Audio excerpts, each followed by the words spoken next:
Hello everyone, I am the Macabre. I am here to help you today. I know you use this video to fall asleep, so before that, please like the video and subscribe to the channel. Where are you from? And what time are you watching now? Sit back and relax. Whisper of the Dead Forest. Chapter 1. The Disappearance. The wind had picked up that morning, a sharp, biting gust that cut through the forest like a knife. The dense trees of El Bosque Muerto, the Dead Forest, stood like silent sentinels in the mist, their twisted branches reaching out like skeletal hands. A sense of unease clung to the air, as if the forest itself was holding its breath. Something ancient and malevolent stirred within, and it was waiting. On this particular day, it had claimed 4 more victims. Jorge Valdez sat in his dimly lit office, his eyes scanning the case file. 4 missing persons. The details were scant, but the location had an air of inevitability to it. El Bosque Muerto, the forest that had drawn in countless lost souls before. It was a place whispered about in hushed tones, its name a curse spoken only in fear. The young hikers, 2 men and 2 women, had arrived in the nearby village of La Cueva just the day before, eager to explore the wilderness. They had been warned by the villagers, of course, but like all others before them, they had brushed off the stories as superstition. They were never seen again. The first signs of trouble had come hours after they entered the forest. The sheriff's report noted strange markings on the ground, a trail of blood, far too much to be accounted for by a mere animal. But there were no bodies, no remains. Just the blood pooling and streaking across the forest floor, as if someone or something had dragged the hikers deeper into the woods. The reports were clear. No footprints, no broken branches, nothing. The forest had swallowed them whole. Jorge frowned. He had worked on countless missing persons cases, but this one gnawed at him. The blood was the thing that disturbed him most. It wasn't just the sheer amount, but the way it was left behind. It was as though the forest had invited them to disappear. A feeling of cold dread settled over him as he stared at the photos, blurred, ominous, as if something was lurking just beyond the frame.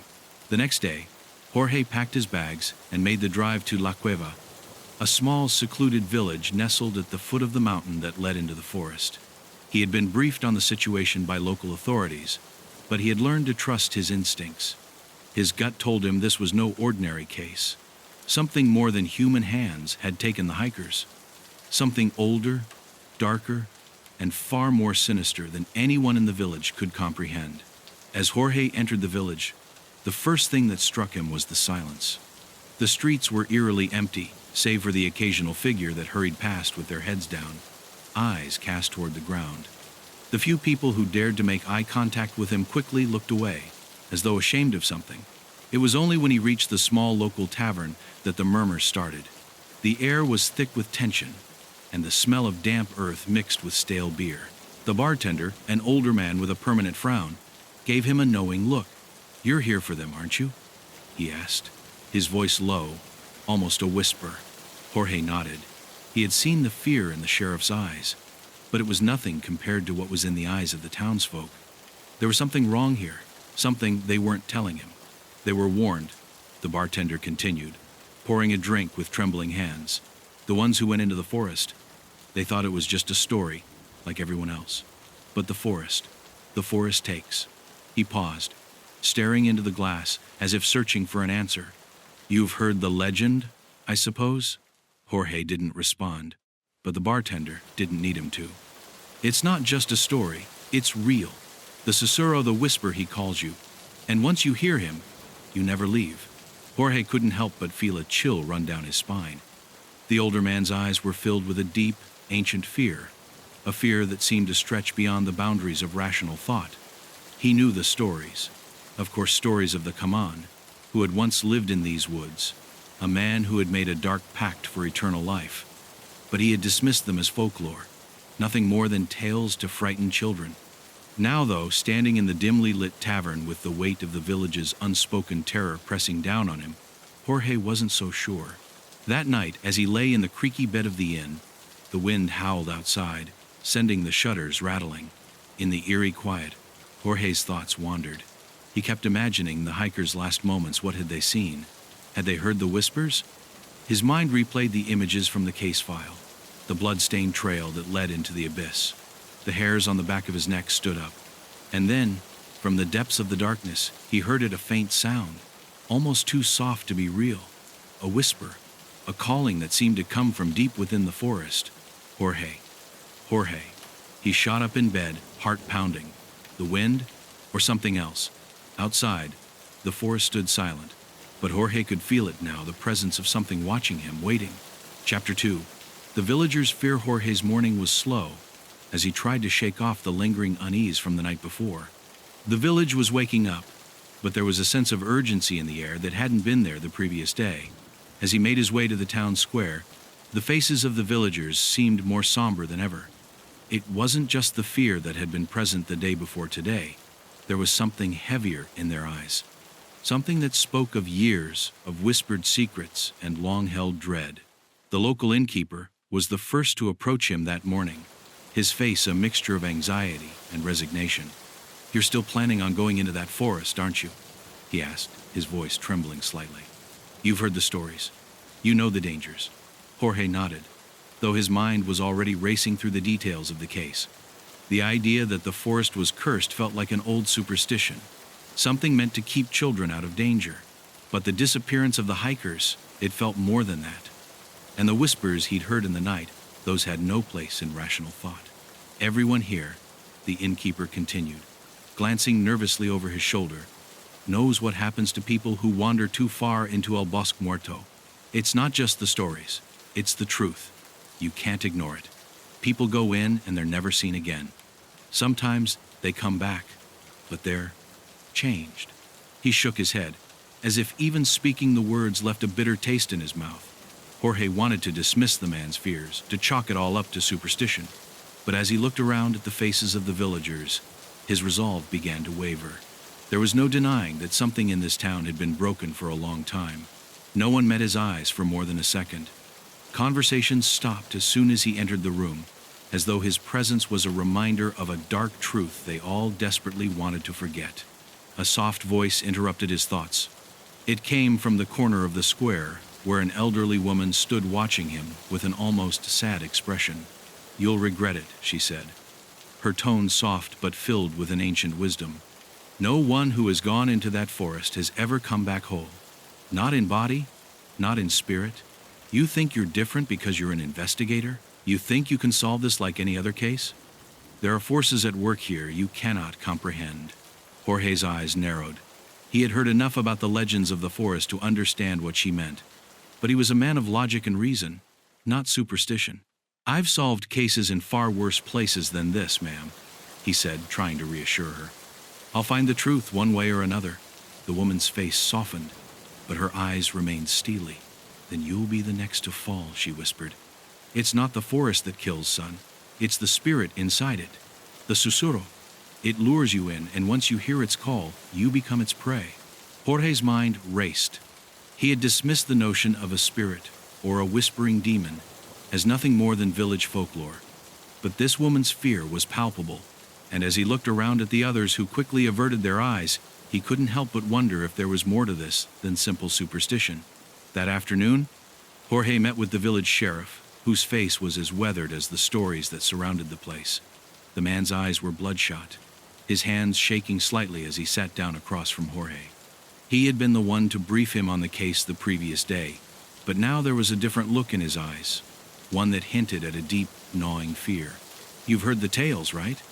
The sheriff's voice was low, as though he feared someone might overhear. "Everyone here knows about El Susurro, but I don't think anyone knows what it really is. My father used to tell me stories about it, about how it's not just a ghost or a demon, but something much older. The people who disappear don't just die, they're taken. And once you're in its grasp, there's no way out."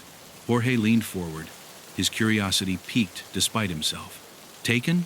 By what, exactly?" The sheriff hesitated, his eyes darting to the door. He lowered his voice even further. "By him, the spirit of a man who made a pact, long ago. He was a shaman, a powerful one, but he wanted more than the world could give.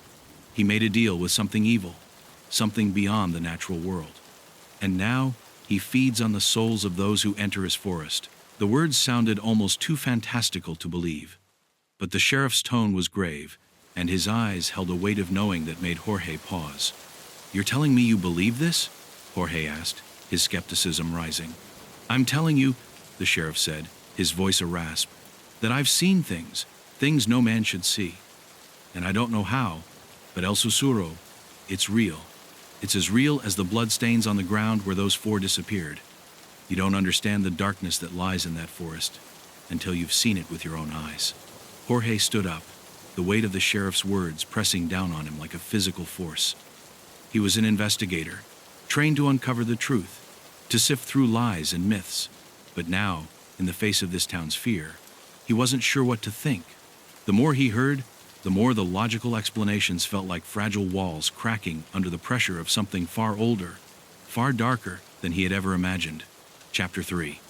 The forest that never sleeps. Jorge stood at the edge of El Bosque Muerto, staring into the vast expanse of twisted trees and dense undergrowth that stretched out before him like a living labyrinth. The villagers' warnings echoed in his mind, each one a growing voice of doubt. But his resolve remained strong. He was an investigator, not a man to be swayed by superstition. The missing hikers had left a trail that he would follow to its bitter end, no matter what waited in the darkness. As he stepped into the forest, the air shifted immediately. It grew colder, as if a great shadow had descended upon him, smothering the warmth of the outside world. The trees loomed like silent sentinels, their branches tangled together to block out most of the sunlight. A strange quietness enveloped him, broken only by the occasional rustling of leaves underfoot. The forest felt alive, as though it were watching, waiting for him to make the wrong move. At first, everything seemed eerily normal, as though the legends were just that, stories.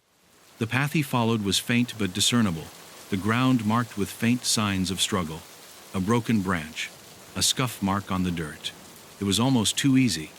Jorge was used to investigating sites that were long abandoned, where any clue could be months or even years old.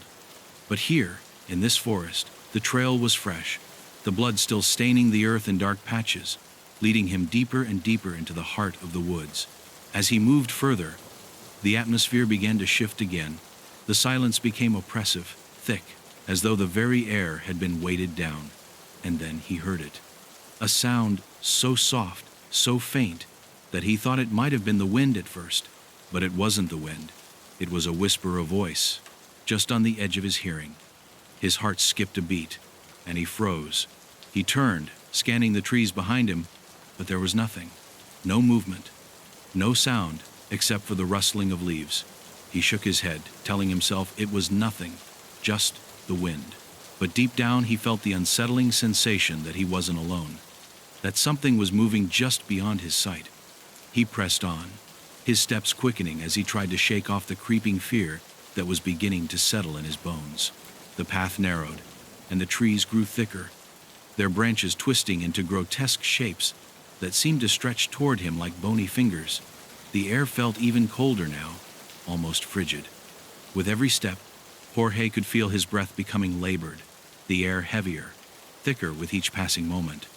And the whispers, they were there again, faint, distant, like a soft murmur just behind his ear.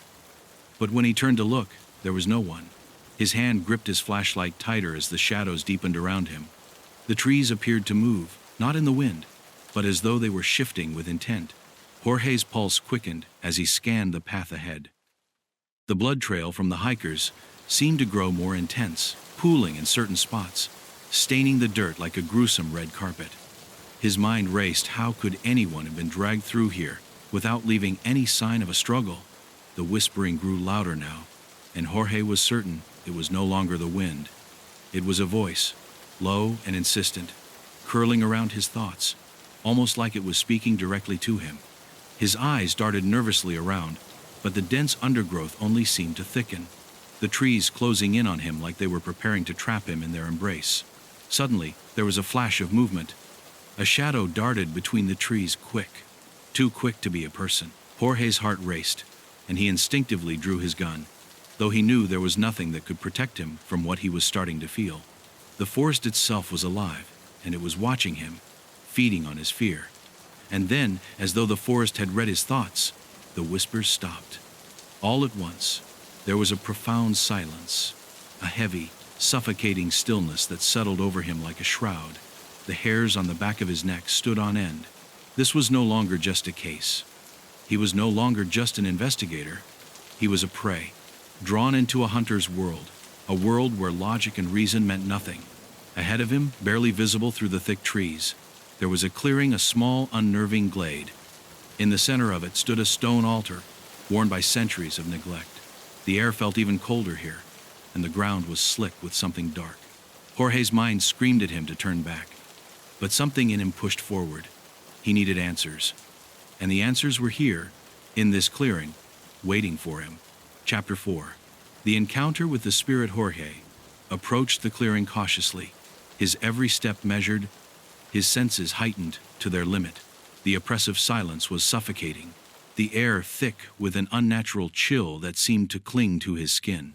The stone altar in the center of the clearing loomed like a forgotten monument to something ancient and dark, its surface worn smooth by time and weather. But it wasn't the altar that drew Jorge's attention, it was the feeling of presence. Something was waiting here, watching, listening. As he crossed the threshold into the clearing, the whispers returned. But this time they were louder, more distinct, so clear that it felt as though the voice was right in his ear. They weren't words, at least not in any language he could understand. They were a series of low, guttural sounds, like the crooning of an animal or the chant of some long-lost ritual. His heart pounded in his chest, and his breath came in shallow gasps. He knew, deep in his gut, that he had entered something far beyond what he could comprehend. He hesitated, scanning the dark corners of the clearing. The trees seemed to lean in, their branches almost touching the ground, casting long shadows that made the space feel even smaller, more enclosed. And then he saw it. A flicker at the edge of his vision, something moving. A figure, a silhouette against the trees. It wasn't a person. Not entirely. It was something else. Something wrong. The figure moved in a fluid, unnatural way, gliding across the forest floor like it was part of the shadows themselves. It was tall, impossibly so, with limbs that seemed to stretch and twist, bending at angles that defied human anatomy. The face was obscured in shadow, but Jorge could feel its eyes, two burning orbs that stared directly at him, piercing through the darkness and into his soul. Jorge froze. His instincts screamed at him to run, to get out of the forest, but his legs refused to move. He was rooted to the spot, paralyzed by an overwhelming sense of dread. The whispers grew louder now, swirling around him like a storm. "Come closer," the voice murmured, and Jorge could feel it inside his mind. It wasn't just a voice, it was a presence, a being that was in him, pulling at his thoughts, tugging at his sanity. A cold wind swept through the clearing, and the figure moved again, this time with purpose, gliding closer to him. Jorge could feel his heart thudding in his chest, each beat like a drum of doom. The air grew thicker, colder, suffused with a stench of decay, of rot. And then the figure spoke not in words, but in the same guttural sound that had echoed through his mind. "You are not welcome." He stepped back from the table, his hands shaking. "This can't be real," he muttered, his voice barely above a whisper. "There has to be another way. We're not really trapped here, are we?" But before anyone could answer, the voice returned, cold and insidious, dripping with malicious pleasure. "Oh, but you are. You've already made your choice. Now you will face the consequences. But don't worry, there's no need to worry about death just yet. I prefer to play with you a little longer." The group flinched, as though struck by an invisible force. The voice had a way of slithering into their minds, distorting their thoughts, clouding their judgment. Diana could feel her grip on reality slipping, as though the world around her was starting to unravel. She had to stay focused, had to find a way out. But with every passing second, the mansion seemed to warp further, becoming more of a nightmare and less of a place. "Tell me, Diana," the voice continued, singling her out with a sudden intimacy that made her blood run cold. "What do you fear most? I've seen your past. I know what haunts you." She froze, her body tensing at the mention of her name. No one else had spoken yet. No one had mentioned her deepest fears, her regrets. How could the voice know these things? Was it reading her mind? Was it something else? The shadows in the room seemed to move in response, growing darker, more defined. Then, from the corner of her eye, Diana saw it. A figure, her mother, but not the woman she remembered.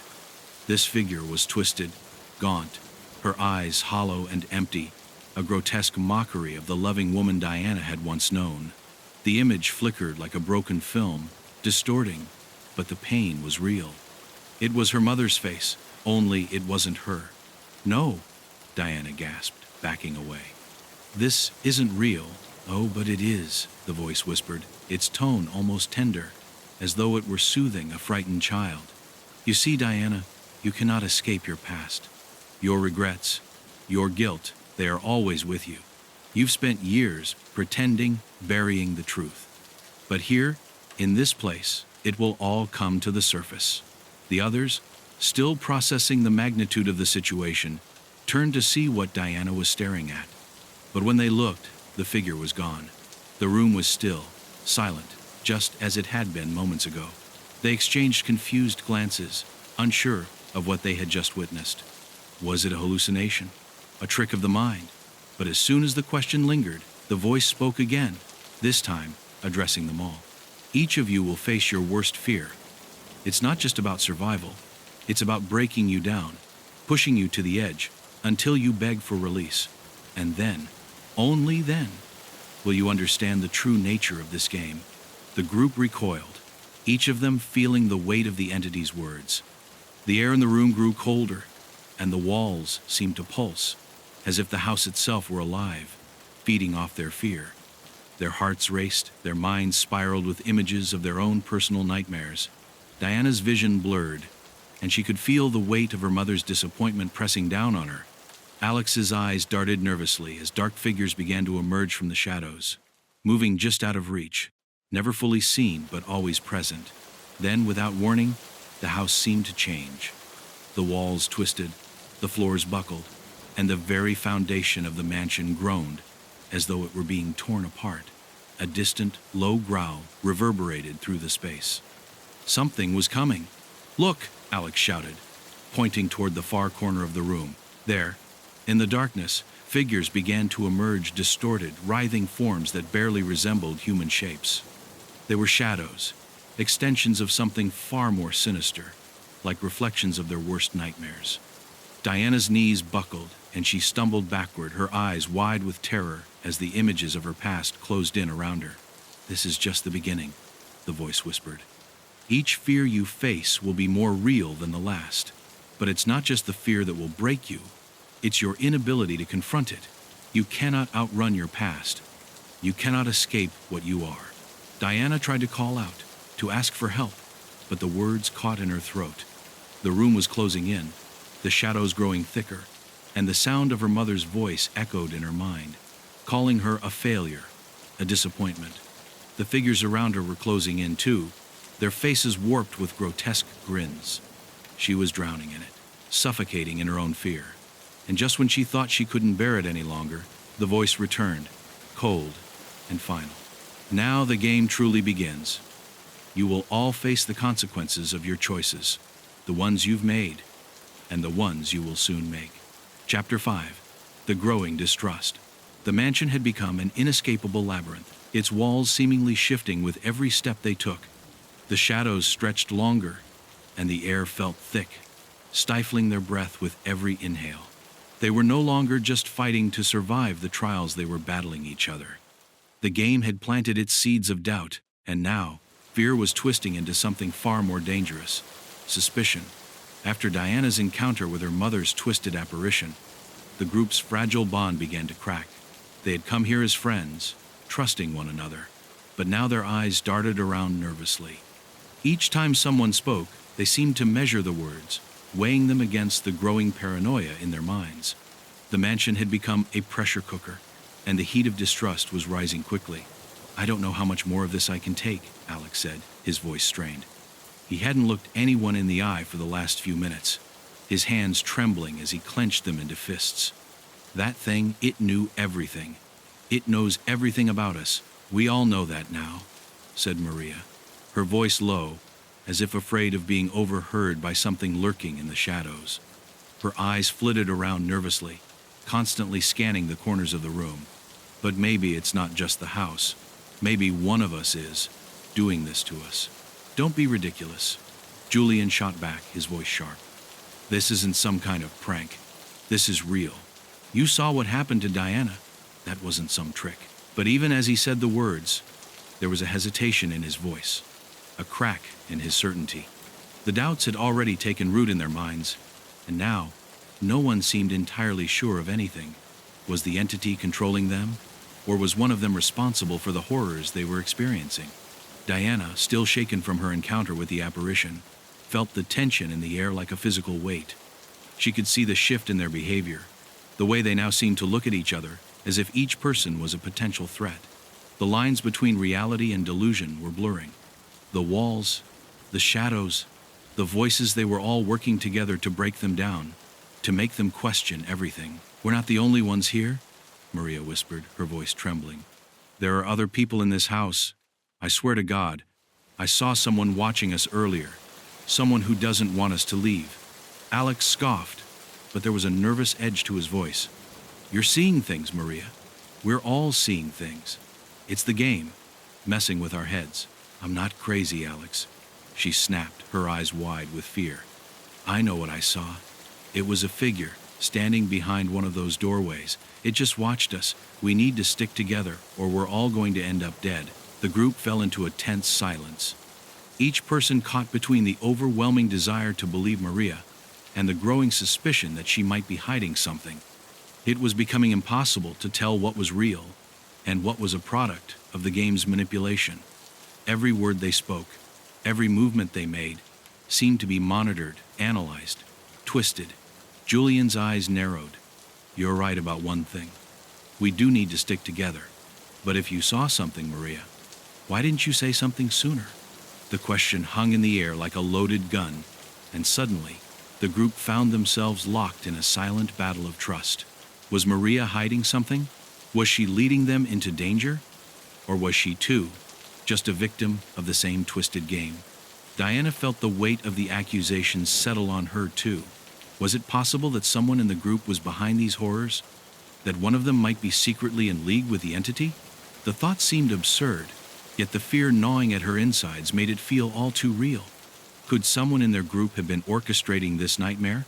The shadows in the room seemed to move in response to their growing distrust, creeping closer, filling every corner of the room. It was as though the house itself was feeding on their paranoia. Diana shuddered. The walls were closing in again. You don't get it, Alex said, his voice low but intense. None of us can be trusted anymore. Not with the way things are going. We're all playing by the rules of a game that's rigged from the start. We're being manipulated, every single one of us. There was no denying it. The words hung in the air like an accusation. The game wasn't just about surviving the trials. It was about breaking them down mentally, tearing apart the fragile trust they'd once had. And it was working. We need to figure out who's really behind this, Julian said, his eyes hard and determined. And if any of you think I'm going to let someone in this room put us all in danger, you're wrong. The accusation lingered, unspoken but understood. They were all in danger now, not just from the game, but from each other. Chapter 6. The eyes of the devil, the mansion, had become a maze of twisted corridors and rooms that seemed to shift and change with every passing hour. Every hallway they turned down led them in circles. Every door they opened led to another dead end. The once grand, Victorian architecture now felt like a living organism alive with malice, pressing in on them from all sides. The oppressive darkness felt heavier each time they ventured deeper into its heart, and no one dared to speak too loudly, as though raising their voice might provoke something lurking in the shadows. Diana could feel it, to the sensation of being watched. It wasn't just the feeling you get when you're paranoid or being followed. This was something deeper, more insidious. Every time she turned around, she thought she saw a figure standing just out of her line of sight, only to find nothing there. At first, she had brushed it off as the game messing with her mind, but it was more than that. It was like someone or something was always a step behind them, observing their every move with a chilling patience. It's always watching, Maria murmured, echoing Diana's thoughts. She was the first to voice it, and when she did, A cold shiver swept through the group. Her voice trembled with the fear she couldn't hide. I don't know what it is, but I swear to God it's watching us. The others looked around nervously, their eyes darting to the corners of the room. They had all felt it, the unnerving weight of invisible eyes on them, but hearing it spoken aloud made it undeniable. The air in the hallway grew colder, the shadows stretching longer, almost as if the darkness itself was thickening, suffocating them. Alex ran a hand through his hair, looking agitated. We're just paranoid. This place is messing with our heads, Maria. We're all seeing things. But I know one thing. We have to stay together. We can't let it get to us. That's just it, Julian said, his voice low and hesitant. It's already getting to us. It's been playing us from the start. It knows our fears. It knows our doubts. And now it's twisting them. It's making us turn on each other. His eyes narrowed, looking directly at the others. How do we know we're not being played? How do we know one of us isn't... Stop, Diana interjected, her voice sharp, though she could feel the words heavy on her tongue. The trust between them had already begun to crack, but they were still in this together, weren't they? Or were they? The shadows seemed to pulse with an unnatural life, and Diana's heart skipped a beat as something moved in the corner of her eye. It wasn't just the dark corners of the room that shifted now. It was the very air itself, as if reality were beginning to fold in on itself. The room seemed to expand and contract, and her breath caught in her throat as she looked around, feeling the walls closing in. I saw it again, Maria whispered, backing away from the corner where the shadows seemed to grow thicker. There's someone standing over there, watching us. Diana turned to where Maria pointed, but there was nothing there, nothing but the flickering of candlelight and the oppressive darkness. But in her gut, she knew Maria wasn't lying. The feeling of being watched had become impossible to ignore, and it wasn't just one set of eyes. It was like there were eyes everywhere, peering out from the darkness, always there, always waiting.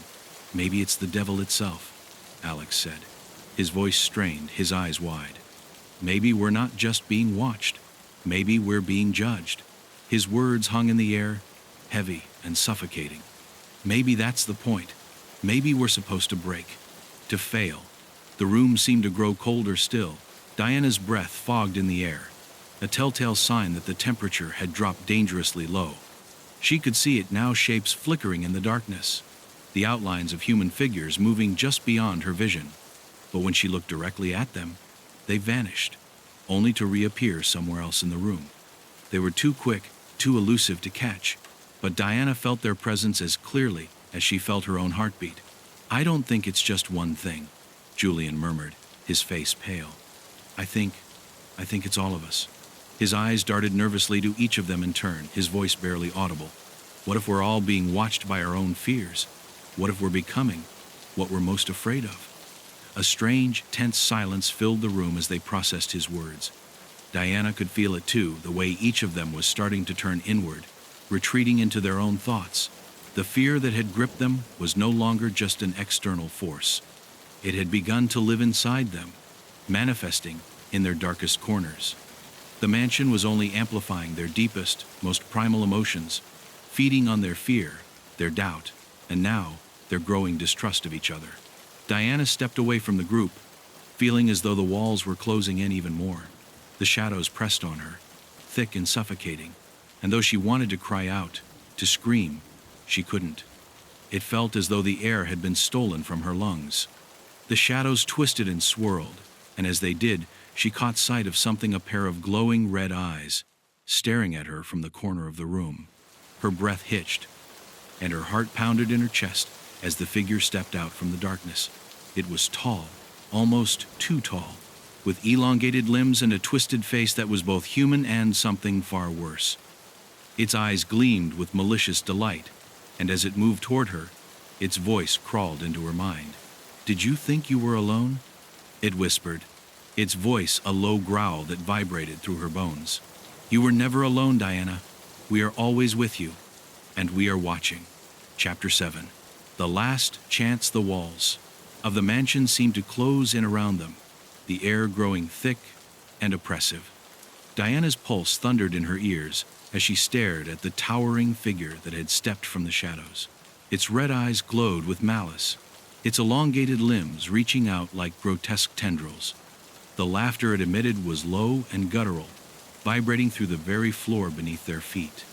It was not just a creature of darkness, it was the manifestation of every nightmare they had ever known.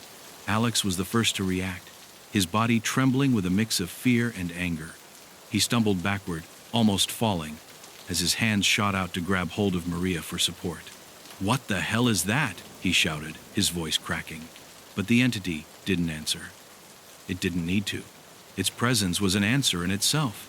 Maria pressed herself against the wall, her eyes wide with terror. She had seen it before, those red eyes, those unblinking, soulless eyes. They had followed her throughout the mansion, watching, waiting for her to crack.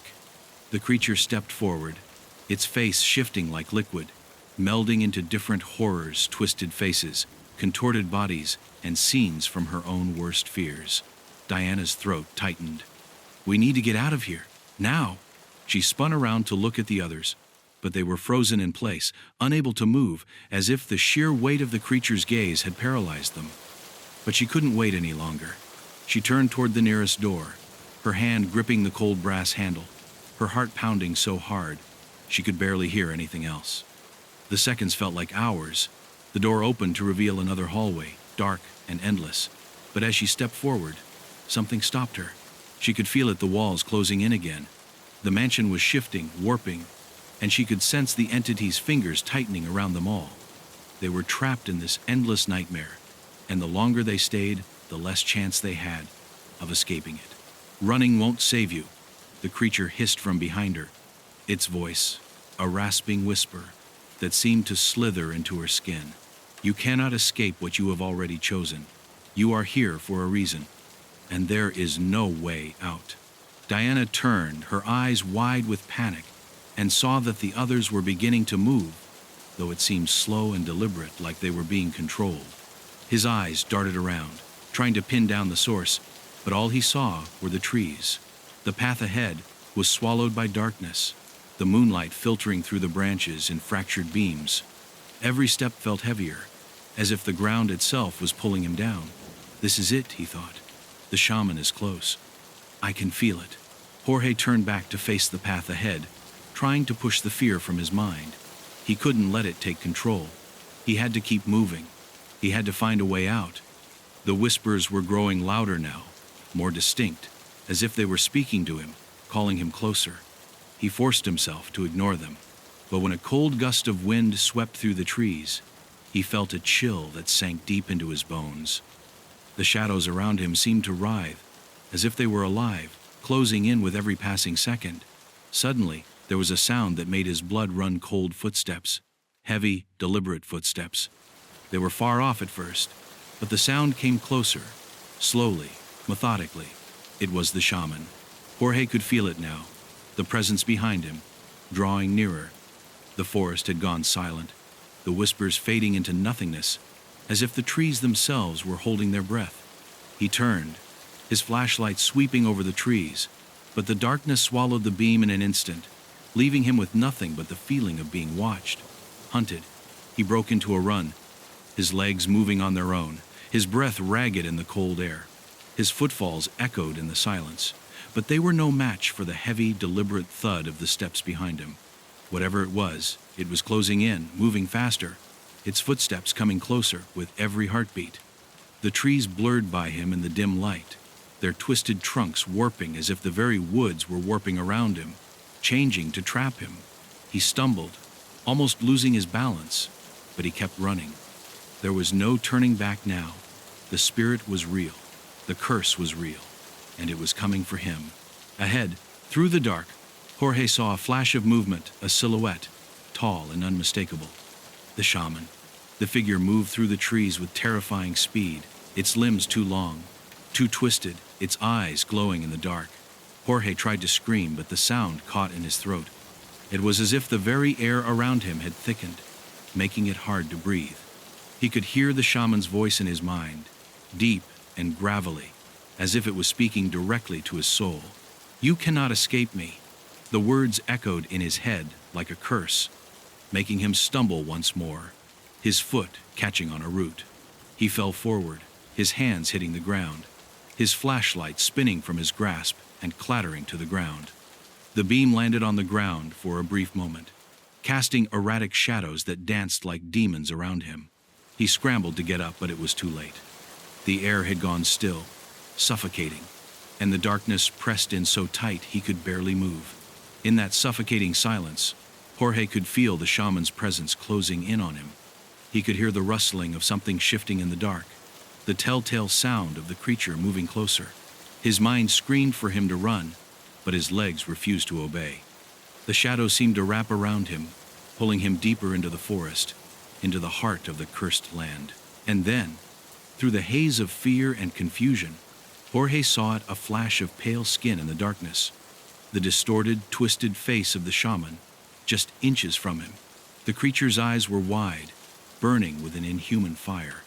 The shadows around Jorge coiled like serpents, pulling him toward the ground. The forest was closing in. The hunt was over. Chapter 8. The sacrifice. Jorge's heart slammed against his ribs, the blood roaring in his ears as the shadow of the shaman loomed closer. His mind was clouded by fear, but a faint thread of clarity tugged at him. He wasn't dead yet. Not yet.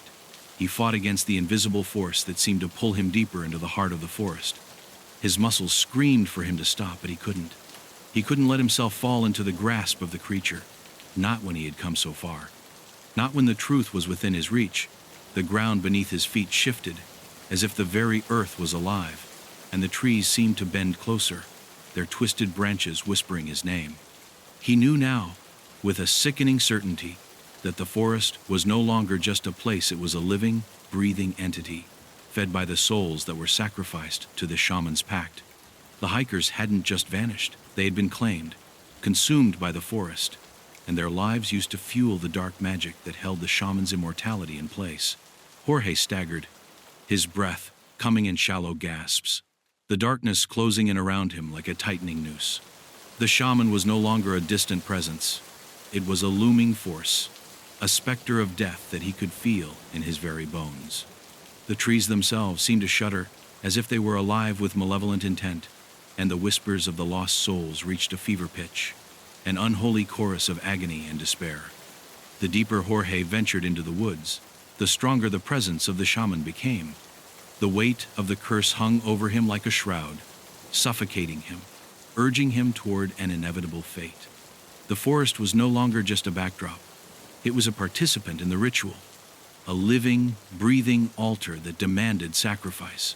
Jorge's eyes flicked nervously to the ground ahead. It was then that he saw it, the remnants of something terrible.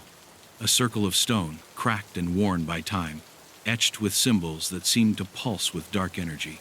The stones were slick with blood, and the air around the circle was thick with the stench of death. This was where it had all begun, the heart of the curse. The shaman's voice cut through the oppressive silence, its deep, guttural tones reverberating through the trees. This is the place where all who enter become part of the sacrifice. Their souls feed the forest. They keep me alive. You too will become one with the darkness. Jorge spun around, his eyes widening as the shaman stepped into the clearing. The creature's form had shifted again, its twisted body moving with unnatural grace, as though the very forest had molded itself around it. The air was thick with a malevolent energy, and the ground beneath Jorge's feet seemed to pulse, like a heartbeat that echoed in his chest. The shaman's eyes gleamed with an otherworldly fire, and Jorge knew then he was staring at something that was not a man anymore. It was something far darker, something that had transcended humanity, bound by blood and magic to the very essence of the forest.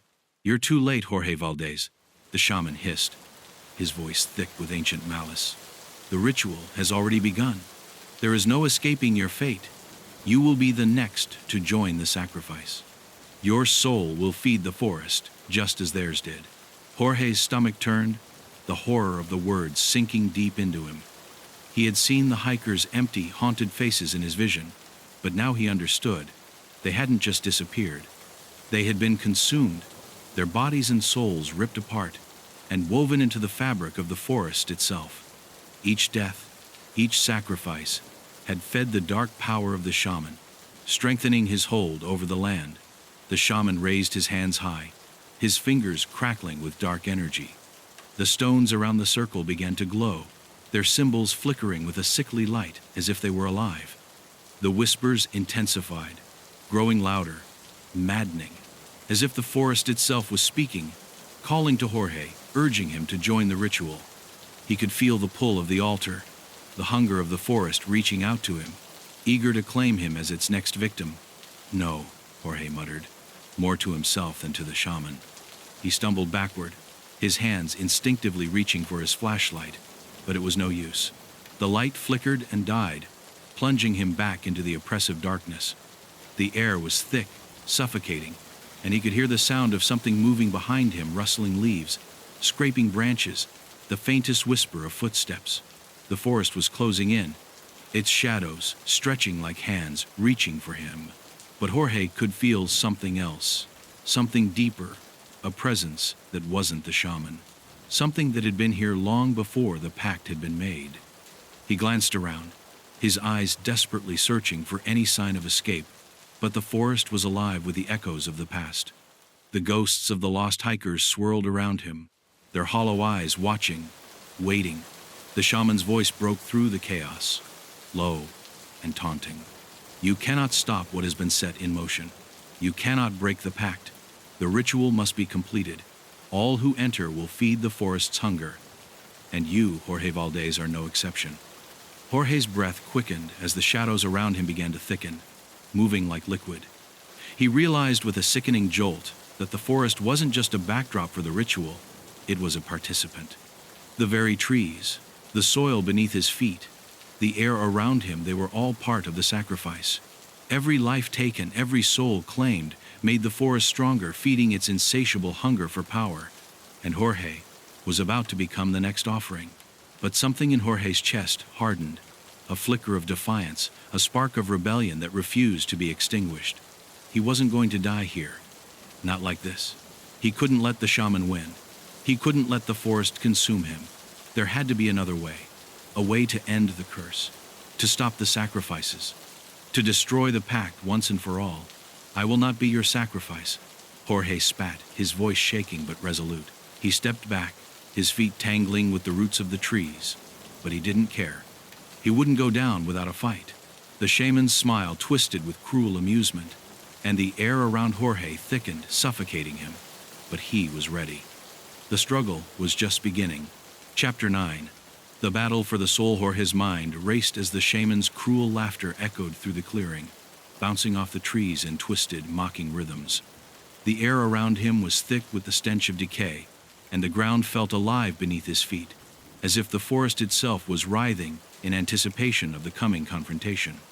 Every instinct in Jorge screamed for him to run, to escape the pull of the ritual, but he stood his ground.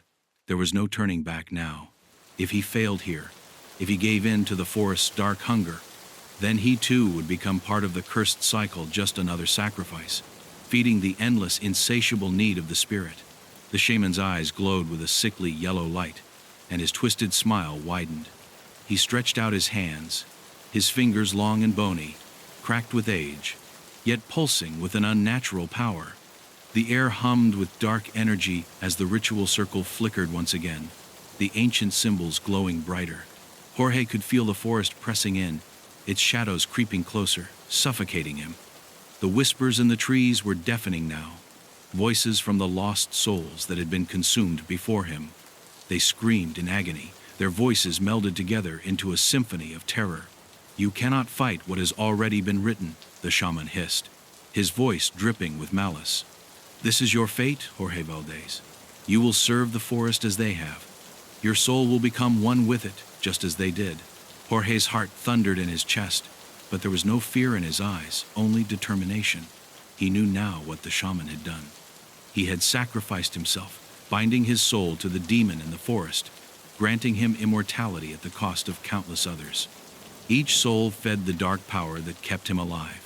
Each death sustained the curse that had plagued this land for centuries. But Jorge wouldn't let that happen to him. He couldn't. With a primal scream, Jorge lunged forward, charging at the altar in the center of the circle. His hand reached for the stones, his fingers brushing against their cold surface, slick with the blood of the many who had come before him. He could feel the dark energy coursing through them, a corrupt force that threatened to consume him. He gritted his teeth, pushing against it, willing himself not to be swallowed by the darkness. This was it, the moment he would either break the curse or become part of it forever. The shaman moved with inhuman speed, blocking Jorge's path before he could reach the altar. With a flick of his wrist, a bolt of shadowy energy shot toward Jorge, knocking him back.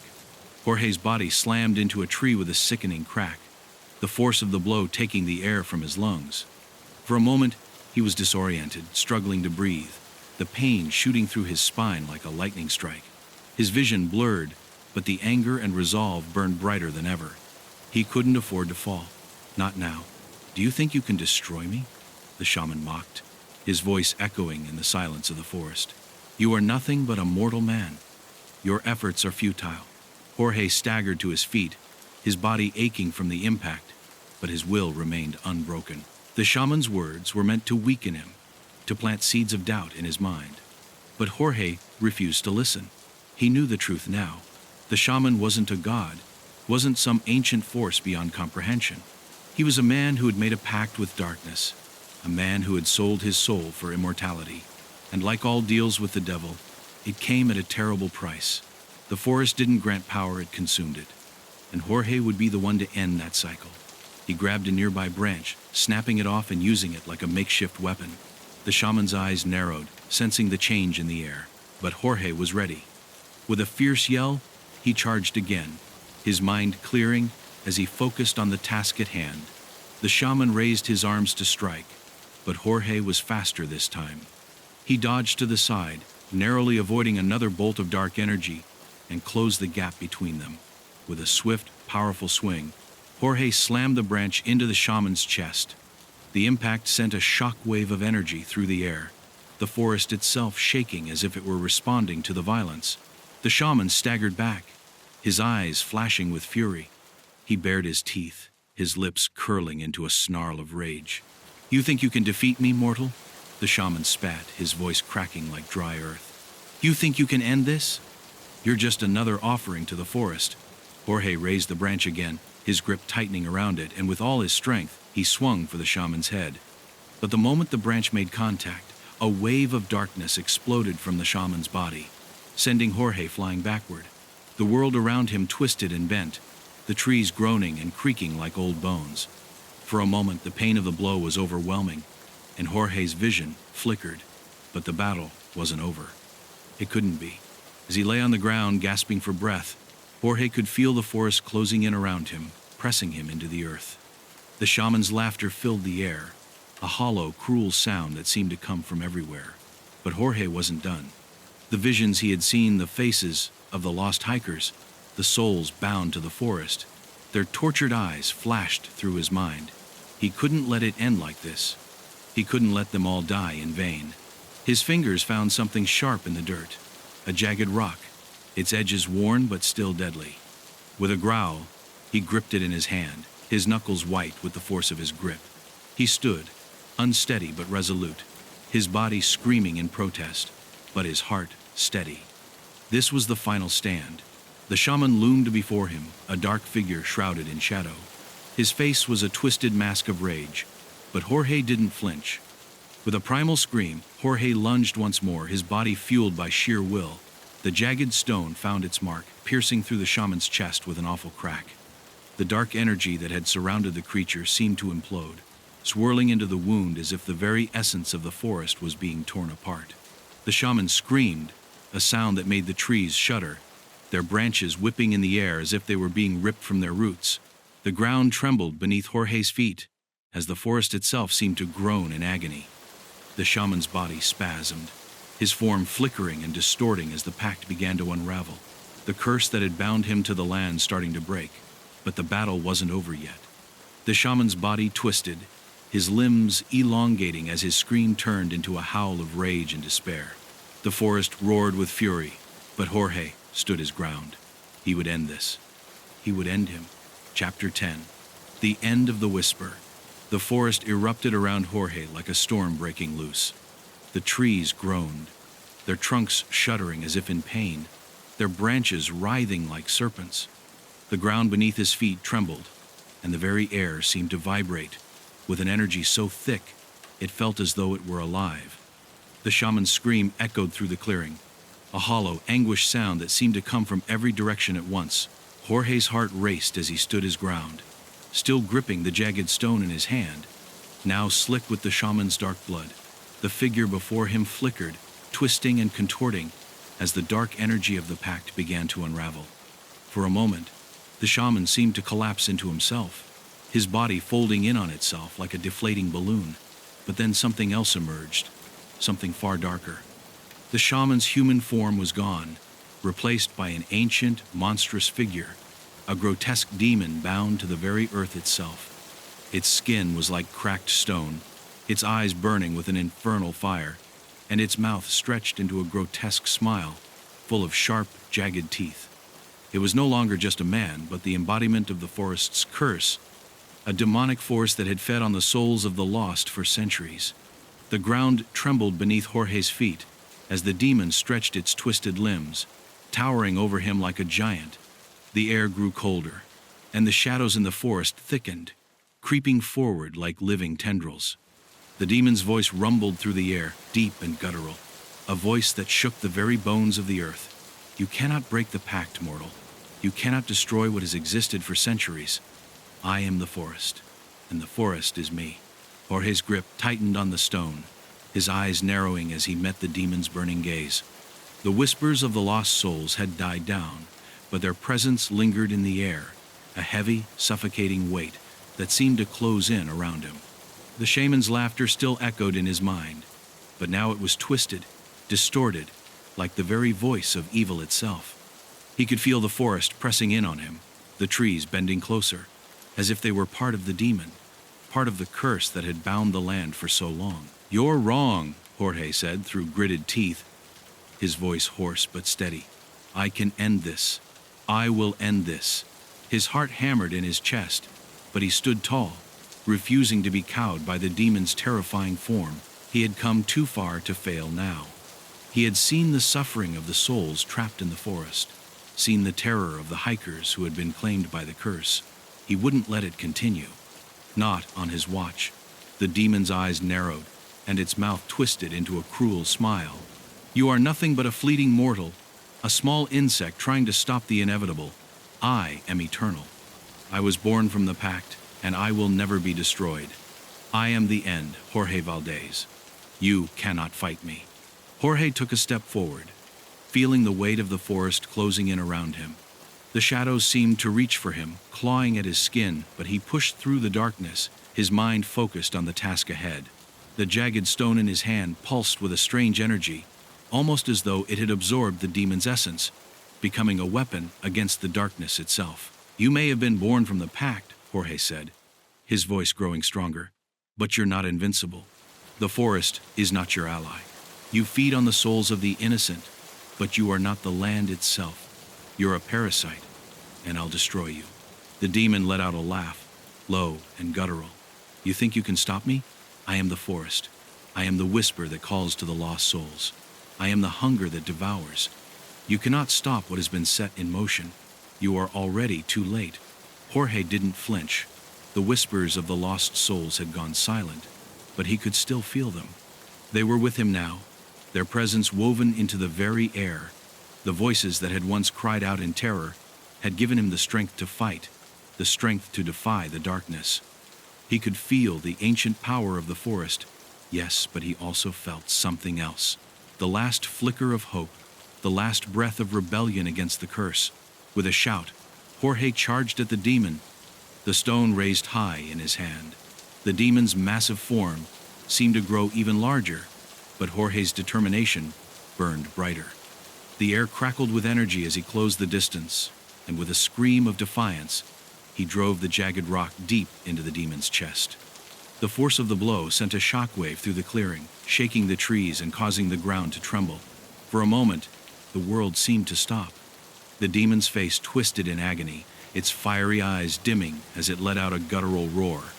The forest screamed in response, its trees bending and cracking, as if the very land were in pain.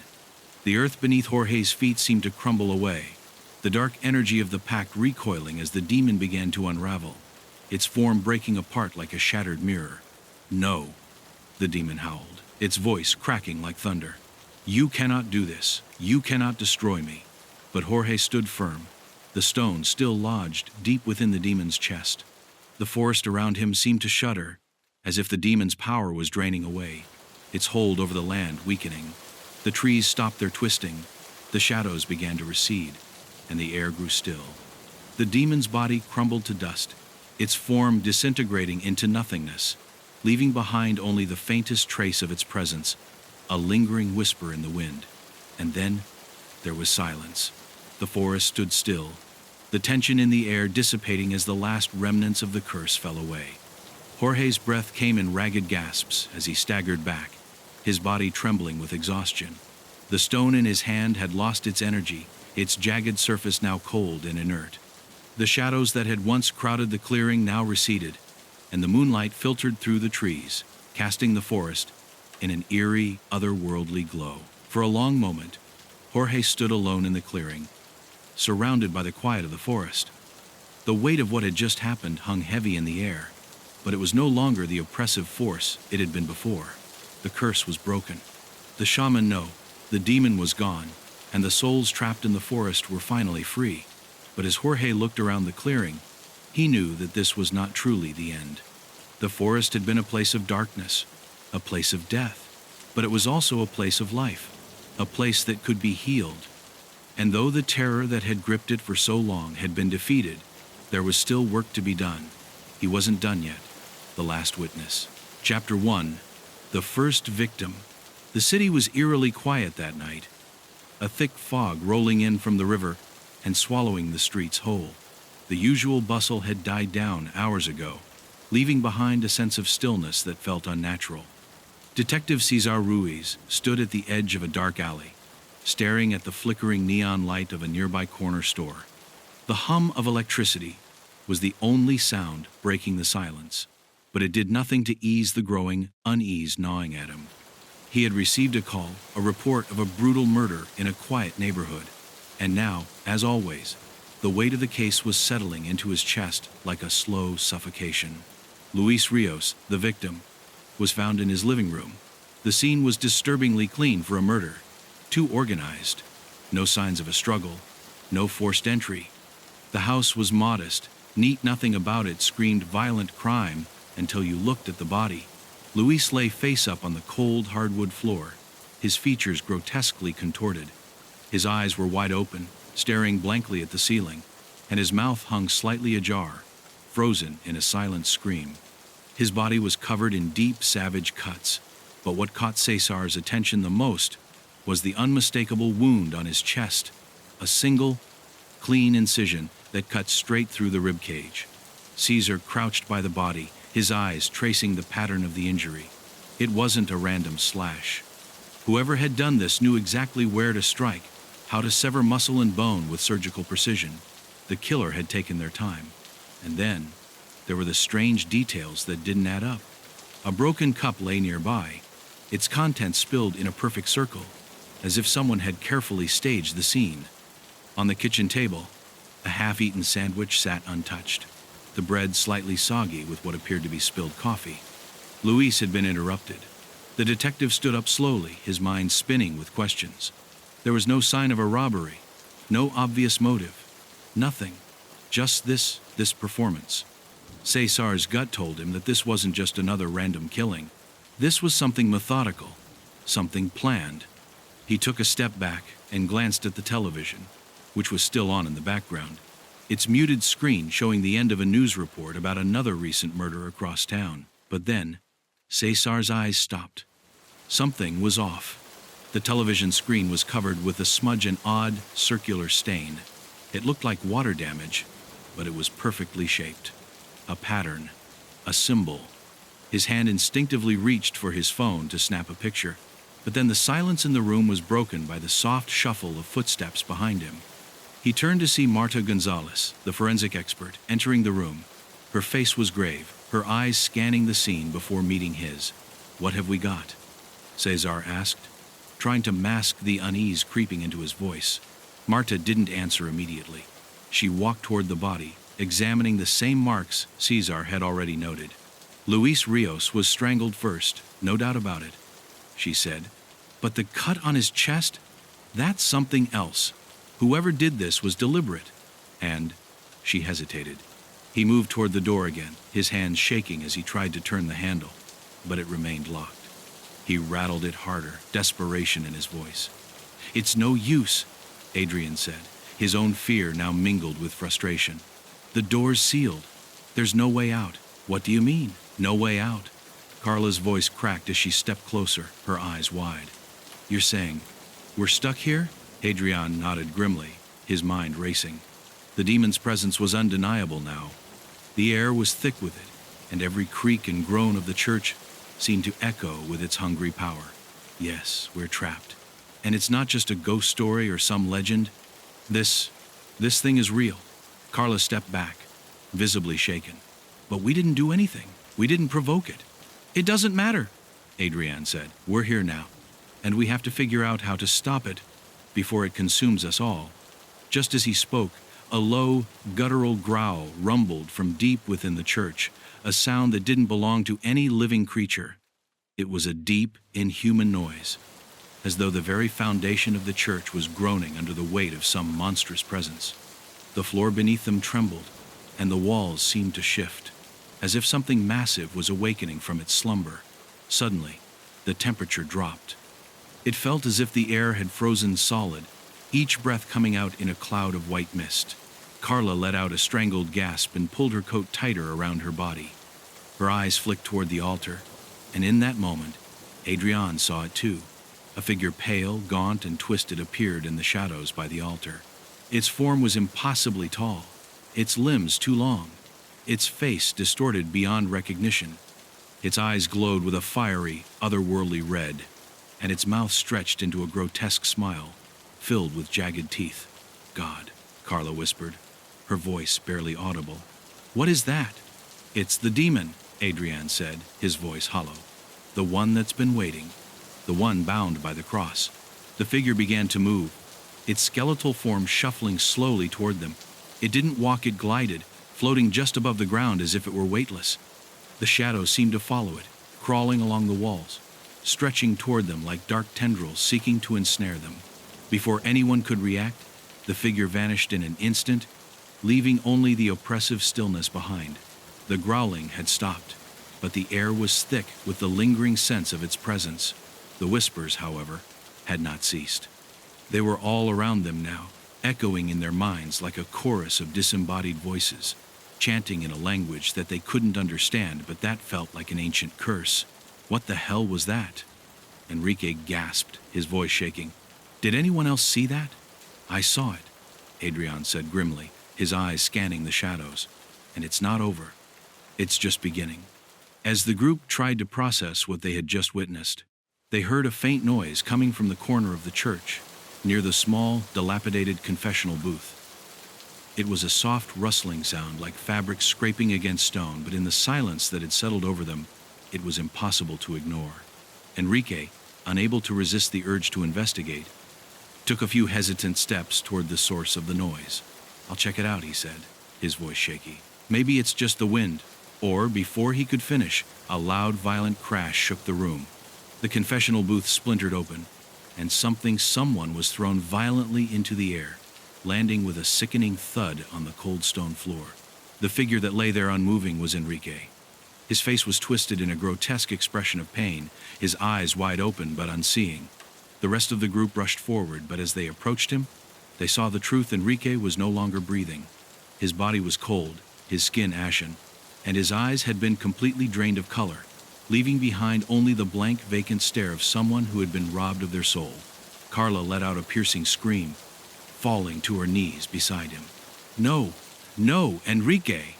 Adrian's stomach turned, and his heart pounded in his chest. The realization hit him like a freight train. The demon had taken its first victim. "It's not just a curse, it's feeding on us. We need to get out of here," Carla gasped, her voice thick with tears. "We need to leave now." But Adrian shook his head, his voice cold. "We can't. There's no way out." The whispers intensified, rising into a cacophony of voices that seemed to scream in agony. The church was alive with their cries, and the demon's presence was suffocating. The cross, now visible behind them, seemed to pulse with a dark energy. It was calling to them, feeding off their fear. And then, from the depths of the shadows, they heard it. The growl returned low and menacing, but this time, it wasn't just a sound. It was a promise. A promise that none of them were going to leave this place alive. The first to fall would not be the last. Chapter 6. The Terror of the Shadows. The moment Enrique's body went still, the atmosphere in the church thickened. The heavy silence that followed his death was suffocating, pressing down on the remaining tourists like an invisible weight. Adrian could hear Carla's sobs, her voice breaking with each breath, but he couldn't bring himself to comfort her. His mind was elsewhere, focused on the growing terror that surrounded them. It wasn't just the demon anymore. The shadows themselves were coming alive, creeping across the stone floor, curling and writhing like sentient things. We need to move. Now. Adrian's voice was rough, but there was an edge of authority to it. He couldn't afford to break down, not now. Not when they were so close to unraveling the truth. Carla looked up at him, her face pale, her eyes wide with terror. Where do we go? We can't stay here. We can't stay in this place. It's cursed. It's killing us. We have to find the way to stop it. We can't run, Adrian said. We have no choice. His eyes flicked toward the altar once more. The cross seemed to loom larger, darker. Its presence was suffocating, and yet, as he stared at it, he felt a pull, something that compelled him to understand it, to destroy it, to end this nightmare. But deep down, he knew that breaking the curse wouldn't be as simple as just tearing the cross down. The demon wouldn't let them escape that easily. Carla, her face streaked with tears, stood up slowly. What happened to Enrique? What was that thing? Her voice trembled with the weight of disbelief, but it was tinged with something else, fear, perhaps a realization that they were facing something truly unimaginable. Before Adrian could respond, a low whisper echoed through the church. It was distant at first, but the words soon became clear, so clear that it felt as if the voices were inside their heads. Come closer to the cross. You cannot escape. You will all be consumed. The voices were sickening, dripping with malice. Adrian's skin prickled with cold as the temperature in the room dropped sharply. The shadows at the edges of the room shifted, elongating, spreading like ink spilling across a page. He could feel them pressing in on him, creeping up the walls, around the altar, toward the group. Carla gasped, her hand clutching her chest. It's here. It's watching us. It's right here. Adrian turned to her, his voice urgent. We need to stay together. We need to move toward the back of the church, out of the line of sight of the altar. We'll find something, anything that can help us. But even as he spoke, he knew it was futile. The church was alive with dark intent. The walls, the floor, even the air itself seemed to be part of the demon's realm now. The shadows had found them, and they weren't going to let them leave. The group moved cautiously toward the rear of the church, every step feeling like an eternity.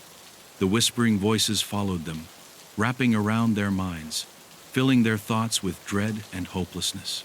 The moment they reached the far end of the church, the ground beneath them trembled again. It was a deep, guttural rumble that sent shivers through their spines.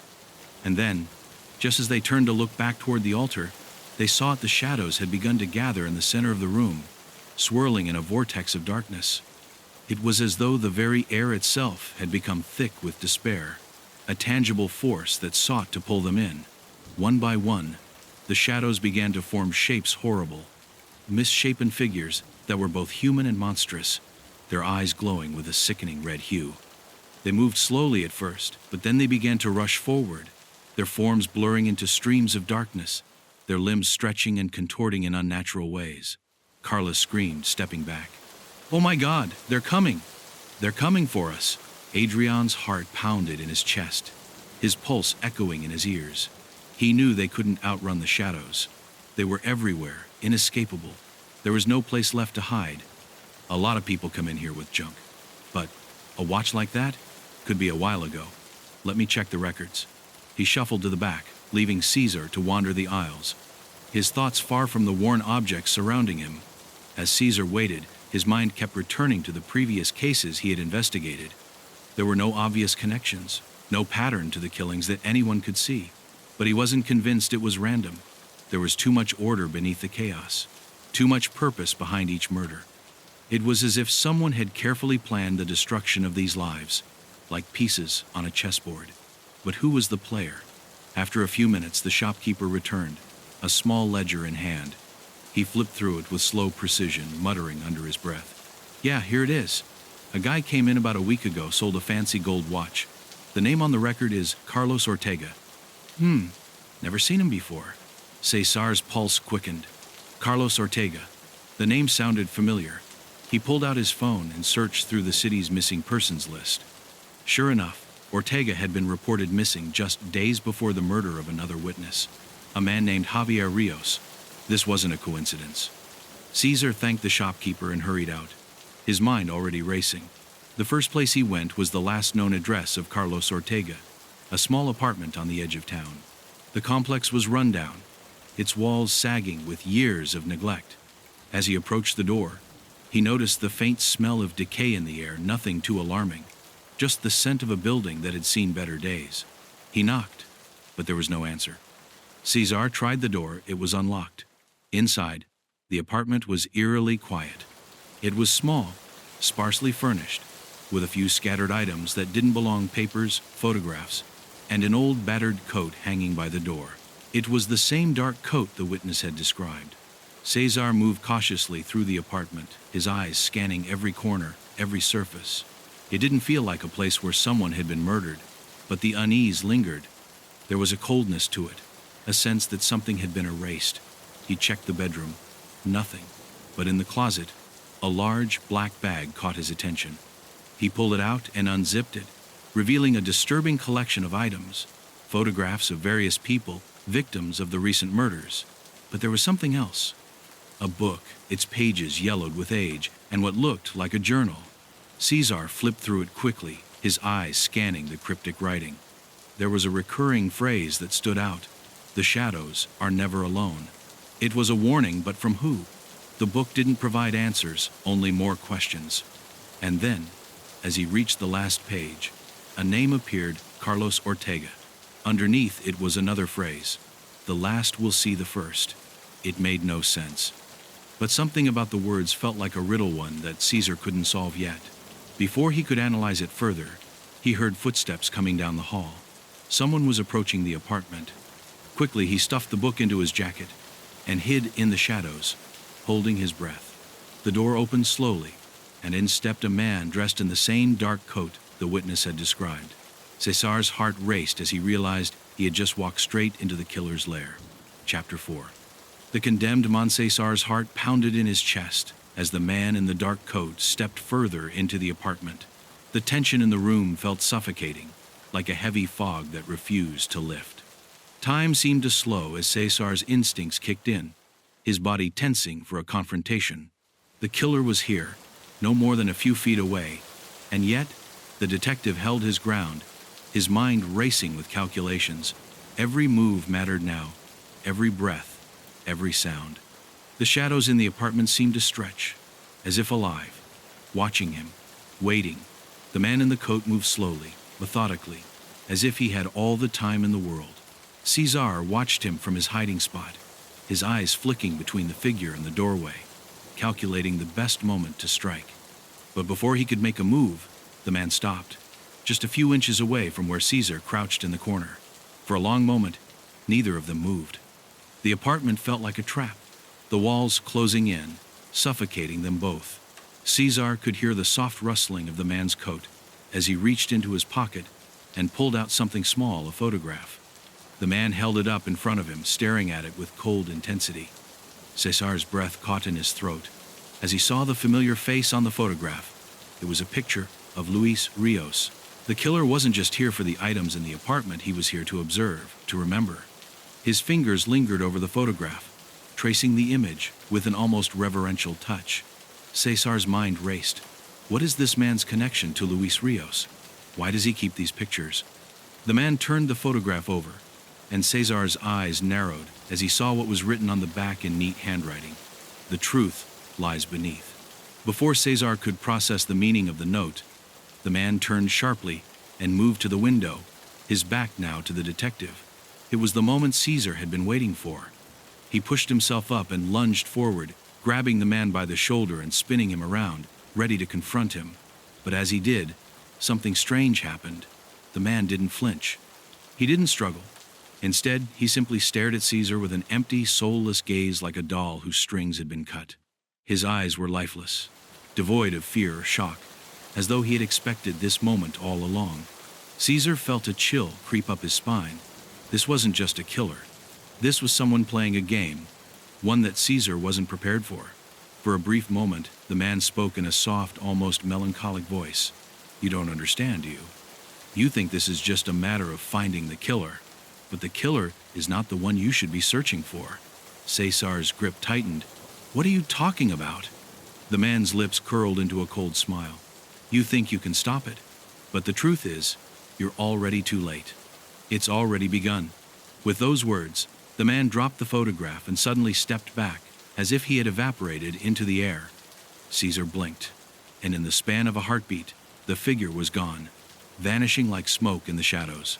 He spun around, heart racing, but there was no sign of the man, no trace of him at all. It was as though he had never been there. For a long moment, Cesar stood frozen in the middle of the room, struggling to comprehend what had just happened. His mind refused to accept it. Had he hallucinated? Was this part of the game the killer was playing with him? Or was there something more sinister at play?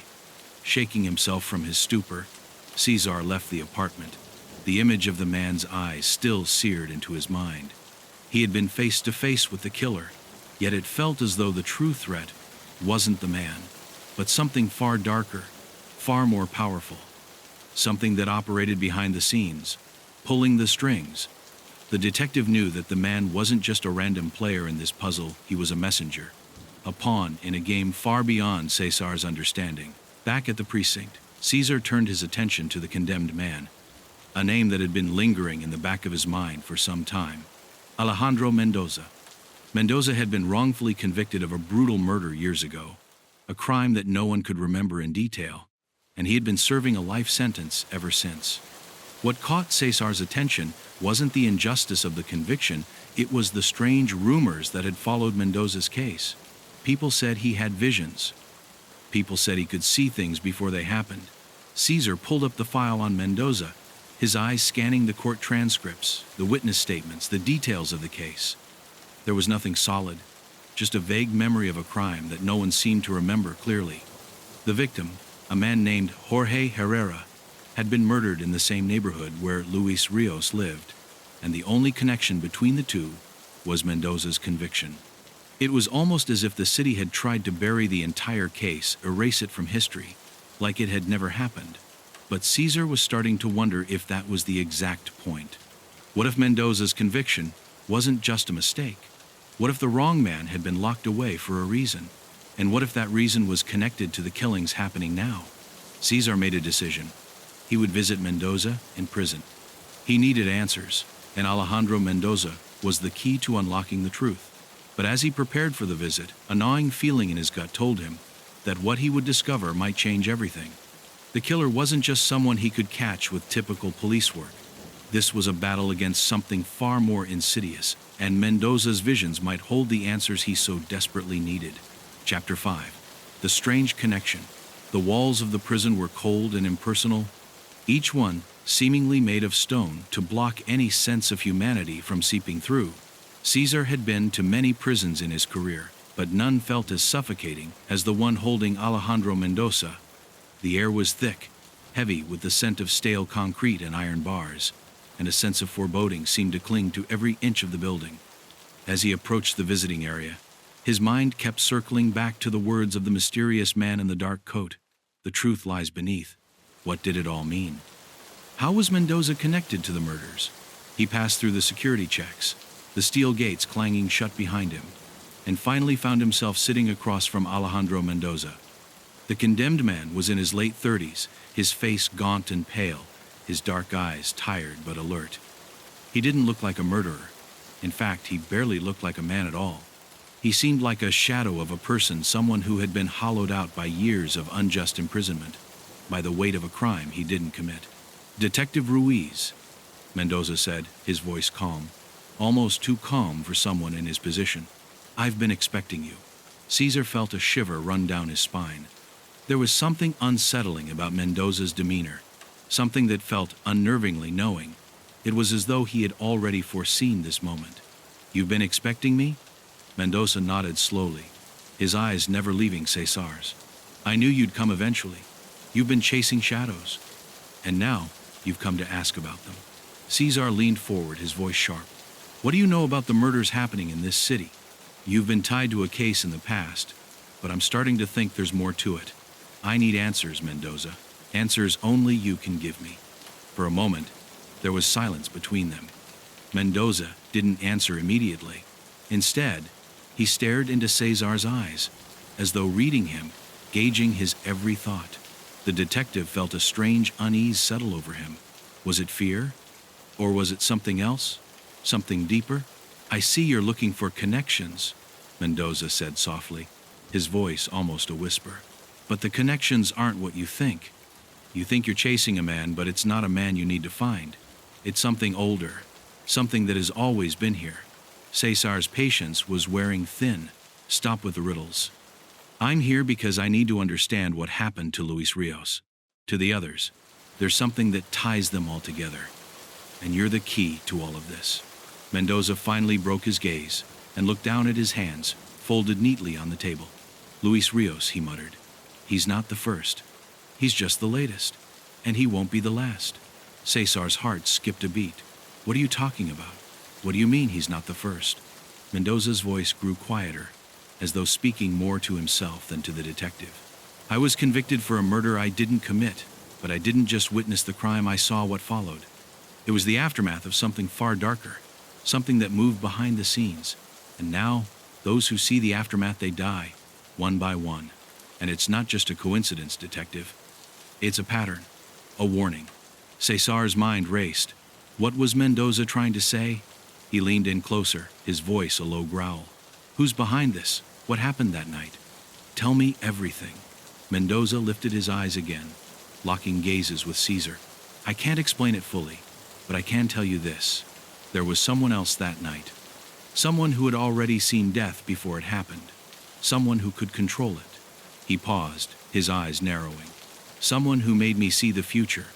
I saw what would happen to Luis Rios before it did. And now, you're seeing it too. You're seeing the consequences of a deal that was made long ago." Cesar's blood ran cold. "A deal? What kind of deal?" Mendoza's lips curled into a faint, bitter smile. "The kind of deal that's not meant to be broken. The kind that ties you to death. The kind that binds you to a force much older than you can understand. And the thing is, detective, you're already involved, whether you like it or not." Cesar took a deep breath, his mind spinning. He had suspected that there was more to this case than just a string of murders. But this was something else entirely. What did Mendoza mean? Was the killer somehow connected to supernatural forces? To something beyond human control? And why was Mendoza claiming that Caesar was already involved? Mendoza's voice dropped to a barely audible whisper. "You think the killer is the one who's been killing all these people, but the truth is much darker. It's not the man in the dark coat. It's the one who moves the shadows, who controls death. And you're closer to him than you realize." For a moment, Cesar sat in stunned silence. The walls of the room seemed to close in, and he couldn't shake the feeling that everything he knew about reality was starting to unravel. The supernatural? A force controlling death? It sounded like madness, but Mendoza's words were heavy, like a curse spoken in the dark. Caesar knew he had to dig deeper, but now he wasn't sure where the truth ended and the nightmare began. As he stood to leave, Mendoza called out, his voice now filled with a strange urgency. "You'll find the answers, detective, but be careful. The shadows are waiting, and they're never as far away as you think." Cesar left the prison, his mind racing with thoughts of Mendoza's cryptic warnings. The city felt even darker now, the air thick with a sense of impending doom. Whoever or whatever was behind these murders, it was clear that Caesar was now tangled in a web far beyond his control. And the worst part? He wasn't sure if he could escape it. Chapter 6. The unusual connection. Cesar's mind raced as he drove away from the prison. his hands gripping the steering wheel with an intensity that made his knuckles turn white. Mendoza's words echoed in his ears, each one carrying an unsettling weight. The shadows are waiting. It's not the man in the dark coat. You're closer to him than you think. The detective had faced criminals, killers, and even psychopaths in his career, but none of them had ever left him with this gnawing sense of dread. Whatever Mendoza had meant by his cryptic warnings, Cesar could feel that it was no longer just about solving a crime. It was about something far darker, something that had been hiding in the shadows for longer than he could imagine. The city seemed to change as Cesar drove deeper into its underbelly. The once familiar streets now felt strange, as though the world was shifting around him. He couldn't shake the feeling that everything, every victim, every crime scene was connected by a thread that was slowly unraveling. The murders were no longer isolated incidents. They were part of a larger, more sinister plan, and Cesar was standing at the center of it, helpless to stop it. Back at his office, Cesar sat in front of the evidence board, looking over the pictures of the victims once more. Luis Rios, Javier Rios, Carlos Ortega, and the others, their faces seemed to blur together, each one a puzzle piece in a puzzle he couldn't solve. But as he stared at the images, one thing became painfully clear. They all had something in common. They were all witnesses to something, but not to the killings themselves. They had seen the aftermath, the consequences of something dark, something that had already happened before their eyes. And then, it hit him. Mendoza had said it himself. You think you're chasing a man, but it's not a man you need to find. It's something older. Cesar's breath caught in his throat. The aftermath. That was it. These victims hadn't just seen death. They had witnessed the consequences of a far more ancient power, a force that manipulated death itself. Cesar spent hours poring over the case files, cross-referencing dates and events. He traced the victims' movements, their interactions, and any possible connection they might have shared. But it was the photographs of the crime scenes that truly unsettled him. Each one contained a strange detail, a symbol, carved into the walls, the floor, or even the victim's body. It was subtle, easy to miss at first glance, but it was there. A sigil, an ancient mark, etched into the scene like a hidden signature. Cesar felt a chill crawl up his spine. This wasn't the work of a typical killer.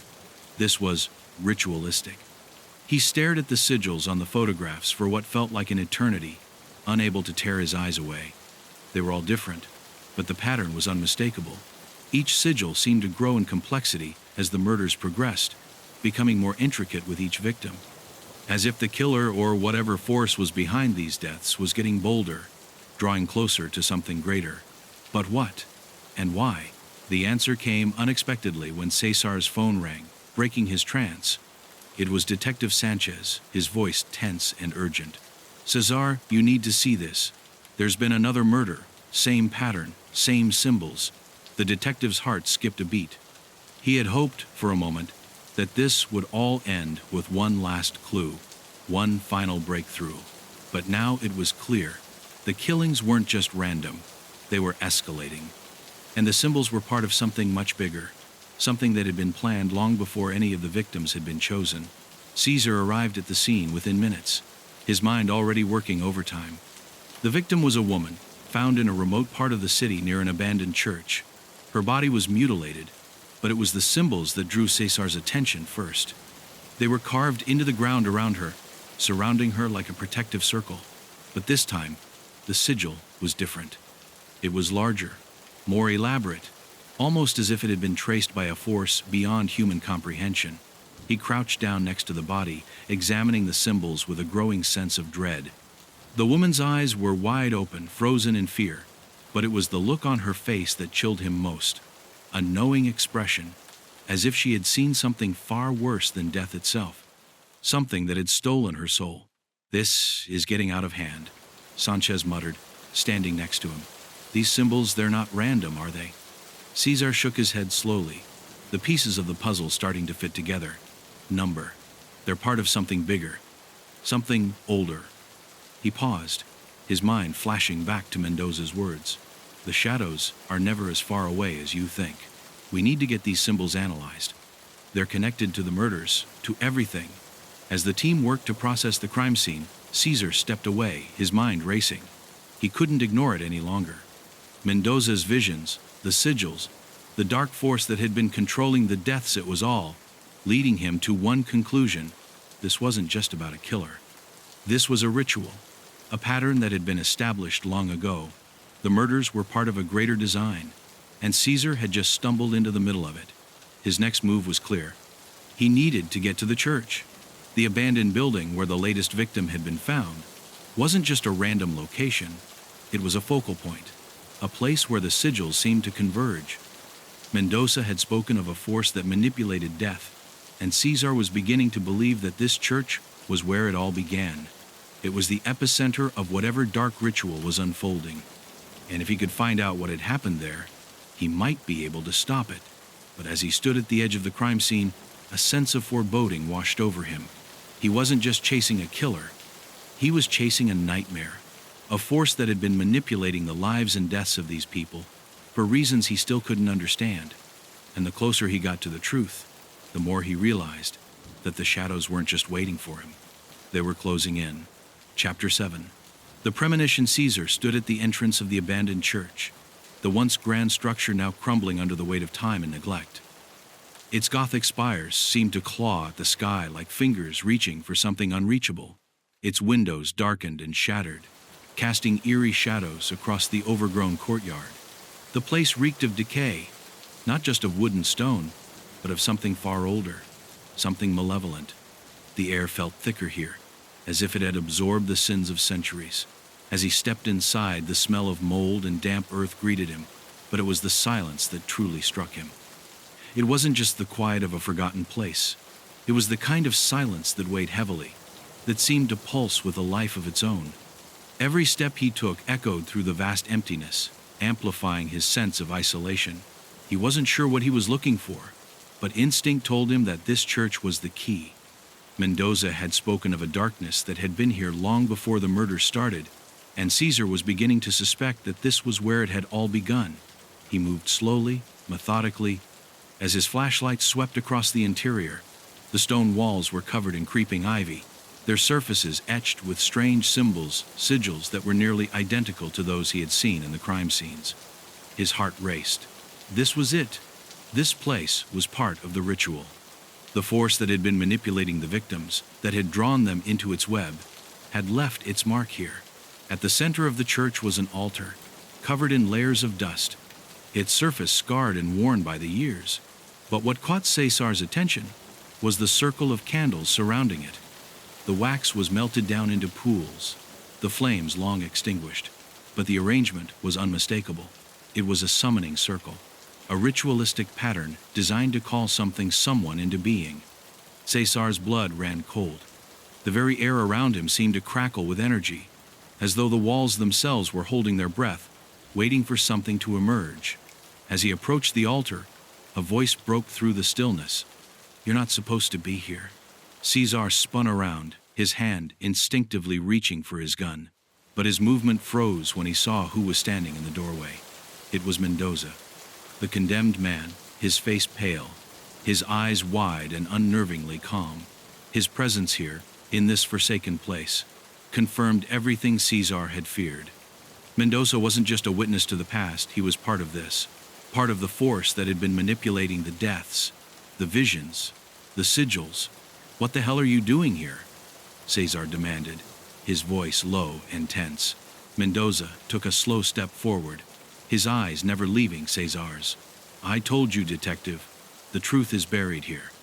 Beneath this altar, beneath the church, it's all hidden. But you won't find it without understanding the cost. You think you can stop it? You think you can stop him?" Caesar's pulse quickened. "Stop who?" Mendoza didn't answer immediately. He glanced toward the altar and then back at Caesar, his expression darkening. "The one who controls death. The one who's been using me, using you, using all of them. The one who will make you understand in the end. The one who holds the contract." Caesar's mind reeled. "Contract? What are you talking about?" Mendoza stepped closer, his voice lowering to a near whisper.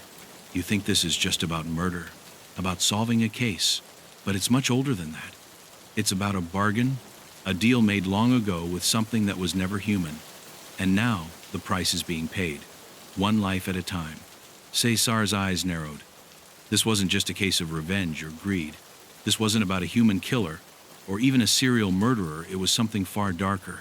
Something that transcended human comprehension. It was about a pact, a curse, a force that had been pulling strings in the shadows, orchestrating the deaths of everyone involved. Before he could respond, Mendoza's voice took on a more urgent tone. You need to listen to me. The sigils, the deaths, they're not random. They're a signal, a premonition. Cesar's heart skipped a beat. A premonition? Mendoza nodded grimly. I saw them, detective. I saw the murders before they happened. I saw the victims, their faces, their fates. And I saw you too. I saw you here in this church, standing at the altar, staring at the truth. His eyes darkened. And I saw what would happen if you don't stop it. Cesar's mind was spinning. How could he have seen all of this? Mendoza was not only predicting the deaths, he was somehow tied to them, to the very force that had been manipulating the outcomes. Cesar had suspected that Mendoza's visions were important, but this was something entirely different.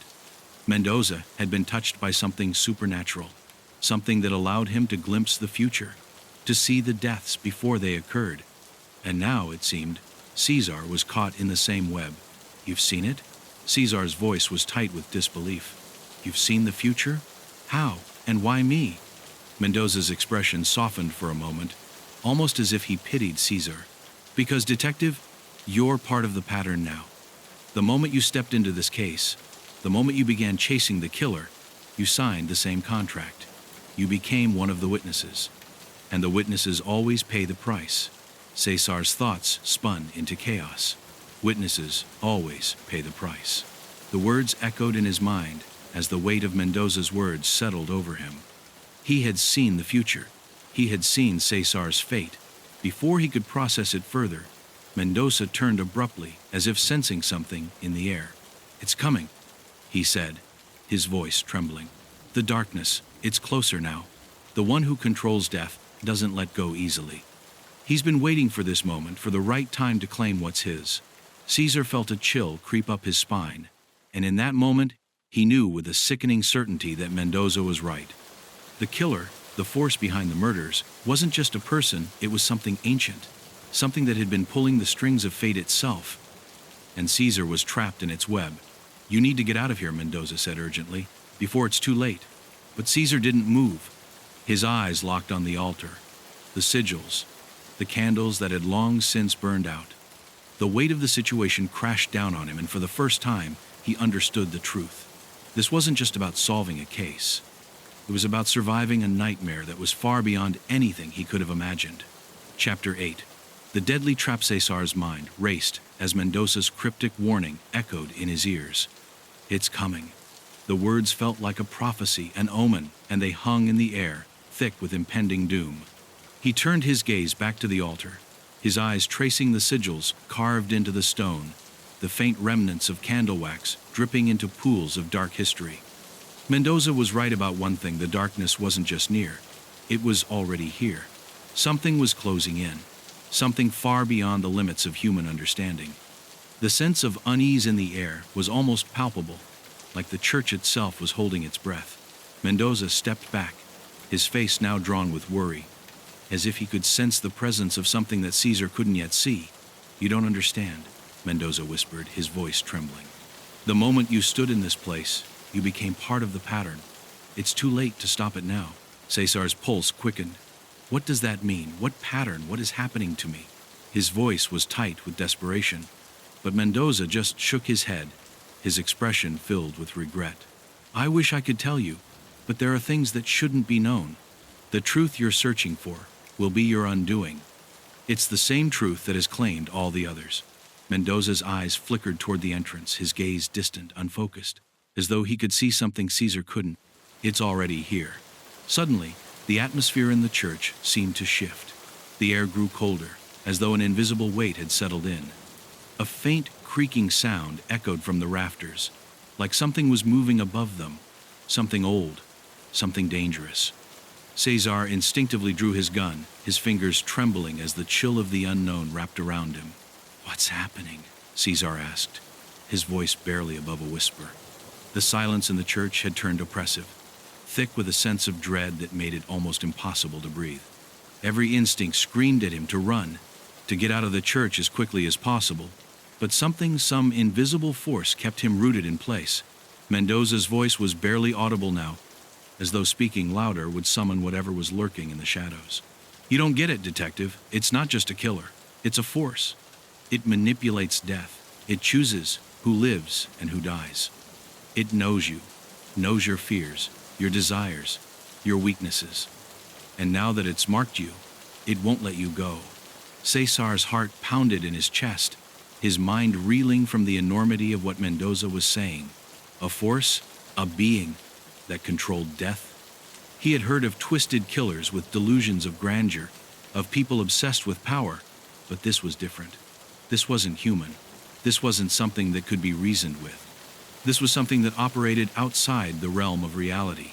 Then, it happened. The church groaned, a sound like the shifting of an ancient beast waking from a long slumber. The walls trembled, and the ground beneath Cesar's feet shifted, as if the very foundation of the building was coming apart. From the shadows near the altar, a shape began to emerge. It was impossible to describe a swirling mass of darkness, a form that seemed to warp and distort the very air around it. Cesar felt his breath catch in his throat, as it solidified into something that was both human and not. A figure cloaked in black, with features so blurred, so distorted, that they seemed to slip in and out of reality. Mendoza gasped, his voice trembling. "It's him! It's the one who controls death." Cesar's grip on his gun tightened. This wasn't just a man, it was something beyond comprehension, something that should not exist in the world. It was as if the very concept of death had taken shape before him, an embodiment of the end. He could feel its presence, feel its cold, unyielding power suffocating the air. The figure stepped forward, its movements deliberate, slow, like a predator savoring its approach. Cesar's instincts screamed at him to run, to fight, to do anything, but he stood frozen, unable to move, as if the darkness itself had rooted him in place. The temperature in the church dropped further, and Caesar could see his breath in the air, a thin mist of fear rising from his lips. "It's too late for you, detective," the figure spoke, its voice a low, raspy whisper that seemed to come from everywhere at once. "You've already seen too much. You've crossed the threshold. You're part of my design now. There is no escaping me." Mendoza, wide-eyed and trembling, backed away. "I didn't think it would come for you this soon," he whispered. "I thought you could still be saved. But you're already marked, detective. The moment you came to the church, the moment you entered the pattern, you sealed your fate."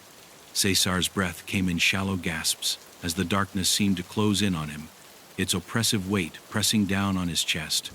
The shadows grew deeper, darker, as if the church itself was folding in on him. He could feel the presence of the being, the force behind the killings pushing against him, suffocating him, twisting reality around him. A flash of memory hit him then: the murders, the victims, the sigils, Mendoza's warnings. It was all part of a ritual, a twisted game of fate and death that had been set into motion long before he had ever stepped foot into this case. And now, he was the next victim in line. With a strength born of sheer desperation, Caesar took a step back, his mind racing for a way out. But the force was too strong, its presence too overwhelming. He had no choice but to face it, to confront the entity that had been manipulating the murders from the shadows. And yet, a part of him couldn't help but wonder if it was already too late, if the trap had already been set. The figure, now fully formed, extended its hand toward him, its fingers elongated and unnatural, like claws made of pure shadow. "There is no escape, detective. Your life is already mine. The pattern is complete." Cesar's heart pounded as the dark figure's grip closed around him, its cold touch seeping into his skin, pulling him toward the edge of oblivion. He fought against it, tried to break free, but the more he struggled, the stronger the grip became. It was as if the darkness was feeding off his fear, growing more powerful with every passing second. He was caught, ensnared in a trap that had been set long ago. Just as he thought he would be consumed entirely, a voice broke through the suffocating darkness. "Number," Mendoza's voice, but it was too late. Cesar could feel the pull of death's grip tightening around him, and in that moment he knew the truth. He wasn't just a detective anymore. He was part of something far darker than a simple case. And there was no going back. Chapter 9. The Origin of Evil. The air in the church was thick with cold, suffocating dread. Cesar's body felt like lead, his muscles locked in place as the shadowy figure's cold fingers gripped him, pulling him into the dark abyss.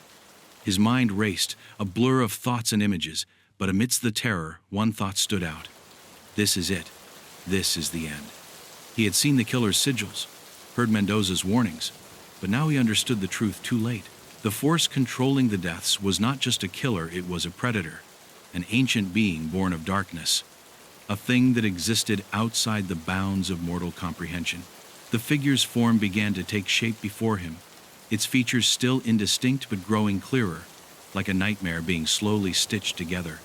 It was humanoid in form, but wrong, twisted, and distorted, its limbs elongated, its face a shifting mask of nothingness. Its eyes, or what could have been, eyes glowed with a dim, otherworldly light, and its mouth opened, emitting a sound like the cracking of ancient bones. The voice that came from it wasn't human either. It was the sound of 1,000 whispers, a chorus of voices overlapping, all speaking in unison. "You're just like all the others," the figure intoned, its voice reverberating through Cesar's skull, rattling his very bones. "You've seen too much, detective, and now you're part of the design. You think you can stop me? You think you can undo what's been set in motion? Number, you are the final piece of the puzzle." Cesar's head spun as the reality around him warped and bent. The church, the altar, even Mendoza, all seemed to twist into an alien landscape, a place where time and space no longer held meaning. His pulse hammered in his chest, his breath coming in ragged gasps, and he realized, with a sickening jolt, that he wasn't just trapped in the church. He was trapped in a different reality, a plane of existence that this entity controlled, where the rules of life and death no longer applied. Through the haze of his panic, a memory surged to the surface: the case files, the murders, the victims, and then something clicked. The sigils, they weren't just markings on a wall, they were more than that. They were a binding, a symbol of the pact that had been forged long ago, a deal with a force beyond time. And it wasn't just about death, it was about control. Control over fate, over life, over everything. The murders were part of the price for the bargain that had been made. "You know, detective, it's funny," the entity continued, its voice slithering into Cesar's mind. "You think you're here to stop me, but you're not. You never were. You were just the final witness, the one who would see the truth. You, like all the others, were chosen long ago." The realization hit Cesar like a physical blow. His mind struggled to comprehend the enormity of what he was hearing. He wasn't just dealing with a killer, a madman, or a psychopath. He was facing something that transcended all human understanding, something that had been manipulating events for centuries, pulling the strings of fate itself. This entity was not bound by the laws of nature. It existed outside of them, a parasite feeding on the very fabric of life and death. Mendoza's voice suddenly broke through the crushing darkness. "Cesar, listen to me. You have to break the cycle. You have to destroy it. There's a way, but you have to understand this thing, this creature. It's not just a demon. It's the essence of death itself." Cesar's gaze snapped to Mendoza, who was standing just a few feet away, his face pale, his body shaking. "What do you mean? How do I destroy it?" Mendoza's eyes met his, full of a mix of fear and sorrow. "It's ancient. It was here long before this city, long before your case. It feeds on the fear of those it kills, on the suffering, on the helplessness. It manipulates death, controls fate. But it is bound by the pact that was made long ago. If you can break the contract, break the connection, you can stop it. But you need to understand where it came from." The entity hissed in anger, the sound like the scraping of metal on stone. "Enough. Do not listen to him. He is a fool. I am eternal. Your time is over, detective. You cannot defeat me. No one ever has." Cesar's pulse thundered in his ears as Mendoza's words began to form the missing pieces of the puzzle. The entity wasn't just a killer, it was an ancient being, born from a time when death was a force to be reckoned with, not something that could be understood or defied. It had been bound by a pact made centuries ago, a contract that had been passed down through generations, a cycle of death and suffering that had never been broken. And now it had come for him, because he had seen the truth.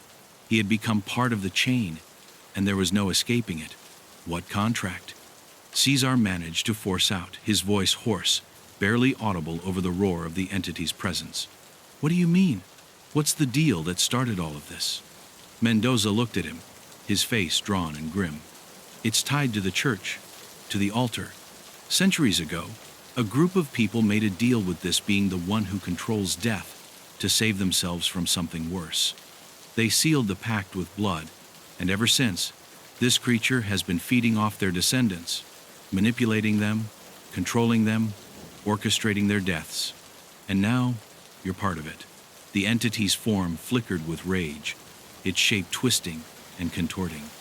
Enough of this. You will die, just like the others. You are my witness. Your fate was sealed the moment you entered my domain. Caesar's mind raced, trying to piece together what Mendoza had said. This was a cycle, a contract made long ago, and every generation since had been bound to it. The victims, the murders, the sigils, it was all part of a pattern. The entity's hunger for death was insatiable, and Caesar had walked right into its grasp, becoming the final witness in a twisted game of fate. He looked at Mendoza, his heart pounding in his chest. How do I break it? How do I stop it? Mendoza's face twisted in anguish. There's only one way. You have to destroy the altar, destroy the source of the power. But it's not just about the altar itself. It's about the blood of the original pact holders, the blood that has fed the cycle for centuries. Caesar's eyes widened in horror. The blood? Yes, Mendoza said, his voice trembling. The blood that is in your veins. Chapter 10. The final witness Caesar's heart was pounding in his chest as Mendoza's words echoed in his mind. The blood that is in your veins. His entire body felt like it was on fire, the weight of the truth crashing down on him. He was tied to this nightmare, bound to the very entity that had been orchestrating the murders, the deaths, the suffering. The blood of the pact holders flowed in his veins, and that made him not just a victim, but a crucial part of the cycle. He had become, without even knowing it, the last piece needed to complete the deadly design. Mendoza's words were still rattling through his brain, but the presence of the entity was suffocating, overwhelming. It loomed over him like a dark cloud, a presence that threatened to crush everything in its path.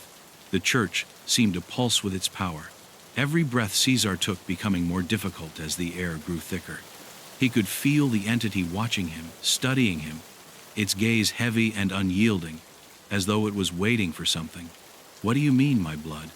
Caesar managed to rasp, his throat dry. His hand gripped the gun tighter, but he knew, deep down, that the weapon would do nothing against whatever was controlling this reality. It was all so out of reach, so beyond him. He was nothing more than a pawn in this ancient, twisted game. Mendoza's eyes were hollow with fear, but there was a glimmer of something else in them, regret perhaps, or understanding. The blood that was part of the original bargain. It's passed down through the generations, and now it's inside you. You're the final witness, the last person alive who carries the curse. And to end it, to destroy the cycle, you need to destroy what connects you to it. The altar. Caesar's mind spun. The altar. The very place where it all began. The place where the pact had been made. He had been standing there earlier, the sigils glowing faintly, the candles long extinguished. It was as if the altar itself was a living, breathing thing, an anchor to the darkness that had been consuming the city. But now there was a horrifying realization creeping in. The altar wasn't just a place. It was the key, the connection between him and the entity, the bridge that tied him to the dark force that controlled the pattern of deaths.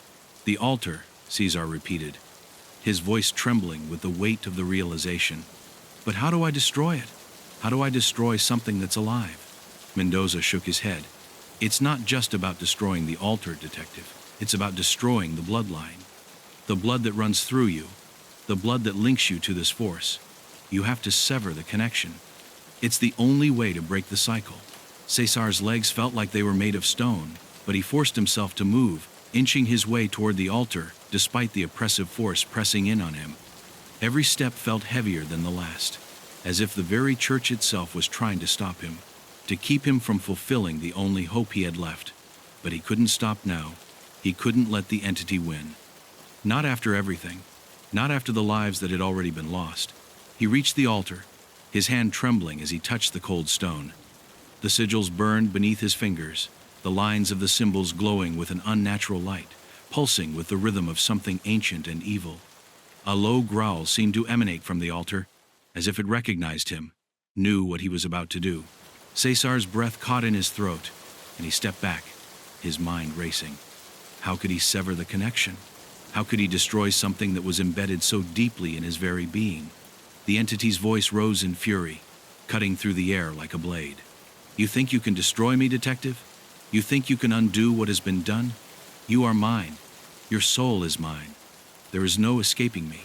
The temperature in the church plummeted, and Caesar could feel his body begin to shake uncontrollably. His vision blurred as the darkness swirled around him, the walls of the church distorting, becoming a swirling vortex of shadow and dread. He was caught in its grip, its power overwhelming him. He could hear the whispers, hundreds, thousands of voices, all speaking at once, telling him to give in, to accept his fate. They were the voices of the victims, the souls it had claimed over the centuries. But Caesar refused to listen. He had to fight. He had to break the cycle. The words of Mendoza haunted him. You're the final witness. That meant he had the power to end it. He wasn't just a victim of fate, he was the key to destroying the cycle of death, the very force that had caused all of this suffering.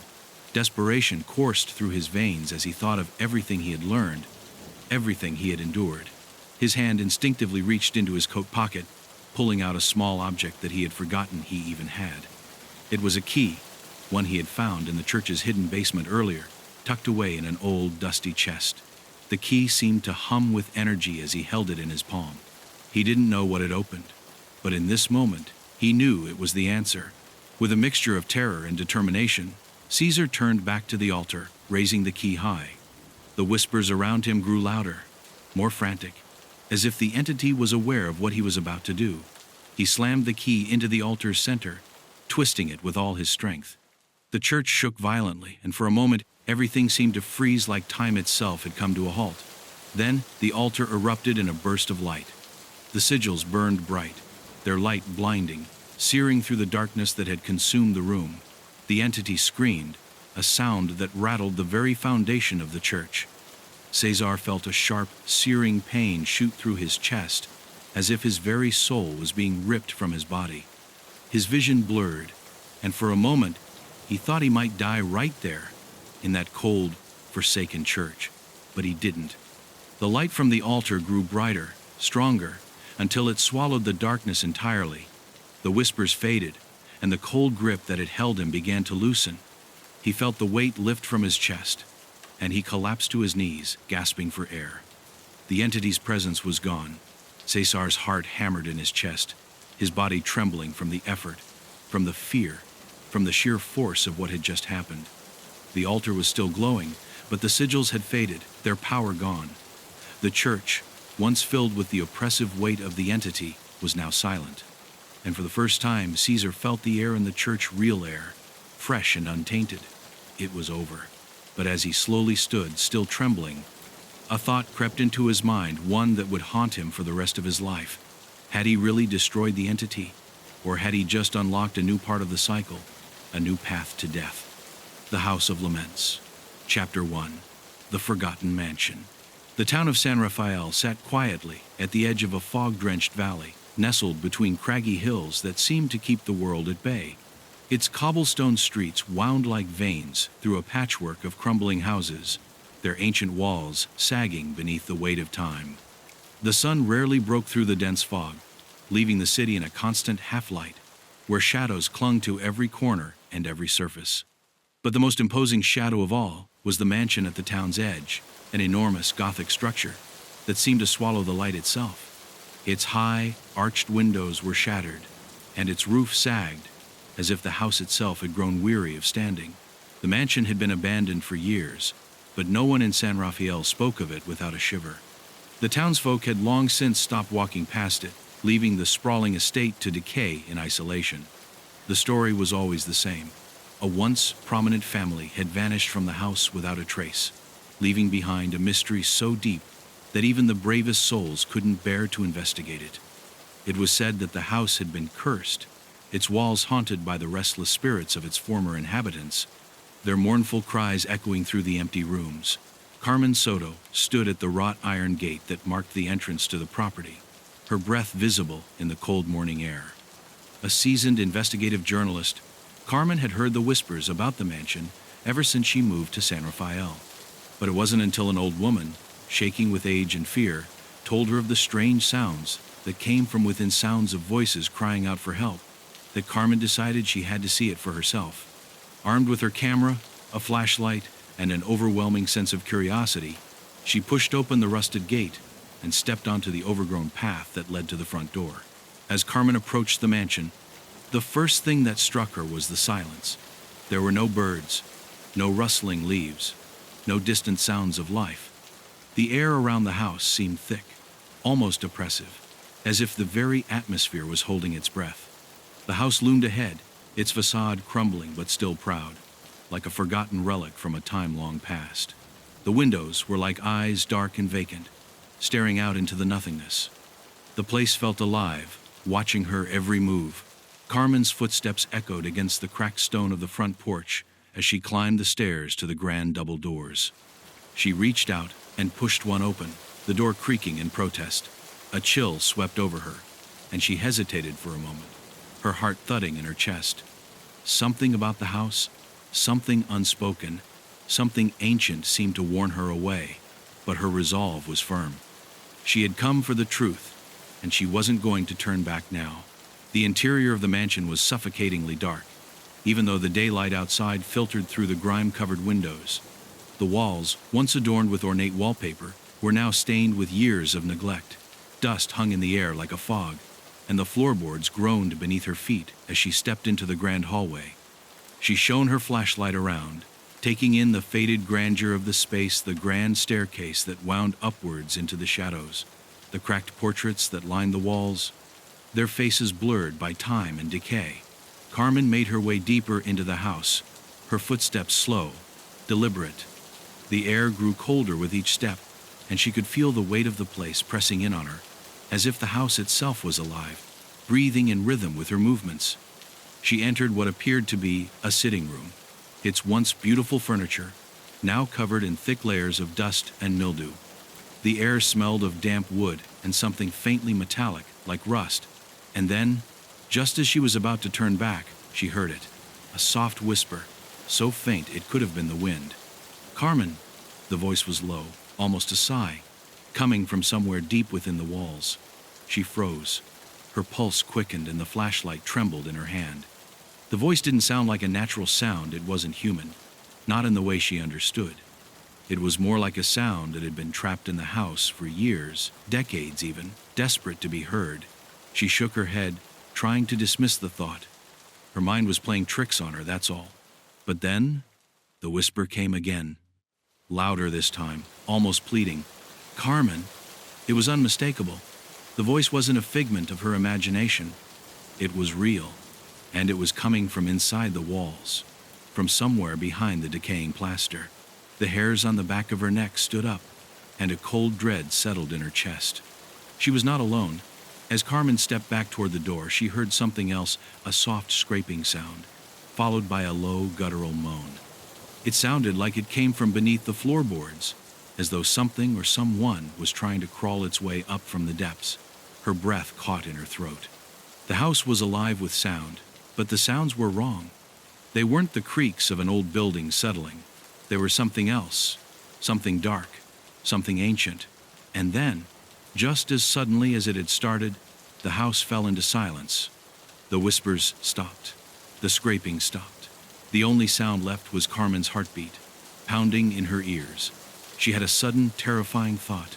What if the house was waiting for her? What if it knew she had come to uncover its secrets? And what if it didn't want her to leave? Chapter 2. The first laments Carmen couldn't shake the feeling that the house had closed in on her the moment she stepped inside. The silence had returned, but it was oppressive, heavy with a presence that made her skin crawl. She held her flashlight in front of her like a weapon, its beam slicing through the thick shadows that seemed to swallow everything else. As she made her way deeper into the house, the hairs on her arms stood on end, and her every step felt weighted by the history of the place. The walls, stained and cracked, appeared to hum with the remnants of something, some energy that still lingered long after the house had been abandoned. The air grew colder as she moved from one room to the next, her footsteps echoing in the vast, empty spaces. At first, she thought it was just the natural decay of the building, but soon she realized it wasn't the house settling, it was something else. A soft, almost imperceptible sound seemed to follow her, like a whisper carried on the wind. She paused, her breath shallow, trying to pinpoint its source. The sound was distant, like it came from deep within the bowels of the house. It was a voice, strained and muffled, like a cry for help, but it didn't seem to belong to anyone alive. "Hello?" Carmen called out, her voice trembling despite her best effort to sound confident. The word echoed through the empty hallways, bouncing off the cold stone walls. There was no answer. But as soon as she turned to walk further, the voice came again, clearer this time, a long, drawn-out lament that seemed to seep from the very foundations of the house. "Help us! Help us!" The words were not human. They were distorted, like a recording played backward. A twisted, sorrowful plea. Carmen's heart raced in her chest, and she froze in place. It was no longer just a sound. It felt as if the very house itself was alive, mourning its past. The voice faded in and out, a low wail that seemed to echo through the walls. She reached for her camera, hands shaking, determined to document what she was experiencing. The lens focused on the shadows ahead, but the room remained unchanged, still, cold, and empty. There was nothing visible, no source to the sounds, yet the sorrow was tangible, as if the house were breathing through the floorboards. The deeper she ventured, the more the sounds grew intense. At first, it was just whispers, but now, a low guttural cry filled the space. "They never leave! They never leave!" The words sounded like they were coming from all directions, swirling around her, trapping her in their relentless rhythm. Carmen's mind raced. Could this be some kind of prank? She tried to rationalize it: old pipes, the wind, the building settling under its own weight. But nothing made sense. Nothing could explain the intense feeling of dread creeping up her spine, nor the sense of eyes watching her from the shadows. In an attempt to regain control, Carmen moved to what appeared to be a study or library. The room was vast, its bookshelves towering and stacked high with dusty, forgotten volumes. Her flashlight danced across the pages of open books, but none of them seemed important. Her mind was focused solely on the strange sounds, the laments that now seemed to come from beneath the very floor. The room seemed colder here, too, and Carmen felt a strange pressure in her chest, as though the house itself was pressing her down, weighing her with its ancient grief. The air seemed to thicken, like something was moving just out of sight. Carmen's throat went dry, and she swallowed hard, determined not to show fear. As her eyes scanned the room, they landed on a large portrait hanging on the far wall, one of the mansion's original inhabitants. It was an older woman, dressed in dark, flowing robes, her face set in a stern, almost regal expression. But as Carmen stepped closer, she felt an unease wash over her. The woman's eyes seemed to follow her, and the longer she stared, the more her expression appeared to change. Was it just her imagination, or did the woman's lips twitch? Without warning, the quiet was shattered by a loud crash from somewhere above. Carmen jumped, her heart hammering in her chest. The sound had been unmistakable, something heavy had fallen. She rushed toward the stairs, her flashlight beam darting across the dark hallway. The cries were growing louder now, more frantic, as if the house was trying to speak to her, to warn her of something. As she reached the base of the grand staircase, she hesitated. The stairs creaked under her weight, protesting as she ascended. The sound of footsteps followed, but there was no one there.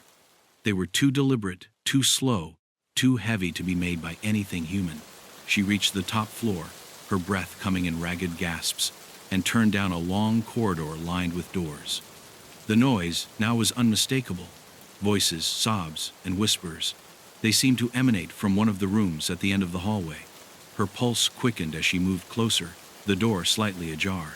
The voices were clearer now, and they all spoke in unison, their words so chilling they made her blood run cold. "You shouldn't have come. You shouldn't have come." Carmen stepped forward, her body trembling, her instincts screaming at her to run. But she couldn't. She had to know what was happening. She pushed the door open slowly, the creaking of the hinges louder than her own breath. Inside, the room was dark, the only light coming from her fading flashlight. And then she saw it. A shadow, a figure, standing in the corner of the room, watching her with eyes that were too dark to be human. The air seemed to freeze, the temperature plummeting, as if the house itself had taken a deep, shuddering breath.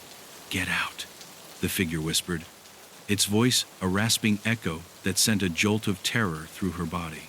Carmen froze, her legs turning to lead, her mind unable to process what she was seeing. The shadow moved closer, its form becoming more solid, more real, and then, just as suddenly, it vanished into the shadows. The whispers started again, louder now, an overwhelming chorus of agony and rage. Carmen backed away from the room, her heart pounding. There was no doubt now this was no ordinary house. She was not alone, and whatever was here, whatever haunted these walls, would not let her leave easily. Chapter 3. The Story of the Family.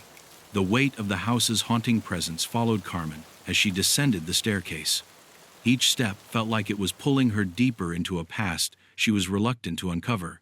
The whispers had stopped, but the feeling of being watched never ceased. Her mind raced as she made her way back into the main hall, her camera still clutched in her hand. She knew she couldn't leave, not yet, not without understanding what was happening in this forsaken place. But where could she find the answers?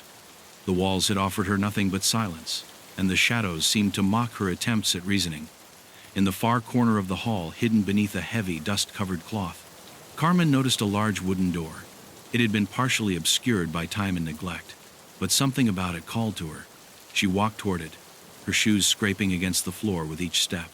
When she finally reached it, she hesitated before pushing it open. The room behind it was shrouded in darkness, but she could feel the pulse of something ancient in the air. She stepped in, her flashlight casting long, eerie shadows against the walls. The room was a library, its shelves stacked high with books that had long since fallen out of favor. The smell of mildew was thick in the air, and the furniture once rich and opulent was now reduced to rotting relics. Yet, among the dust and decay, something caught Carmen's eye. A large, leather-bound book sat on a pedestal at the center of the room, its cover dark with age. It seemed out of place, in the ruin of the room, almost as though it had been waiting for someone to find it. Carmen approached the book slowly, a sense of foreboding gnawing at her. She had no idea what to expect, but her instincts told her that this might hold the answers she was seeking. As she flipped the cover open, the yellowed pages revealed a history of the mansion, a history far darker than she could have imagined. The first pages were filled with the names of the family who once lived here, the Montoya family. They had been well known in San Rafael, their wealth and influence stretching far beyond the borders of the town. But beneath the surface, Carmen found mention of something more sinister: the family's involvement in occult practices, their worship of forgotten gods, and most disturbingly, their connection to a powerful witch. The book described the Montoyas as a family obsessed with power. They had turned to dark rituals in an attempt to secure their position in the town, making pacts with forces beyond human understanding. The rituals grew more depraved with time sacrifices, blood magic, and the summoning of spirits. The Montoyas believed that by bending the will of these spirits, they could control not only their own fate, but also the fate of those around them. But their ambition came at a cost. The spirits they called upon did not remain obedient for long, and the woman who had cursed them, the one they betrayed, had not been a simple witch. She was a vengeful force of nature, determined to bring ruin to the family for their arrogance. The name of the witch was written in stark letters at the top of a page: Isabel Cruz. Carmen's fingers traced the name, her thoughts racing. Isabel had once been a trusted servant in the Montoya household, but when the family had turned against her, accusing her of treason, she had sworn vengeance. Carmen's eyes scanned the page further, learning that Isabel had been a practitioner of the dark arts, a woman capable of bending the very fabric of life and death. It was said that she had made her pact with death itself, and when the Montoyas betrayed her, she used that pact to curse them, trapping their souls within the house for eternity, ensuring that they would never know peace. As Carmen read on, the book grew more disturbing. It described the curse Isabel had placed on the family in vivid detail. The Montoyas would be haunted by the spirits of the dead for the rest of their lives, tormented by their cries and the echoes of their guilt. But the curse did not end there.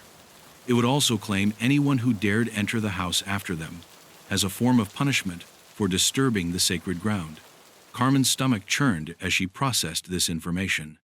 The house was not just haunted, it was an active prison, holding the restless spirits of the Montoya family, as well as the wrath of Isabel Cruz, whose anger was as boundless as the very walls of the mansion. The more Carmen read, the more she realized how deep the Montoya's crimes went. The book revealed that the family had not only practiced forbidden rituals, but had also been responsible for the deaths of countless innocent people. They had sacrificed their neighbors, their servants, even their own children, all in the name of power. The house had been built upon blood, a constant reminder of the price they had paid, and would continue to pay for their arrogance. Carmen could almost hear the whispers of the past, the ghosts of the innocent who had died in the name of power, crying out from the very walls. Suddenly, Carmen felt a chill run down her spine. The air in the room seemed to shift, the temperature plummeting as the whispers began again. But this time, the voices were clearer. "You know too much. You shouldn't have read it." The words were not a plea, but a warning, a threat. Carmen snapped the book shut, her heart racing in her chest. She turned to leave the room, but as she reached the door, she felt an icy hand brush against her arm. She whipped around, but there was no one there. The shadows in the corner of the room seemed to move, undulating like something alive, but as she raised her flashlight, the figures vanished. Carmen fled the room, her breath coming in short gasps as she rushed back into the hallway. She needed to leave. The truth she had uncovered was more than she had bargained for. The house had been cursed, yes, but now, she realized, it wasn't just the Montoyas who were trapped within these walls. She was too. And the spirits were angry. They had seen her, and they had heard her. She had awoken something, and now she had to face the consequences of her curiosity. The mansion had already claimed its victims, and Carmen feared she might be the next. Chapter 4. The diary of the witch. Carmen's hands were trembling as she clutched the book in her arms, her mind reeling from the horrifying truths she had just uncovered. The weight of the Montoya family's dark history pressed down on her like an unseen hand, suffocating her. But the voices, those whispers that echoed through the house, didn't stop. If anything, they grew louder as she made her way back through the hallways. Her breath came in shallow gasps, each step feeling heavier than the last, as if the house was slowly trying to drag her deeper into its malevolent grasp. It was as though the mansion knew she was getting closer to the truth, and it was trying to stop her, trying to force her to turn back. Yet Carmen couldn't stop now. She had to know who Isabel Cruz truly was, what had happened to her, what had driven her to curse an entire family, trapping them in the hellish prison of their own home. The book had only provided pieces, fragments of a tale that were shrouded in mystery and pain. But she felt the pull and instinctual desire to learn more, to understand what had driven the witch to seek vengeance so cruel that it had rippled through generations. As she passed the grand staircase once more, Carmen noticed a small, weathered chest beneath the banister. It looked out of place, buried under a pile of old blankets and dust. Something about it caught her eye. Her pulse quickened as she approached it, carefully pulling it free from the layers of debris. It was locked, but the lock seemed old and fragile. Her mind raced as she looked around, half expecting someone or something to appear behind her, but there was no one. Only the oppressive silence of the house, the whispers that felt like they were inside her mind now, urging her forward. Without hesitation, Carmen pulled a small tool from her bag and broke the lock. The chest creaked open, revealing a collection of objects inside, each more peculiar than the last. Old jewelry, faded photographs, a collection of tattered letters, and what caught Carmen's eye, another book. This one was smaller, bound in dark leather with strange symbols etched into the cover. Her breath caught in her throat as she reached for it, her fingers grazing the spine. This was the diary of Isabel Cruz. She opened the book carefully, her eyes scanning the first few pages, which were filled with the elegant but firm handwriting of a woman who had lived through untold suffering. Isabel's words were sharp, cutting through the silence of the mansion like a blade. The first entry spoke of betrayal, of a love lost, and a family that had once been her sanctuary, but had slowly turned against her. The Montoyas had taken her in as a servant, but over time, as their wealth and influence grew, they began to use her first for her skills, then for her knowledge. They had sought power, and Isabel, once devoted to them, had given them what they desired, but it was never enough. They had wanted more. Isabel wrote of the first signs of her power, small, almost imperceptible acts that had given her a taste of the occult arts. She had learned from the old books, from ancient rituals that had been passed down through generations of women like her witches, who had been forced to hide in the shadows.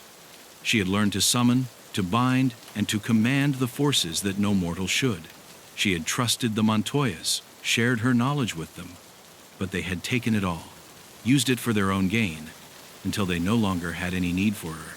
The turning point came when Isabel was betrayed. The Montoyas, hungry for more power, accused her of treason, of using dark magic against them. They had plotted against her, imprisoning her, and attempting to break her spirit.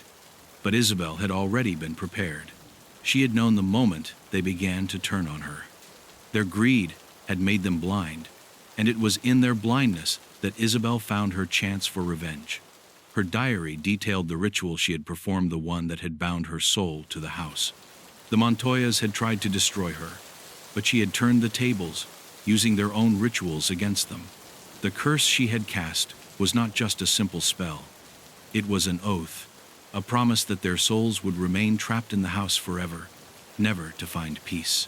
She wrote that she had bound their fates to the walls, to the very stones that made up the mansion. The spirits of the Montoyas would forever roam the halls, suffering the consequences of their sins, while Isabel's wrath would haunt them in ways they could not imagine. Reading further, Carmen discovered something even more chilling. Isabel had not only cursed the family, she had also left her own mark on the house. In the final pages, she described a final act of cruelty.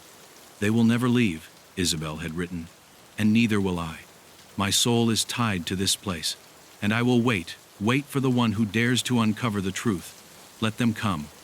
Let them try to understand. But they will fall just as they did. I will make sure of it." As Carmen read these last words, a cold shiver ran down her spine. She slammed the book shut, her mind racing. Isabel Cruz's curse wasn't just a thing of the past, it was still alive, still pulsing through the very foundation of the house. Isabel's spirit and the spirits of the Montoyas were still bound here, and they were waiting for someone like Carmen, someone who dared to uncover the truth. She had woken something. She had disturbed the peace the house had kept for years, and now it would come for her. Suddenly, the whispers returned, louder and more urgent than before. They seemed to call her name, a chorus of voices swirling around her. "You've read it. You shouldn't have read it." The temperature in the room dropped, and Carmen's breath fogged in the air. The shadows that had once been distant now seemed to move closer, swirling around her, growing thicker. She could feel eyes on her, cold and unblinking, and she knew deep down that she had made a grave mistake. Isabel's curse had not been broken. It had only been awakened, and now Carmen was part of it. Chapter 5. The Echoes of the Past. The whispers were louder now, no longer just faint murmurs but distinct voices, all clamoring to be heard. Carmen stumbled back, clutching the diary to her chest, as if its fragile pages could shield her from the growing terror around her. The walls of the mansion seemed to close in, the air thick with the weight of unseen eyes watching her every move. The temperature dropped further, and she could see her breath fogging in front of her, though it was still early morning outside. The house itself seemed to breathe slow, deep breaths that reverberated through the floorboards beneath her feet. Her mind raced as she tried to process what she had just read. Isabel Cruz's curse was real. The Montoya family was doomed to wander the house for eternity, trapped in their own sins, while Isabel's rage festered in the very bones of the mansion. But Carmen wasn't just an observer. She had uncovered the truth, and now she was caught in its web. The house, the spirits, the curse, everything was pulling her deeper into its grasp. And it wasn't just the spirits of the Montoyas that haunted the place. Isabel's spirit, too, was present, watching, waiting for the moment to exact her final revenge. Suddenly, a loud crash echoed from the hallway, followed by the sound of dragging footsteps. Carmen froze, her heart skipping a beat. She couldn't see anyone, but she could hear them. The unmistakable sound of slow, deliberate movement, as though someone was crawling toward her from the darkness. The air around her grew heavier, suffocating, and her pulse quickened as she realized the spirits weren't just whispering now. They were becoming tangible, pressing in on her from every side. The footsteps grew louder, and Carmen turned toward the door, her body tense with fear. She could no longer deny the truth. The spirits of the Montoya family were trapped in the house, and they weren't going to let her leave without a price. With every breath she took, their voices seemed to grow louder, their anguish deeper. She could hear their cries of torment, their pleadings for release, their angry demands for justice. And then among the chorus of voices, one stood out. "Help us," the voice said, raspy and desperate. "Free us." Carmen's blood ran cold. She recognized the voice. It was the voice from the hallway, the one she had heard earlier. It was the voice of a woman, soft but filled with a terrible sorrow. She could feel the presence growing stronger, the weight of its anguish pressing down on her like a physical force.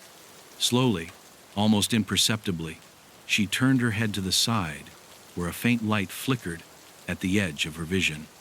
At first, she thought it was a trick of the light, but as she focused, she realized it was the figure of a woman, pale, translucent, her eyes hollow and empty, staring back at her.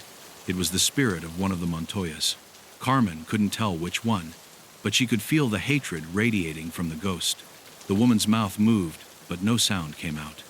Instead, a cold wind whipped around Carmen, knocking the diary from her hands and sending it skittering across the floor.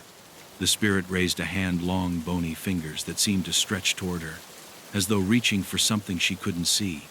The air around her grew colder, and the wailing of the other spirits seemed to grow louder, more insistent. "Help us," the voice repeated, this time with more urgency. "Set us free." Carmen's breath caught in her throat as the figure took a step forward, the space between them shrinking at an impossible rate. The air grew thick with dread, and she could feel her heart pounding in her chest. Every instinct in her told her to run, to flee the house and never look back, but she couldn't. The figure was too close now, its cold fingers brushing against her cheek. The touch was like ice, sending a jolt of terror through her body. Her body went rigid, her limbs frozen in place as though the spirit's touch had paralyzed her. The spirit leaned closer, her face inches from Carmen's, and for the first time, Carmen saw the expression in her eyes: anger, frustration, but also something else. There was a twisted, sickening sadness there, as though the spirit was trapped in a never-ending cycle of torment. She could see the remnants of a beautiful woman beneath the layers of decay and rot, but that beauty was long gone, replaced by the hollow emptiness of a soul unable to move on. "Help us," the spirit's voice echoed in Carmen's mind, the words repeating over and over like a mantra. "Free us, before it's too late." Suddenly, the ghost recoiled, her form flickering as if the connection between her and Carmen was severed. The figure vanished, leaving Carmen standing alone in the oppressive silence. But the echo of the spirit's voice lingered in the air, vibrating in the very walls around her. It wasn't just the Montoyas who were trapped here. Isabel's curse had left its mark on them all, their souls bound together in a twisted web of pain. And now Carmen was caught in the middle. Terror gripped her heart as she realized the full extent of what she was dealing with. The spirits were not just whispers, they were tangible, angry, vengeful, and they weren't going to let her leave without exacting their own price. But there was one thing Carmen couldn't shake from her mind. The spirit had begged her to help. It wasn't just a plea for release, it was a warning. "Before it's too late," the voice repeated in her mind, and Carmen felt the weight of those words settle deep within her chest. There was something more to this curse, something that had yet to reveal itself. But she knew one thing for certain now. She had to find a way to break the curse, or she would never leave this place alive. Chapter 6. The Forbidden Sacrifice. The room seemed to close in around Carmen as the last of the spirit's presence faded, leaving her shaking and breathless. The echoes of its desperate plea for release still reverberated through her mind. But as she stood in the heavy silence of the mansion, one thing became clear. The spirits, haunting, sorrowful, and angry as they were not the true threat here. No, the real danger lay in what the Montoyas had done to their souls, what they had willingly sacrificed in exchange for power.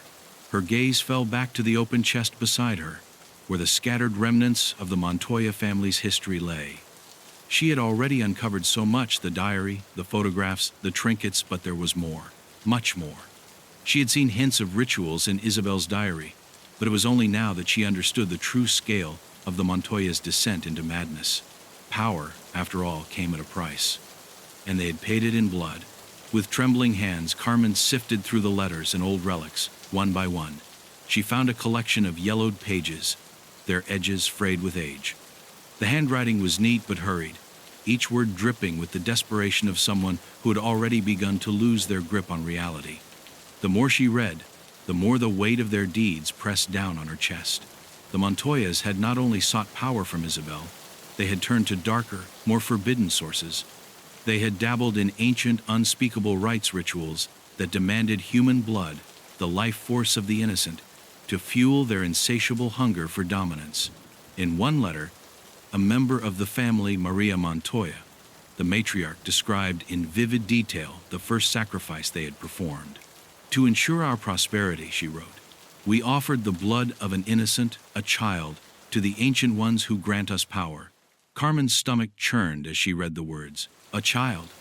Innocence. The price of power was steep, and the Montoyas had paid with the lives of others.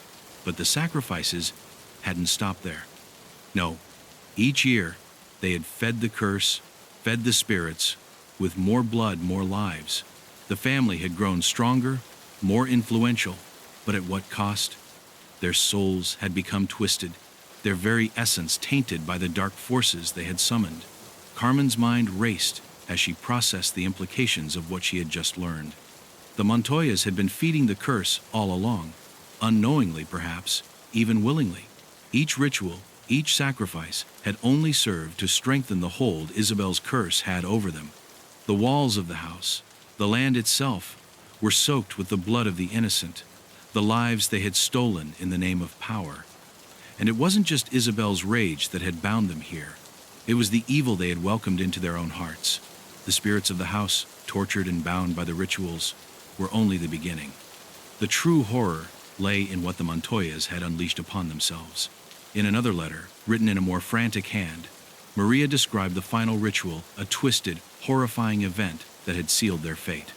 "We have given everything," she wrote, "our souls, our bodies, our lives, and yet we are still not enough. The price is greater than we imagined. The dark forces have demanded a final offering." Carmen's eyes widened as she read the words. The final offering. It was not just a sacrifice. It was the ultimate price. The Montoyas had sealed their own damnation, offering themselves as vessels for the dark spirits they had summoned. Their bodies had been corrupted, their souls shattered, and the house had become a prison, a tomb for the once powerful family now reduced to shadows. Her pulse quickened as the significance of the final letter hit her. The Montoyas had not only sacrificed others, they had sacrificed themselves. And now their restless spirits roamed the house, trapped within the very walls they had once sought to dominate.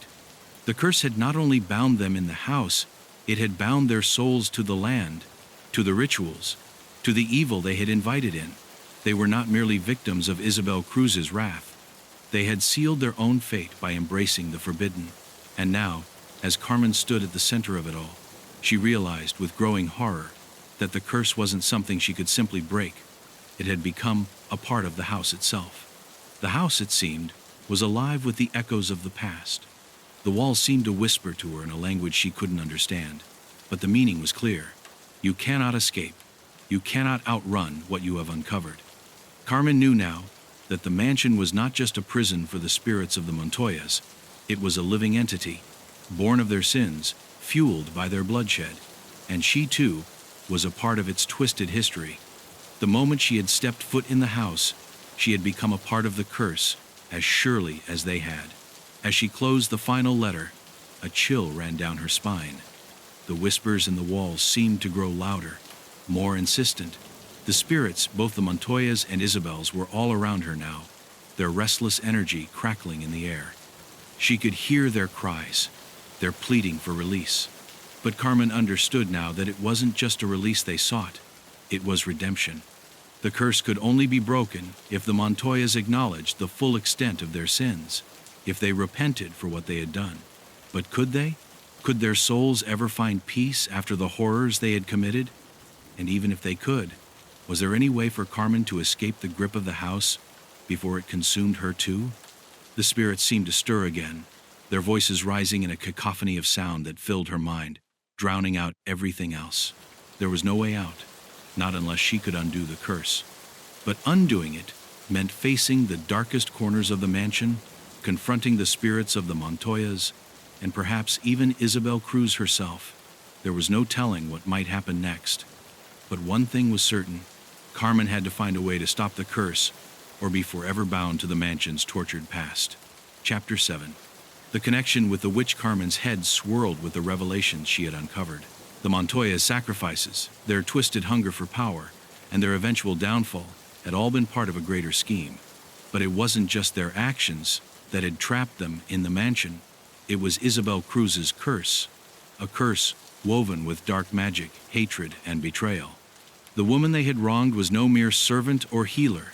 She had been a witch, a force of nature, whose wrath had transcended death itself. And now Carmen was tangled in the web of her vengeance, a web she had barely begun to understand. She could feel it now, an undeniable presence, heavy in the air, pressing against her like the weight of the mansion's history. It wasn't just the ghosts of the Montoyas that haunted the halls. It was Isabel.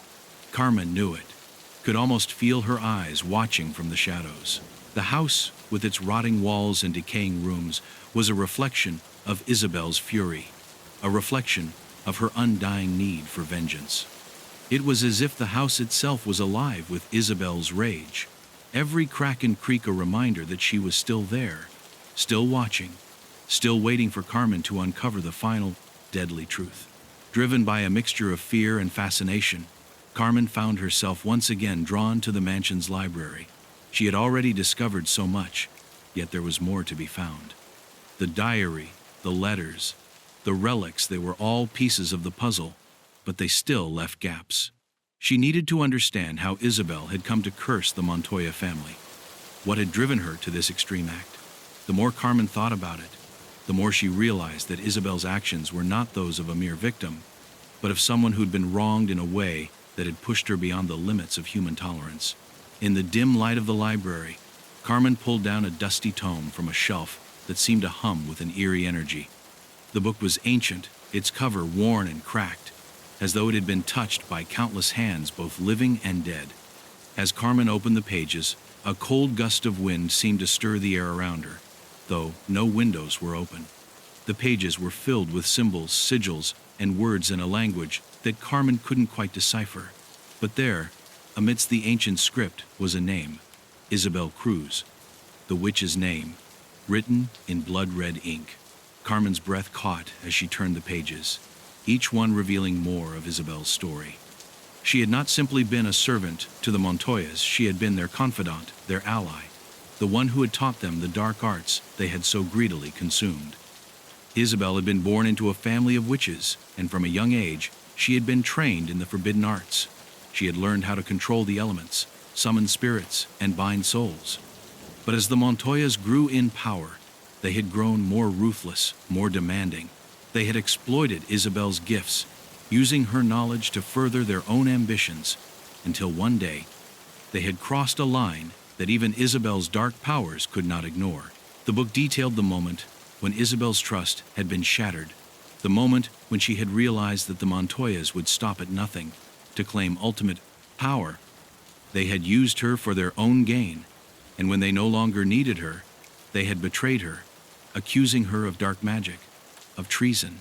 But Isabel had known the truth. It was they who had used her. They who had turned her own teachings against her. And so, In a moment of unimaginable rage, she had cast the curse binding the Montoyas to the house, trapping their souls in an endless cycle of suffering. She had become a part of the house, her spirit intertwined with the very stones that made up its walls.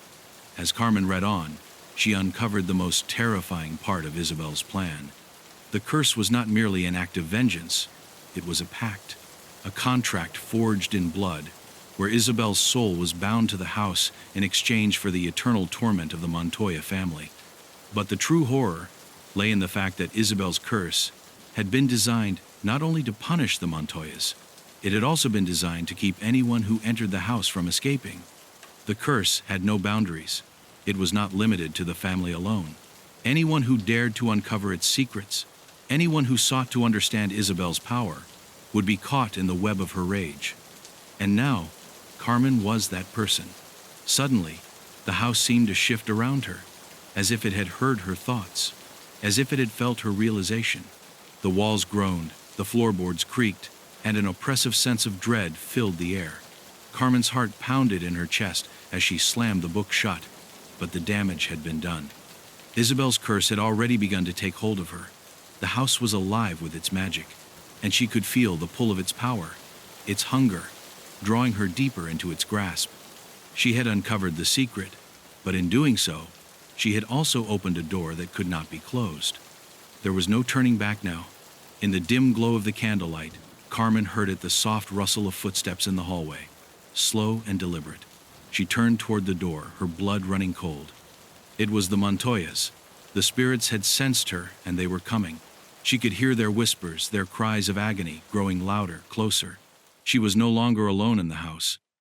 The spirits were closing in on her, their tortured souls longing for release, but also for something else. They wanted her to understand their suffering, to feel the weight of their damnation. Carmen felt a shiver run down her spine as the whispers grew more distinct, more desperate. "You must help." Their voices melded together into a cacophony of sound, and Carmen could barely make out the words. She had been warned by the spirits before, but now, in the wake of her discovery, the weight of their words took on a new meaning. They weren't asking for help, they were begging for revenge. Revenge not only on the Montoyas, but on her, the one who had dared to step into their world. As the footsteps grew louder, Carmen turned back to the book, her mind racing. There had to be a way to break the curse. There had to be a way to escape the clutches of Isabel's vengeful spirit.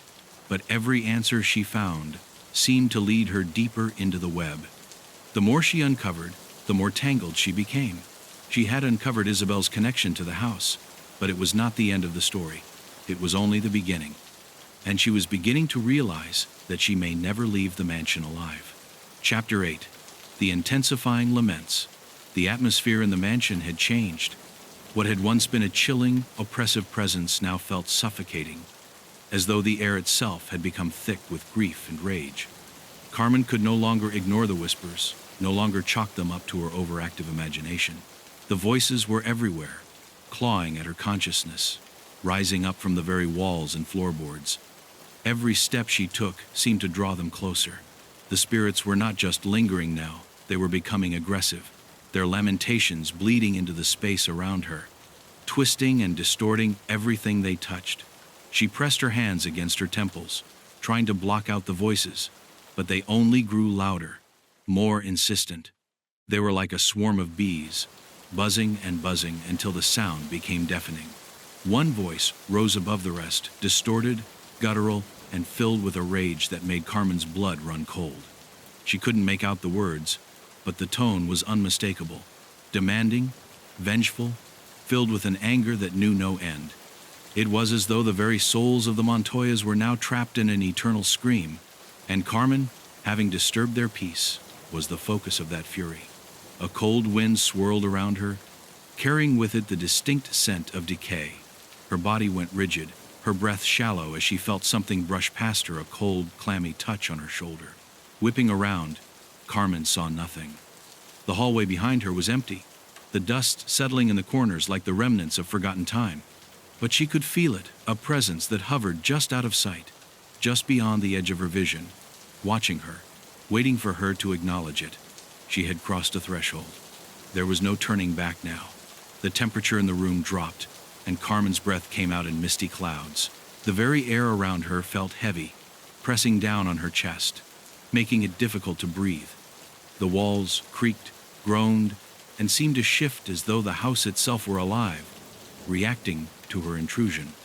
Carmen could feel the weight of the spirits pressing in on her, their collective sorrow and rage pushing against her like an unseen force, urging her to leave, to flee. But something else was calling her forward, something darker, more compelling. Leave us. Leave this place. The voice came from the shadows, so soft at first that Carmen almost mistook it for her own thoughts. But then it grew louder and clearer, until it seemed to fill her mind entirely. She spun around, her heart hammering in her chest, but the hallway remained empty, its darkness stretching on forever. The voice seemed to echo in her skull, reverberating through her bones. Leave before it's too late. And then she saw it. A flicker of movement in the far corner of the hallway, a shadow darting between the walls, a figure that moved with an unnatural speed. It was just a blur, a shape, but Carmen's instinct screamed at her to run, to get out. Yet her feet stayed rooted to the ground, her body unwilling to obey her mind. The figure emerged again, clearer this time, a woman, her hair matted with dark, sticky strands, her face pale and gaunt, eyes sunken with years of torment. It was one of the Montoyas. Carmen could feel the air in her lungs freeze as the woman's hollow gaze met hers. The spirit's lips parted, her words slow, deliberate. You shouldn't have come. The words were more a rasp than speech, like the last breath of someone who had been dead for too long. The spirit moved closer, its spectral form flickering in and out of existence as it advanced toward Carmen. The air grew colder still, and Carmen felt the chill seep into her very bones.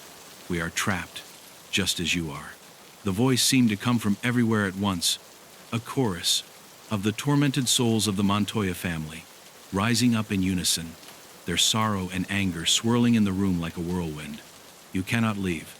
The ghostly woman stepped closer still, and Carmen felt her chest tighten with panic. The figure reached out, her bony hand brushing against Carmen's cheek, in an icy caress that burned like frostbite. Carmen's breath hitched, and she staggered back, but the woman's gaze never wavered. We cannot forgive. Her voice echoed in Carmen's mind, drowning out all other thoughts.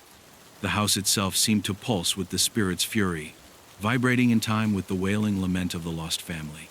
As the voice of the woman grew louder, a cacophony of anguished cries mixed in, growing in volume until it was an unbearable din. Every part of the house was alive with noise, footsteps that seemed to echo from below, from above, from the walls themselves. Carmen's knees gave way, and she collapsed onto the floor, covering her ears in a futile attempt to block out the sound.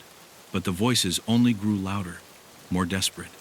They were begging, pleading, but also cursing. Their anger was directed not just at the Montoyas, but at her, the intruder, the one who had come to uncover their buried past. The spirit's hand was still on her face, cold as death, but its touch was not just physical. Carmen could feel her soul being pulled, drawn into the darkness of the house, as if the very air around her had become a trap, a noose tightening around her. The house was feeding on her fear, on her confusion, and she knew that it was only a matter of time before the spirits consumed her entirely. A voice broke through the chaos, cutting through the maelstrom of torment. This voice was different from the others. It was sharp, commanding, and filled with an undeniable authority. Enough! The word rang through the house, and suddenly the voices ceased, falling into a thick, oppressive silence. Carmen slowly lifted her head, her heart still pounding in her chest. She looked around, her eyes searching for the source of the voice. But there was nothing there, just the oppressive, empty shadows of the mansion. But the silence felt wrong, as though it was the calm before a storm. She could feel the presence growing stronger, the house itself breathing around her, closing in. And then, in the eerie stillness, the figure appeared again. But this time, it wasn't one of the Montoyas. It was Isabel. Her form was ethereal, almost translucent, her eyes glowing with a cold, unnatural light. The witch stood in the doorway, her expression unreadable as she gazed at Carmen. Isabel's lips parted, but no words came out at first. Then her voice, though quiet, cut through the silence like a blade. You've learned too much." Her words echoed through the mansion, leaving a cold shiver down Carmen's spine. "You cannot escape now. The house will keep you, just as it kept them." Carmen felt the last shred of hope slip away. The house had taken her. There was no way out. And the curse had claimed her, as it had claimed the Montoyas. Chapter 9. The confrontation with the ghosts. The silence that followed Isabel's chilling words was like a suffocating blanket. Carmen could feel her heart hammering in her chest, her breath coming in shallow gasps as the weight of the house pressed down on her. Isabel stood before her, her form flickering like a shadow in the corner of her vision, and yet Carmen could feel the intense presence of the witch, her anger, her power seeping into every crack of the mansion. The house had never been just a building. It had become a living, breathing entity, fueled by the ghosts of the past, by the power of Isabel's curse.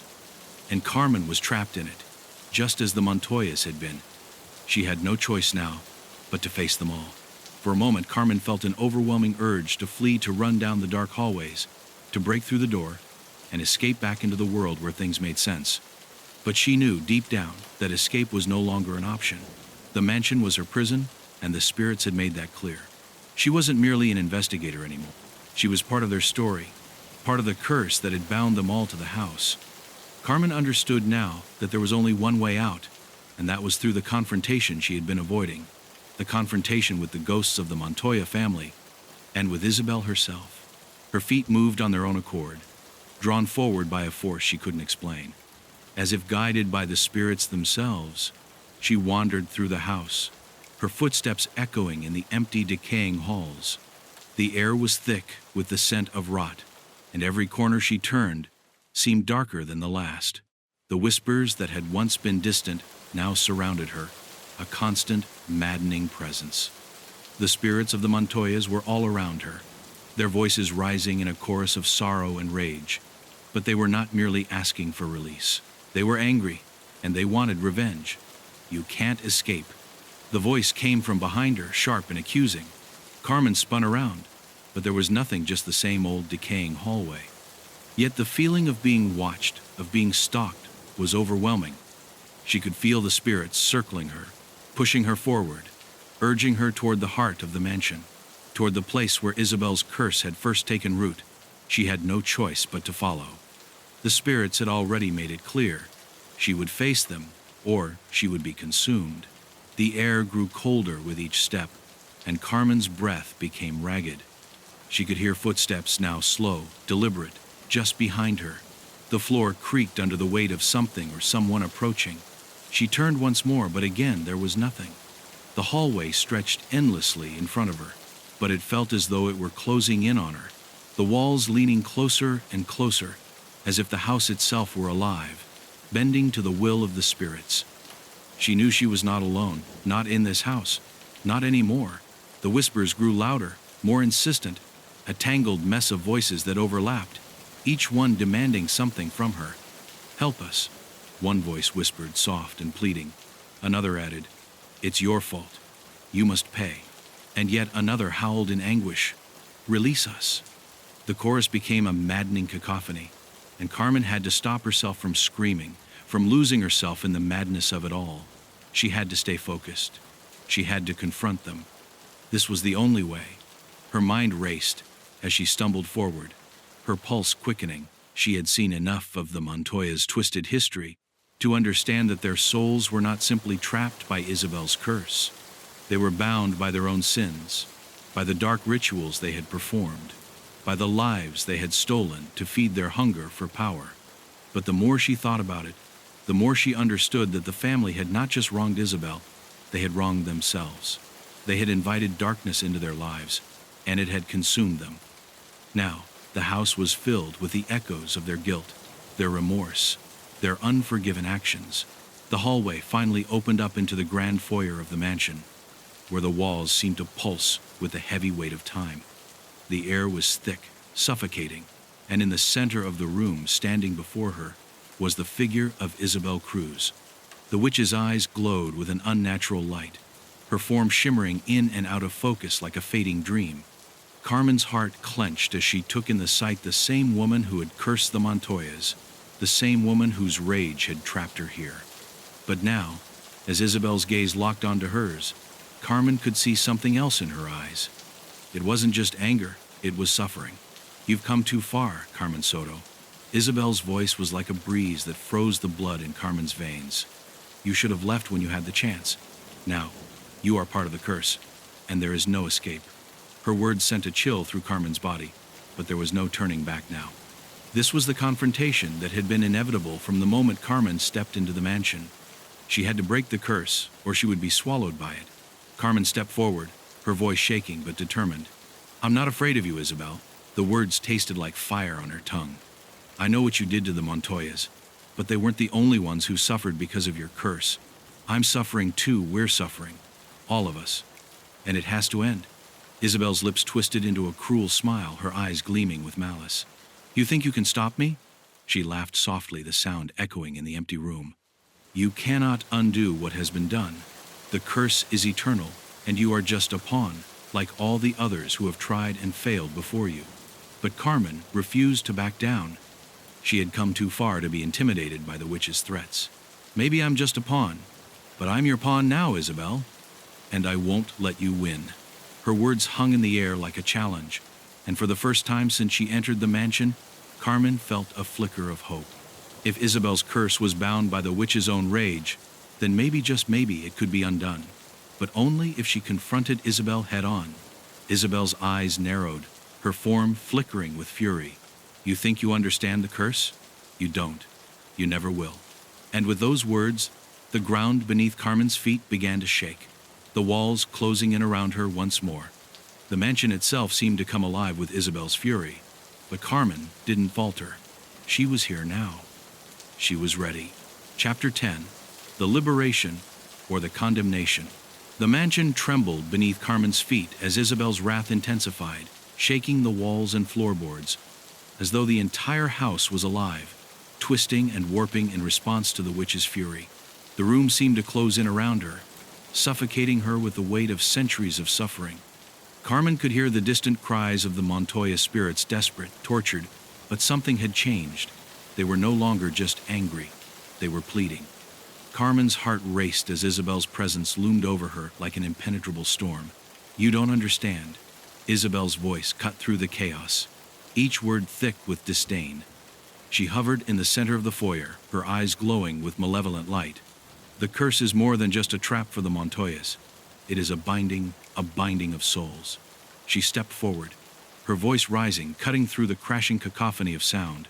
"A binding that has lasted for generations. And you think you can break it with your pitiful words?" Carmen didn't flinch. Her hands trembled, but she stood tall. The weight of the house, the suffocating presence of the spirits, the relentless pressure of Isabel's rage, all of it threatened to crush her. Yet Carmen was resolute. This was her final confrontation. The spirits had tried to drown her in their sorrow, but now Carmen understood the truth. She wasn't just fighting for her life, she was fighting for their freedom too. The Montoya's curse had been sealed in blood, but it didn't have to be this way forever. "You're wrong." Carmen's voice echoed through the hall, firm despite the fear that twisted in her gut. "You may have bound them, Isabel, but you don't own their souls. They were trapped by your curse, not by their sins." She took a step forward, though the air around her seemed to tighten, threatening to hold her back. "They don't deserve this. No one does." Isabel's expression darkened, her eyes narrowing to slits. "You think they are innocent?" she sneered, her form flickering.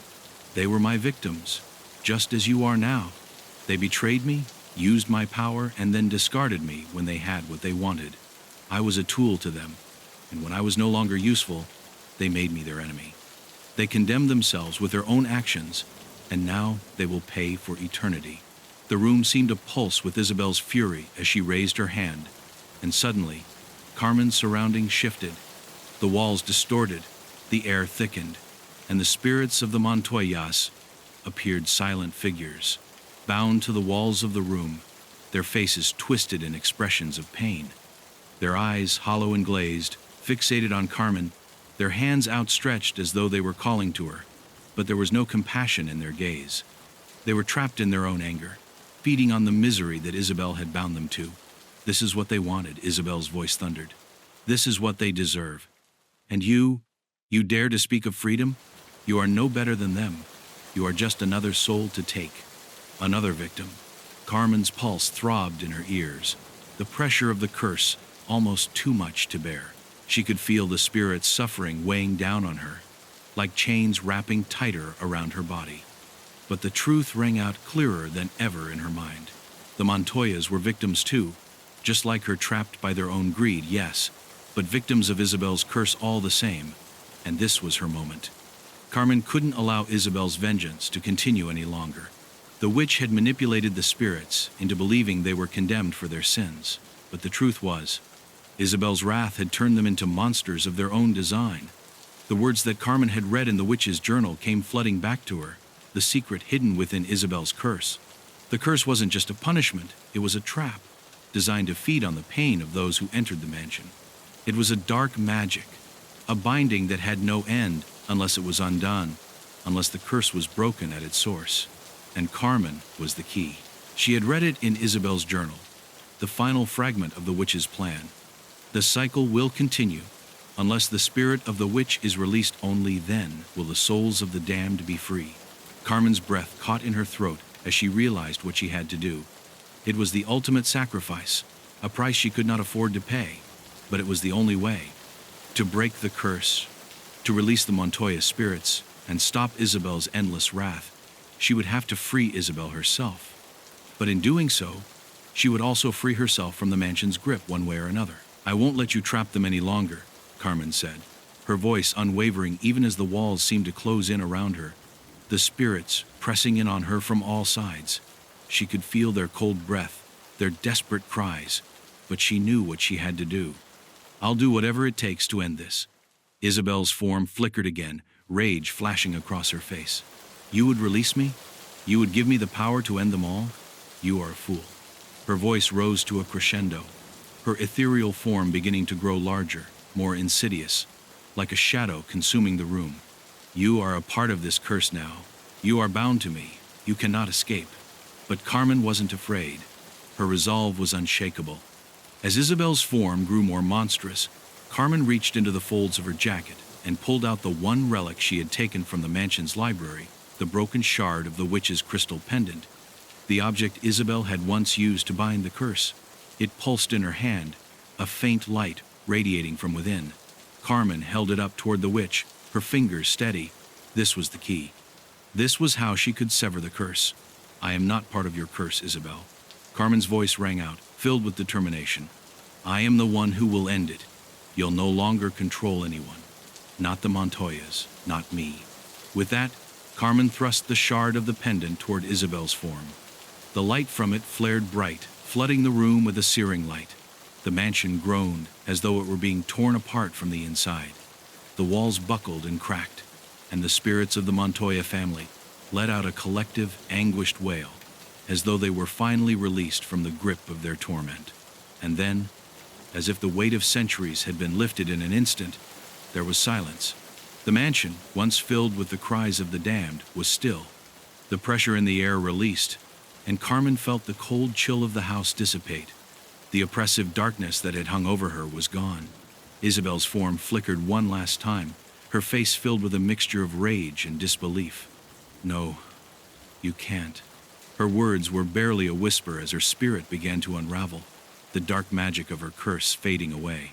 The spirits of the Montoyas, free at last, whispered their gratitude to Carmen, their forms beginning to fade into the light. They were no longer trapped, no longer bound to the mansion, and neither was she. As the light filled the mansion, Carmen took a deep breath. The curse was broken. She was free, the creature of oblivion. Chapter 1. The Disappearance of a Child. The small town of Valle Oscuro lay at the foot of a vast ancient forest. Surrounded by thick trees and shadowed valleys, it seemed like a place untouched by time, where the quiet days stretched on in slow, unbroken rhythms. But all that changed with the disappearance of a child. 8-year-old Matias Sanchez had been playing near the edge of the forest when he vanished without a trace. No cries for help, no signs of struggle, just an eerie emptiness in the place where he had last been seen. The local authorities were baffled. The police scoured the area for days, combing through the woods with search dogs, but found nothing, no footprints, no blood, No sign of a struggle. There were no clues. It was as if the boy had simply melted into the air. It was the third such disappearance in as many months, but each case seemed to slip from the minds of the villagers as quickly as it had arrived. Yet, unlike the others, Matias's mother, Cecilia, refused to let the mystery fade. She knew something was terribly wrong. Her son had seen something in those woods, something that had drawn him in. Andres Martinez, a journalist known for his investigative work in the big cities, had heard about the disappearances through an anonymous tip. Intrigued by the case, he arrived in Valle Oscuro a few days after the boy had gone missing, eager to uncover what he believed was a story worth chasing. He was no stranger to bizarre cases, but something about this one felt different. There was a strange weight in the air here, as if the town itself was holding its breath, waiting for something more. He went straight to the Sanchez family home to speak with Cecilia. When he arrived, he found the house cloaked in an unsettling silence. Cecilia sat in the living room, her eyes hollow, staring blankly at the empty chair where her son used to sit. Her husband, Ramon, stood by the window, his back to the room, gazing out at the forest. Neither of them spoke as Andres introduced himself, but Cecilia's expression hardened when he mentioned the boy's name. Her voice came in a quiet, almost distant whisper as she told him what happened. Matias was playing near the woods, she began, her eyes never leaving the floor. He was supposed to come back before sunset, but he never did. We heard nothing, not even a scream. She shuddered, a tear escaping down her cheek. I looked outside and saw him standing at the edge of the trees, looking at something. I called to him, but he didn't respond. And then, just like that, he was gone. Vanished. Andres listened intently, jotting down notes, his mind racing to make sense of the situation. "Did you see anything strange in the forest? Anything unusual?" he asked, trying to find some concrete detail that might lead him to an answer. But Cecilia only shook her head, her eyes wide with an unfamiliar terror. "I don't remember," she whispered, almost as if the words were too painful to speak. "I can't remember what I saw, or what happened after. It's all hazy." Her voice faltered, and for a moment, Andres felt a chill creep up his spine. She had been a mother, frantic with worry, but now it seemed as though the memory of her own son was slipping away, like sand through her fingers, as Andres sat in silence, pondering her words. A sudden gust of wind rattled the windows, pulling his attention to the outside. For a fleeting moment he thought he saw something move in the shadows of the forest, something tall, something wrong. But when he turned to look again, there was nothing there. The trees stood still, their branches swaying gently, as if nothing had disturbed them. He shook off the feeling. He was a man of logic, of reason. There was no room for superstition here. Yet, as he left the Sanchez house and walked through the village, he couldn't shake the unease that gripped him.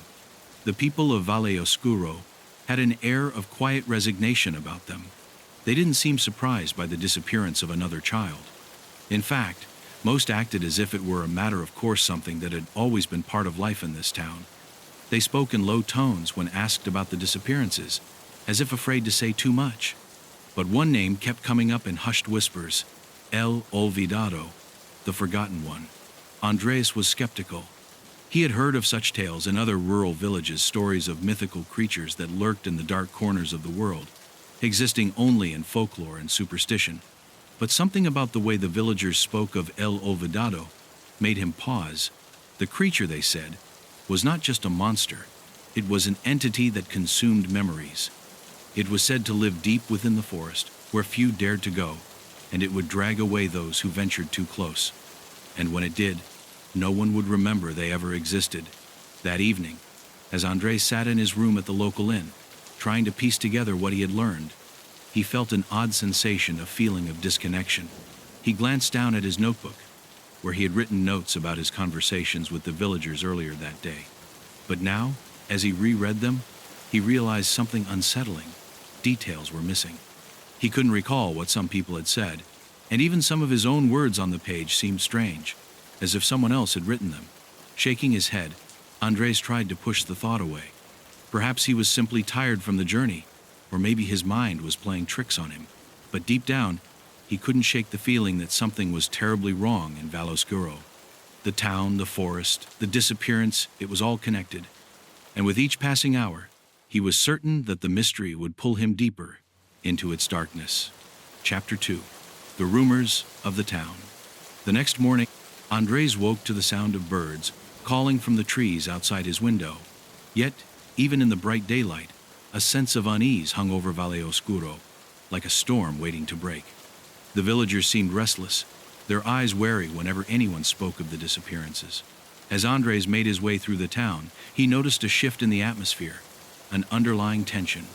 People went about their daily tasks, but there was a subtle reluctance in their movements, like they were waiting for something they couldn't name.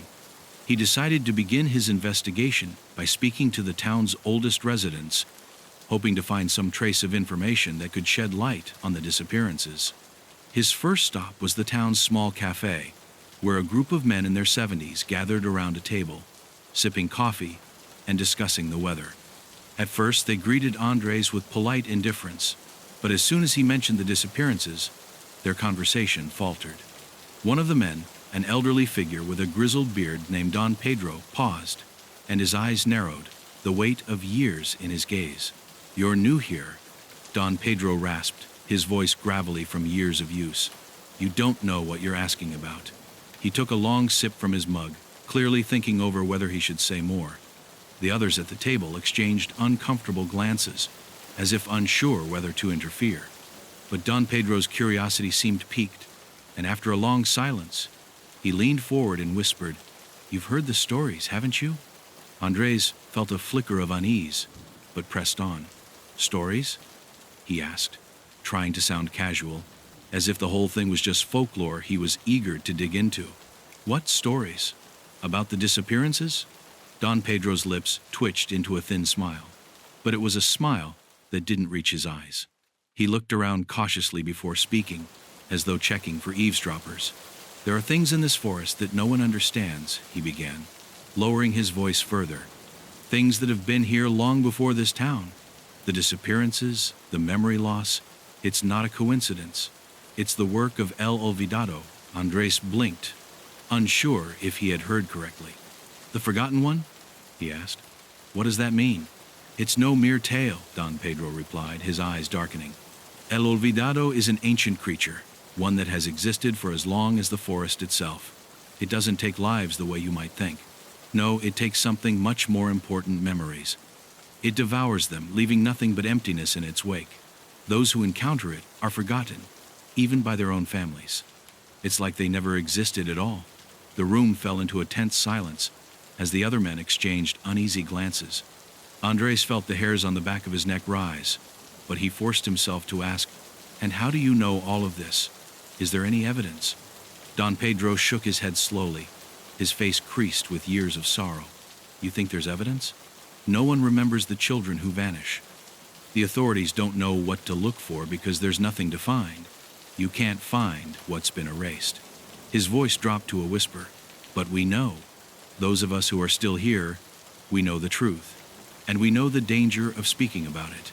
Andres, though skeptical, felt a growing sense of unease settle in his chest. He had heard legends like this before, but something about Don Pedro's words felt different. The old man wasn't speaking like a storyteller. He was speaking like someone who had witnessed something terrible and lived to regret it. As the conversation continued, Andres learned that the creature was not simply an ancient myth, but a presence that the villagers had lived with for generations. It was said that every few years, El Olvidado would return, dragging one or more of the town's children into the woods, erasing them from existence. It was not a matter of time, it was a cycle. The forest would claim its due, and the town would forget. They would go on living, with only the memory of the emptiness left behind. Andres felt his heart pounding as the words sank in. He had come to Valle Oscuro looking for a story, but now he wondered if he had stumbled upon something much darker than he had anticipated. Was there a creature in the forest, preying on the memories of the innocent? Or had the townspeople woven a web of fear and superstition that had twisted their minds into believing something impossible? As the morning passed, Andres made his way to the local library, hoping to find historical records that might explain more about the origins of El Olvidado.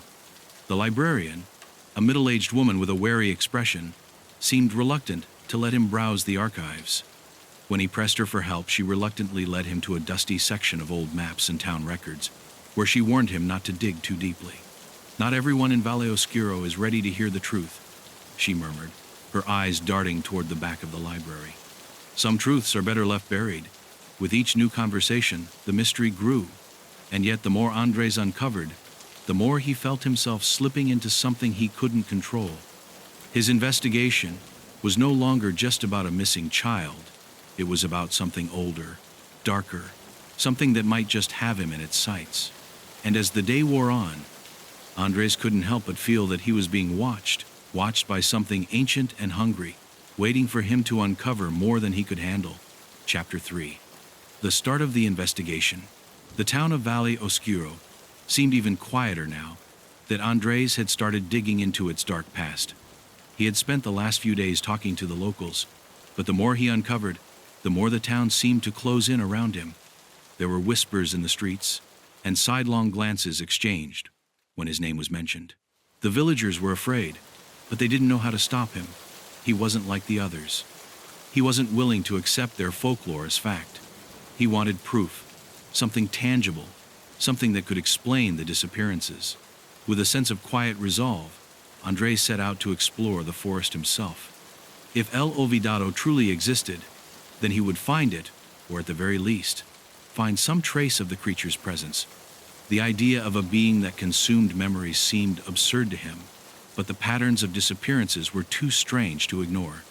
It wasn't just the loss of children, it was the complete erasure of them. No one remembered their names, their faces, their very existence. Even their families, it seemed, couldn't recall what their own children had looked like. As Andres walked toward the edge of the forest, the air grew thick with a damp, earthy smell. The towering trees, twisted and gnarled, seemed to stretch endlessly into the sky. It was quiet, unnaturally so. No birds chirped, no insects buzzed. Even the wind seemed hesitant to stir the leaves. He'd been warned about the woods, of course. The elders had told him not to go too far, that it wasn't a place for outsiders. But he wasn't the kind of man to be easily scared off by threats veiled in superstition. This was his story, and he would uncover the truth, no matter the cost. He ventured deeper into the woods, the path becoming less distinct the farther he walked.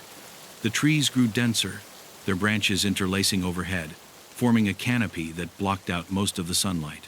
The ground was soft, carpeted with layers of fallen leaves and damp moss. Every step he took felt heavier, as if the forest itself was reluctant to let him pass. For hours, Andres wandered, but he found nothing but the quiet expanse of the woods. No signs of a creature, no traces of the missing children, just trees, shadows, and an overwhelming silence that pressed in from all sides. He felt a growing unease, a sense that he was being watched, though he saw nothing but the endless stretch of green and brown. By late afternoon, he had lost track of time. The light filtering through the trees had shifted, casting long, distorted shadows on the ground. He stopped for a moment to gather his bearings, but when he turned back to retrace his steps, something stopped him cold. The path was gone. The way he had come had vanished, replaced by a thick thicket of undergrowth. He was no longer sure which direction he had come from. Panic began to creep in, though Andres fought to keep it at bay. He had heard stories of people getting lost in these woods, people who had wandered too deep and never returned. His heart began to race as he realized just how far he had ventured. Was it possible that the forest itself was changing, shifting? He didn't know, but one thing was certain: he wasn't alone. He took a deep breath and steeled himself. He needed to stay calm. This was what he had come for. He would find the answers even if they didn't want to be found. That's when he heard it, a sound distant yet unmistakable. A low, guttural groan that seemed to come from the very earth beneath his feet. It was a sound that made the hairs on his neck stand on end, a sound that felt both ancient and unnatural. Instinctively, Andres turned in the direction of the noise, but the woods were eerily still. The noise had stopped. He strained his ears, listening for any sign of movement, but there was nothing. His pulse quickened as his eyes scanned the underbrush, but there was no sign of the source. Perhaps it was just the wind, he told himself, though deep down, he knew it wasn't. Suddenly, something else caught his attention. A movement at the edge of his vision, a figure, barely visible among the trees, It was tall, unnaturally tall, and it seemed to shift with the shadows, blending into the forest itself. Andres's breath caught in his throat. Was it a person? Was it El Olvidado? He couldn't tell. His instincts screamed at him to run, but his feet were frozen to the spot, rooted in place by a force he couldn't understand. As the figure moved, the air around him seemed to grow colder, the very atmosphere thickening. Andres squinted, trying to make out more details, but with each step the figure took, he felt something inside of him begin to fade like a memory slipping away, just out of reach. He could no longer remember the exact shape of the figure, nor the sound of the groan. The edges of his thoughts were growing fuzzy. It was as though the forest itself was erasing him. Desperately, Andres turned to leave, but as he moved, he realized with a sickening lurch that he couldn't remember the way back. The trees seemed to shift around him, rearranging themselves, as if the forest itself was mocking him. He had no sense of time, no sense of direction. He was lost in the same way the children had been. And just like them, he would soon be forgotten. Chapter 4. The disappearance in the dark. Andres awoke with a jolt, gasping for air as his senses slowly returned. For a few seconds, everything was disorienting. He was lying on the damp ground, the faint smell of wet earth and decaying leaves filling his nostrils. The last thing he remembered was seeing that figure in the trees, tall, shadowy, blending with the forest itself. But now, everything felt wrong. His head throbbed as though a weight had been pressing down on him, suffocating him, and he couldn't remember how he had ended up on the forest floor. His fingers shook as he tried to push himself up, but his body felt sluggish, as though it wasn't quite his own. It took a few moments to orient himself, but when he finally managed to sit up, he realized with growing horror that the landscape around him had changed. The dense forest, which had been so familiar just hours before, now seemed like a labyrinth, unfamiliar and alien. The trees were taller, their branches twisting in unnatural angles, blocking out even the faint light of the moon. It was then that he realized something even more terrifying. His watch, the one he had been wearing earlier that day, was gone. The timepiece had always been reliable, but now it was nowhere to be found. He had no sense of how long he had been unconscious. Was it hours? Days? The confusion was maddening. And worse, he couldn't remember the exact path he had taken into the forest. He had lost his bearings completely. Panicking, Andres rose to his feet, his legs weak, his thoughts fragmented. He tried to call out, but the words felt strange on his tongue. His own voice seemed distant, as if it belonged to someone else. His mind was unraveling, slipping through his fingers like sand. He couldn't remember the details of the last few hours. He couldn't remember why he had come out here in the first place, or what he was supposed to be looking for. His thoughts blurred, like a dream he couldn't quite recall. Suddenly, a cold gust of wind swept through the trees, and a faint whisper followed it, a whisper so soft it could have been mistaken for the rustling of leaves. But Andres knew better. It wasn't the wind, it was something else, something calling to him. He turned, straining his eyes to see through the murky darkness, but the shadows seemed to shift and stretch, making it impossible to focus. It was as though the forest itself was alive, its very presence distorting reality. And then he saw it, a shadow moving in the distance, just beyond the reach of the trees. At first it was just a silhouette, vague and indistinct, but as Andres' eyes adjusted, he could make out more details, tall, unnaturally so, with limbs that seemed to twist at odd angles. The creature moved slowly, deliberately, and with each step it took, Andres felt something inside of him fade, a memory, a fragment of thought, slipping away like water through his fingers. His breath hitched in his throat as he tried to call out to it, but his voice faltered, fading into the wind. He reached out as if to stop the creature, but his own hand seemed distant, as though it belonged to someone else. And then it was gone.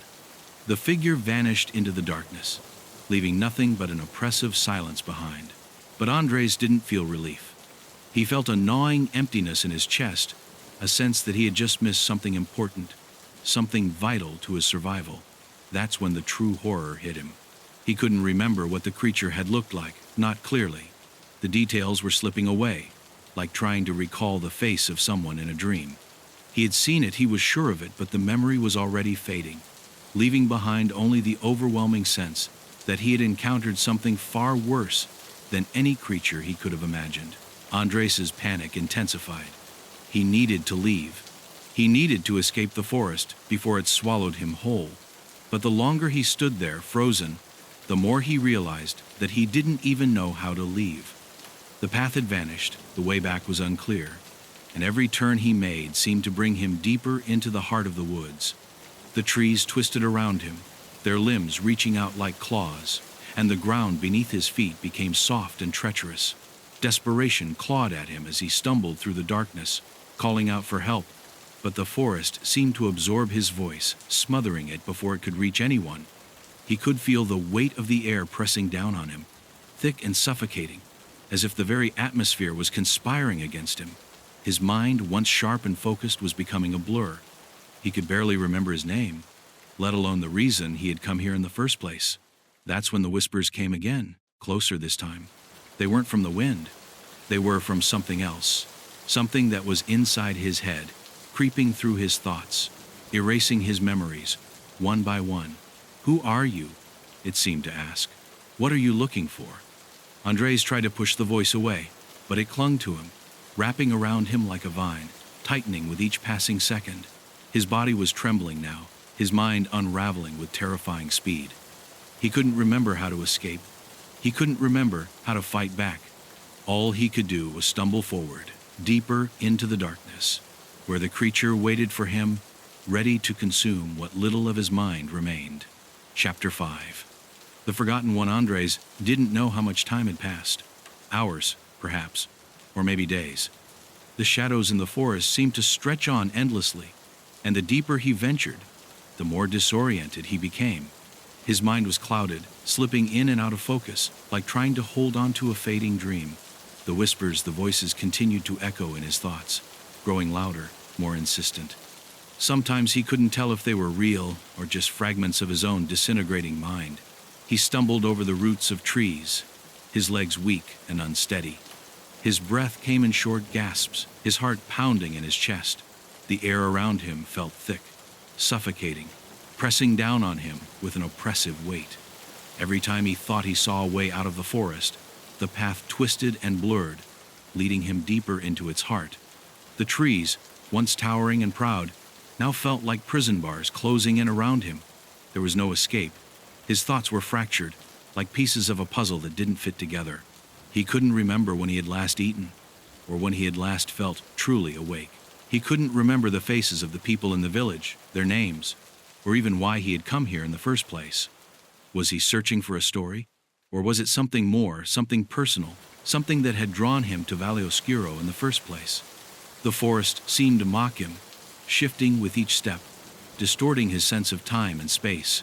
He could feel something watching him, following him, but every time he turned, there was nothing there. No figure, no creature, just the oppressive weight of the woods pressing in on him. But the whispers, those whispers, were always there. Soft at first, but growing louder with every step he took. Then suddenly he saw it again, the figure, tall and indistinct, standing at the edge of his vision. It was a shadow, a shape that seemed to blend into the trees. And yet, it stood out like a dark stain against the green. It was not a man, not a beast. It was something more, a presence that seemed to distort reality itself. Andres's chest tightened as he felt the pull of it, the inexorable draw that led him toward it, as if he were helpless in its grip. "Who?" Andres croaked, his throat dry, his voice barely audible. His words felt foreign, even to him. The creature didn't answer. It simply stood there, its presence growing stronger with every passing moment. The air around it seemed to bend, rippling like water disturbed by a stone. He couldn't move. He was rooted to the spot, his body refusing to obey his mind. His legs trembled, his fingers twitched, but he couldn't bring himself to take a step forward or back. And then he realized something even more horrifying. He had seen this figure before. He had seen it at the edge of his vision, on the edge of his memory. The shadows in the woods weren't just a trick of the light. They were the creature, the Olvidado itself. It had been following him all along, erasing pieces of him as it stalked him deeper into the forest, twisting his memories until they no longer made sense. The figure moved then, slow and deliberate, stepping toward him with long, unnatural strides. As it drew closer, Andres could feel his mind beginning to slip, his thoughts scattering, his memories fading. He should have been terrified, but the fear was slipping away too, replaced by something else, something colder, emptier. He could no longer remember why he was afraid. He could no longer remember why he had come here. The creature's shape grew clearer as it approached, though every time Andres tried to focus on it, the details slipped away. It was as though his own mind refused to hold onto the memory. It had no face, no distinguishing features, just a shifting, formless presence that seemed to flicker in and out of reality. Every time Andres blinked, it seemed to grow closer, its presence more overwhelming. Andres' breath quickened.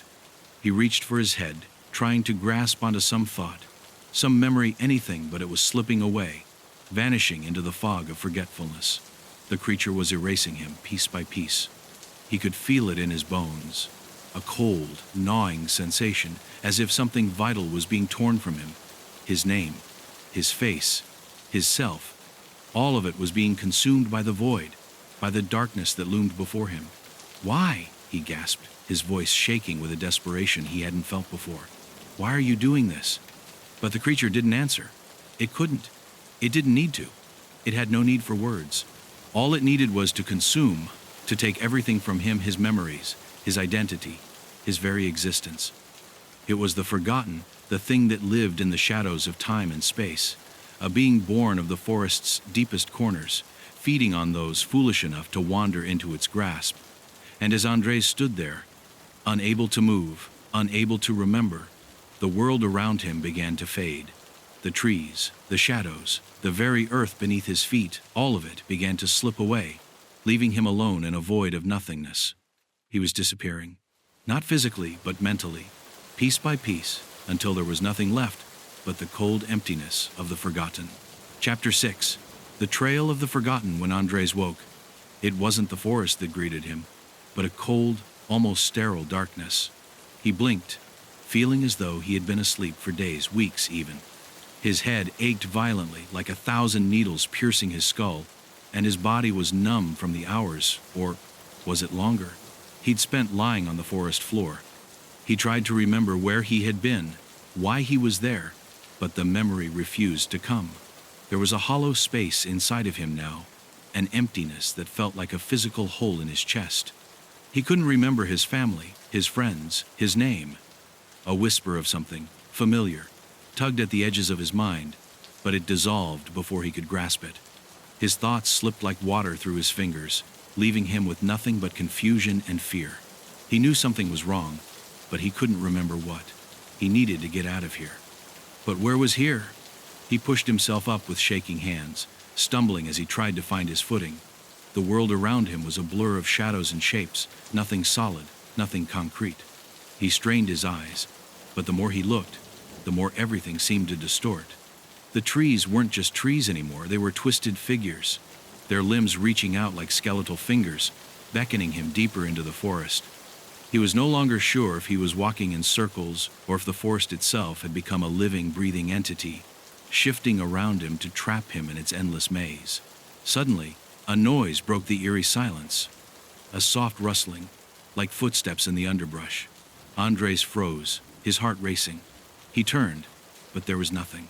His breath came in shallow gasps as he waited, listening for any sign of life, any sign of the creature that had been following him. But there was nothing, just the quiet hum of the forest. And yet, something was wrong. He could feel it in his bones. The creature wasn't gone. It was still there, waiting for him. Andres forced himself to move again, his steps slow and deliberate. Each footfall felt heavier than the last, as if the forest itself were pulling at him, trying to drag him down into its depths. The whispers had returned, faint but insistent, tugging at the edges of his mind. "Who are you? Why are you still here?" They came from nowhere and everywhere, overlapping, drowning him in their unrelenting pressure. He wanted to scream, to call out, but his voice was weak, swallowed up by the oppressive silence. He had to focus, He had to find something, anything that could help him understand what was happening. But the more he walked, the more lost he became. His memories were fragments, scattered like broken glass. He couldn't even remember why he was investigating the disappearances in the first place. He had been in the village, hadn't he? There was a town, a place he'd come from, but it felt so distant now, like it belonged to someone else, someone he didn't know. The path, if it could even be called a path, was almost invisible now, consumed by thick vines and brambles. The forest had swallowed everything, leaving him with no way to navigate. He felt as though he was wandering in a dream, trapped in a nightmare where the rules of time and space no longer applied. How had he even gotten here? And why couldn't he remember how to leave? Suddenly, something changed. The air shifted, thickening, becoming colder. A shadow passed over him, stretching long and unnatural across the ground. Andres' heart skipped a beat. He spun around, and there, standing at the edge of his vision, was the figure again. The creature. El Olvidado. But it wasn't moving now. It was just standing there, watching him, its form flickering and warping like a broken television screen. He could see it more clearly now. The figure was not entirely solid, not entirely real. It seemed to exist only partially in this world, like something from another dimension, something that didn't belong here. Its shape was amorphous, constantly shifting, as though it were made of shadows and whispers, its edges never fully coming into focus. It was tall, impossibly tall, its body bent and twisted in ways that made Andres' stomach churn. Its face, or what he thought was its face, was obscured, like a blank canvas waiting to be painted over, yet its presence was suffocating, oppressive. He couldn't tear his eyes away from it. The sudden realization struck him like a bolt of lightning. The creature wasn't just after him, it was after his memories. It consumed them, erasing all traces of who he was, leaving him nothing but a husk, an empty shell. He had felt it before, the way his memories slipped away, how he couldn't remember his name or the faces of the people he had once known. And now, as he stared at the creature, he could feel his identity slipping through his fingers, piece by piece. Andres staggered backward, his breath coming in ragged gasps. The creature didn't move, but its presence grew stronger, more overwhelming. His mind raced. He had to escape. He had to hold on to something. Anything. But the forest was closing in on him. The trees leaned toward him, their twisted limbs now like fingers, scratching at his skin, pulling him toward the creature. He was trapped. There was no way out. The creature moved then, slowly, deliberately. It took a step forward, and as it did, the whispers grew louder, more insistent. "Do you remember who you are?" they asked. "Do you remember why you're here?" Andres' legs gave way beneath him, and he collapsed to the ground. His head was spinning. The forest was no longer real. The creature was no longer real.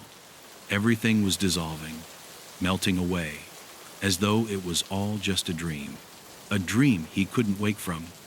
And then, with a sound that was more like a thought than a noise, El Olvidado reached out, its formless hand touching the air. And everything Andres knew, everything he had ever known, vanished. His name, his face, his life, gone. Chapter 7. The trap of the forgotten. Andres had no idea how much time had passed since the creature's touch. The feeling of its presence had erased everything. He had been trapped in a dark, endless void, a place without shape, without meaning. Time didn't exist here. There was only the emptiness and the whispers. The faint murmurs of his name, of who he was, but these whispers weren't comforting. They were cruel. They mocked him. They were gone, just like him. He was nothing. He was a shadow in a world that didn't recognize him.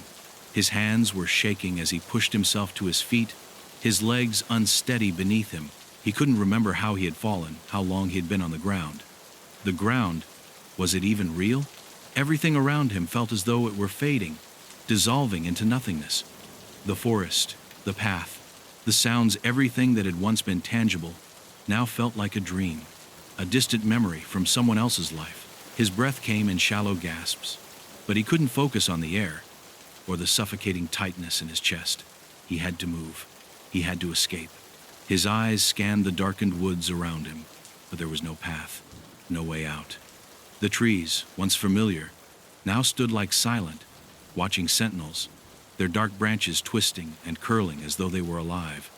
Every tree looked the same, every shadow, every corner of the forest seemed indistinct, like it was waiting for him to wander deeper into its grasp.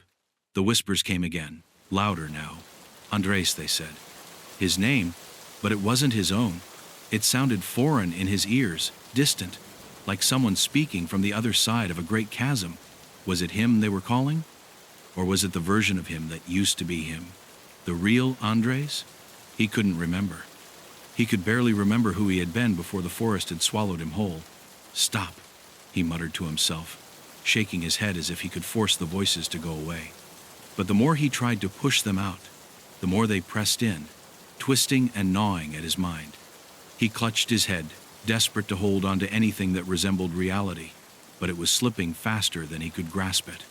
The ground beneath his feet felt unstable, like he was walking on something that wasn't solid, a fog, a dream, a lie.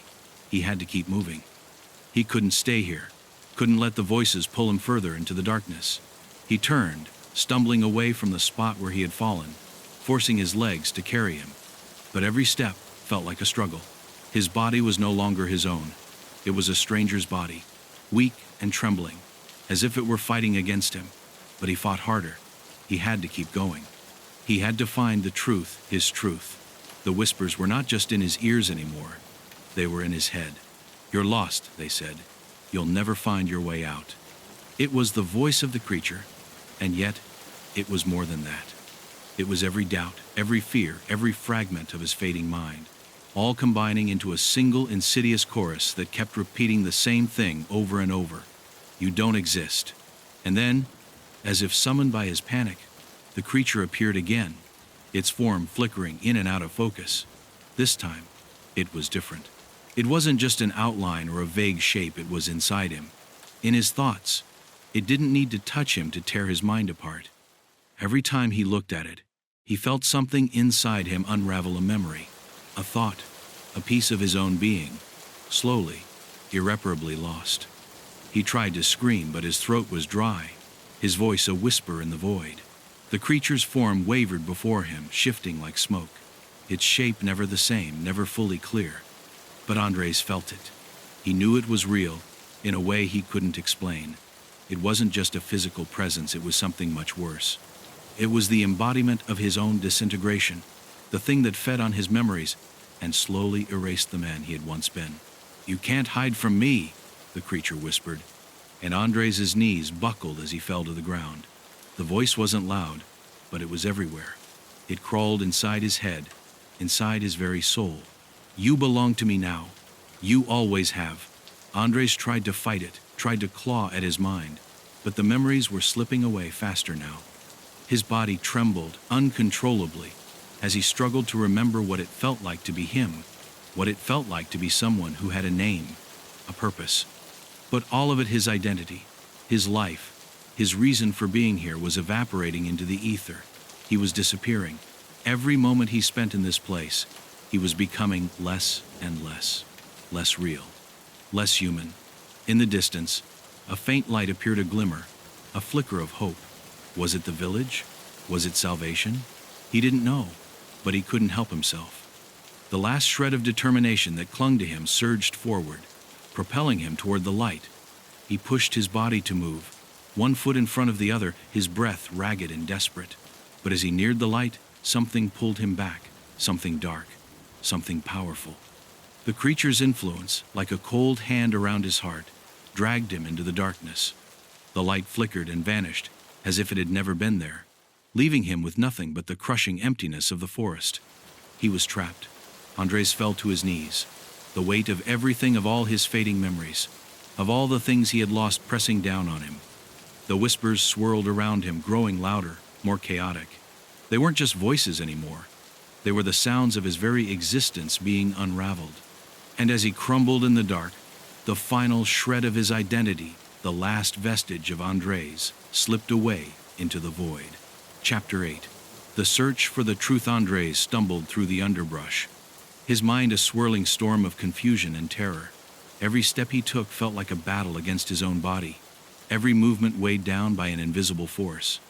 His thoughts were clouded, Fractured, he couldn't remember the last time he had truly felt like himself. The memories were gone, slipping like sand through his fingers, and all that remained was a growing sense of panic. But there was something else now, a flicker of awareness, buried deep beneath the fog of his mind. A sense that there was the truth, just out of reach. It had to be out there, somewhere in the depths of the forest, hidden from him, waiting for him to find it. But what was the truth? And why did it feel like the more he sought it, the further it slipped away? His pulse raced as he continued walking. There had to be an answer. He couldn't just disappear into the void of forgetfulness. He was a journalist. He was someone who sought the truth.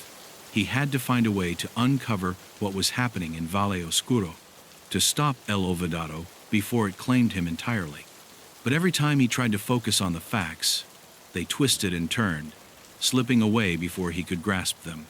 The forest was no longer just a place, it was a prison, a labyrinth that closed in on him with every passing second. A memory sparked, faint at first, like a dying ember in the dark, a name, El Olvidado. He remembered hearing the villagers speak of it in hushed tones. He remembered the fear in their eyes. But what did it mean? What was it? Was it a creature, a force of nature, or something worse? Every answer led to more questions, and the more he thought about it, the more the truth seemed to slip further from his grasp. The forest seemed to close in around him, its shadows lengthening, twisting. The trees were no longer just trees. They were watching him, following his every movement, their gnarled limbs creaking as if they were alive. It was as though the very land itself was conspiring against him, shifting, warping, pulling him into its depths. He could feel the presence of El Olvidado in the air, the creature's influence creeping over him like a suffocating fog. He stopped suddenly, his breath catching in his throat. Something was different. He hadn't heard the whispers in a while. The silence was unnerving, far more terrifying than the voices had been. It was as though the world itself had paused, holding its breath. He looked around, trying to discern any sign of movement, any clue that could guide him. But there was nothing. Just the quiet rustle of leaves, the occasional distant crack of a branch. Then he saw it, a clearing in the distance, a faint light, as if something was beckoning him from the darkness. It was a simple thing, a glimmer of hope in the midst of despair. He moved toward it without thinking, as if his legs were no longer his own. He was driven by instinct, by the desperate need for answers, for anything that could explain the nightmare he was living. As he drew closer to the light, something shifted. The forest around him seemed to distort, its edges blurring, like a reflection in a broken mirror. The clearing was no longer a clearing. It was a trap set by El Olvidado. His heart raced as he tried to stop, but his body wouldn't listen. He was moving forward, deeper into the dark heart of the forest, and the light that had seemed so promising was now a beacon of his own doom. In that moment, Andres realized the truth: there was no escape. The creature, El Olvidado, had already claimed him. He was part of the forest now, part of its twisted, haunted fabric. His memories, his identity, his very essence, everything that made him human was being consumed, piece by piece, by the insidious darkness. He had been walking into its trap all along, a fool chasing a hope that was never meant to be. The realization hit him like a physical blow. He collapsed to the ground, his hands trembling as he clawed at the earth beneath him, trying to ground himself in something, anything that could remind him of who he was. But it was no use. He was nothing. He was already lost, and the forest would never let him go. El Olvidado had already taken everything from him, and now it was coming to finish the job. The light flickered one last time before fading into darkness. The whispers returned, louder than ever, and this time they weren't asking questions.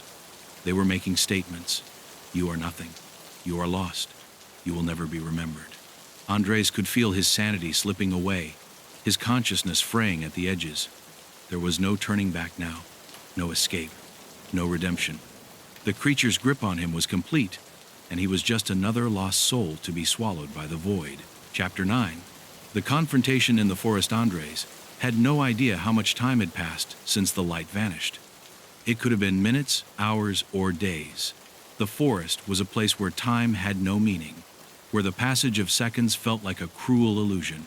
He sat there, his body frozen in place, trapped in the darkened world that El Olvidado had created for him. His thoughts were fragmented, broken pieces of a puzzle that no longer fit together. There was only the endless whispering, gnawing at the edges of his consciousness, reminding him of everything he had lost. But amidst the haze of confusion, one thing burned bright: the need to remember. The desperate need to be. It wasn't just the physical body he clung to now, it was his identity. He couldn't let it go. If he did, he would be lost to the creature forever. El Olvidado had stolen so much from him already. His memories, his sense of time, his very soul. But there had to be something left. There had to be a way to fight back. With a grim resolve, Andres stood up. His legs felt weak beneath him, his body trembling with the strain of the fight he knew was coming. The air around him was thick with the presence of the creature, a suffocating weight that pressed down on his chest. He could feel the eyes of the forest upon him, the trees leaning in, their branches like dark fingers. But he ignored them.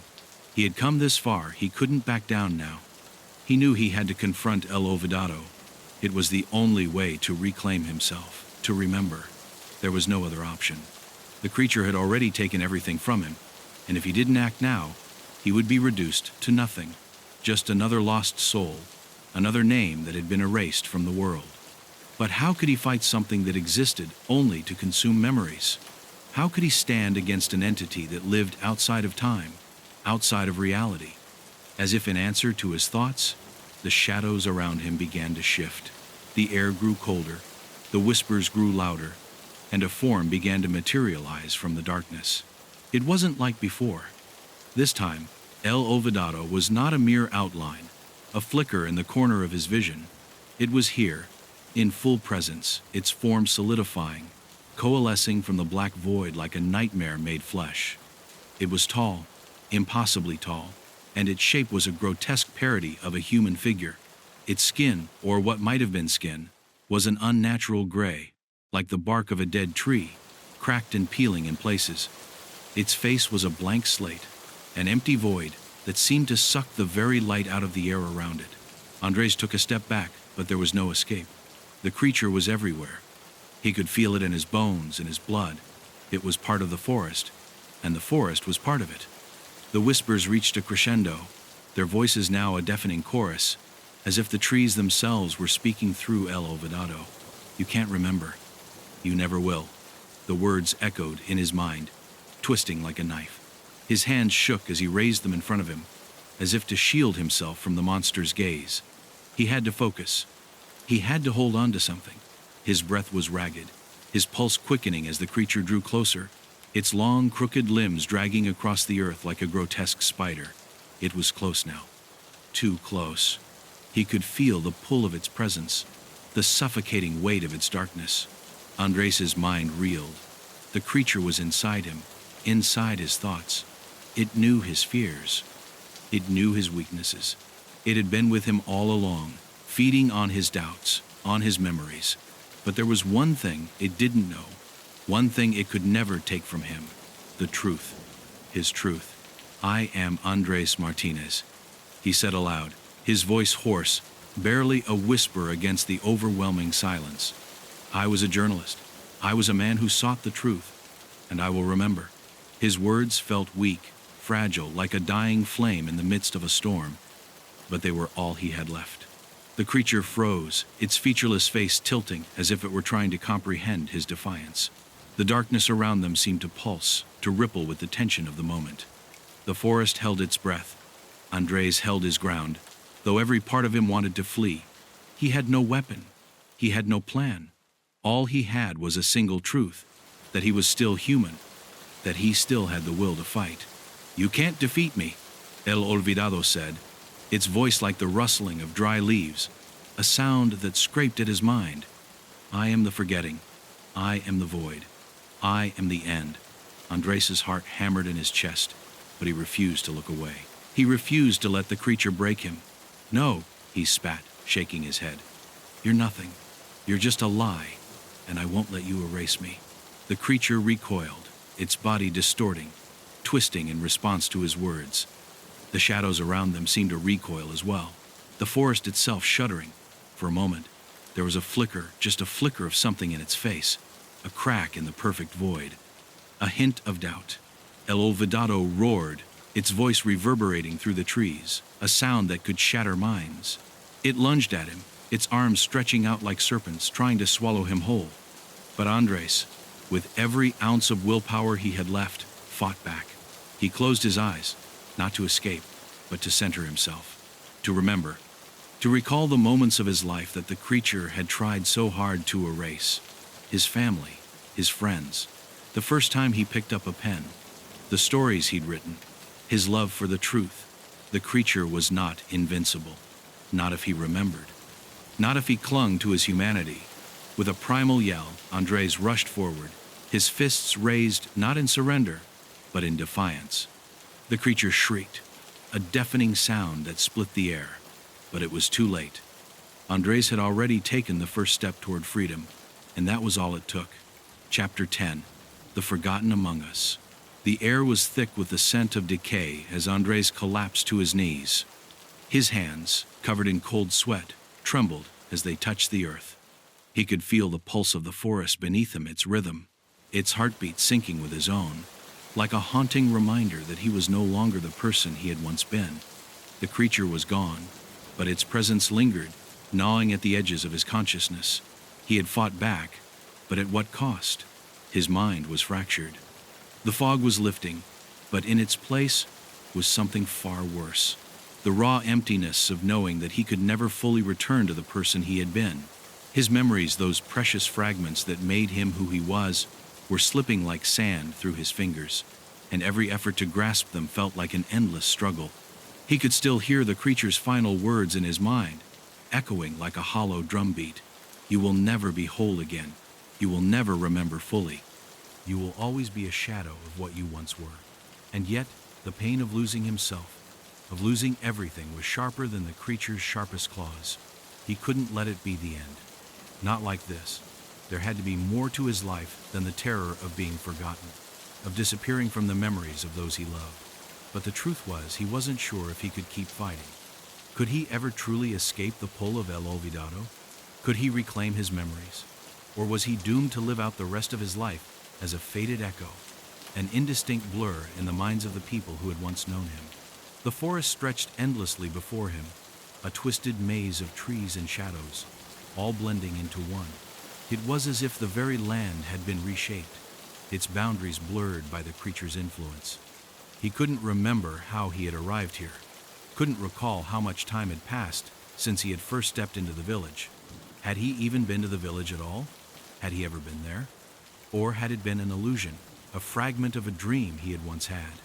The questions swirled around him, suffocating him with their weight. Somewhere deep within him, a tiny spark of resistance flickered. His hands pressed against the dirt beneath him, grounding himself in the reality of the present. He didn't have all the answers. He didn't know if there was a way to truly escape El Olvidado, or even if he was still alive in the way he once understood. But one thing was clear. If he was going to survive this, if he was going to be anything at all, he had to make a choice. He couldn't keep running. He couldn't keep letting the darkness consume him piece by piece. And so he stood. His legs were weak, his mind fractured, but the resolve inside him was stronger than ever. He might not be able to remember everything, he might never be the man he had been before, but he still had a will to live, a will to be somebody, even if it was only in his own mind. He didn't want to be a ghost, a hollow memory. He couldn't live like that, not anymore. The forest around him seemed to tremble, as though it were aware of his decision. The shadows lengthened, pressing in on him from all sides. But Andres did not look away. He closed his eyes and took a deep breath, feeling the air fill his lungs. The faintest glimmer of light appeared in his mind, a memory of something, a moment of peace, of love, of belonging. It was fleeting, a wisp of something that almost felt real. It was the tiniest fragment, but it was enough to give him strength. Andres had been a journalist. He had lived for the truth. He had sought the stories that others had forgotten, the things that were buried beneath the surface of the world. And now here he was, in the deepest, darkest corner of his own mind, fighting for the one story that mattered the most, his own. His identity was a part of him, and as long as he had breath in his lungs, he would fight to hold on to it. He couldn't allow himself to be erased. Not again. Not without a fight. But the choice was not his alone to make. The force, the creature El Olvidado, was watching him, waiting for him to falter. He could feel the pull, the desire to forget, to let go of the burden of remembering. It would be so easy to surrender to the darkness, to let everything slip away, to embrace the void. There was no pain in the void, no struggle, no memory, just peace. Peace in forgetting, peace in nothingness. The offer was seductive, but it wasn't the peace he sought. The peace Andres wanted was the peace of knowing who he was, of understanding his place in the world, the peace of remembering that he had once been someone, a person with a past, a future, and a purpose. That was the peace he was willing to fight for. "I remember," Andres whispered, though his voice was hoarse, barely a sound against the overwhelming silence. "I will remember." With those words, a surge of energy coursed through him. The shadows around him recoiled, as though the very essence of his defiance was too much for them to bear. The forest seemed to shake, its foundations trembling under the weight of his decision. But as the darkness pulled back, something new began to take shape. A light that had always been there, hidden beneath the layers of fear and uncertainty. The creature's power was waning, and the grip it had on him was loosening, just enough for him to find the strength to escape. Andres didn't look back. He ran he moved forward toward the light, toward the promise of remembering. He didn't know what would happen when he reached it. He didn't know if the memories would return, if he would ever be the man he had once been. But he knew this. He would no longer be forgotten. He would no longer be a shadow in the dark. For the first time in what felt like an eternity, Andres felt something deep within him stir a sense of hope, fragile and uncertain, but there nonetheless. He had chosen to remember, and no matter what lay ahead, that choice would carry him forward, through the darkness, into whatever future awaited.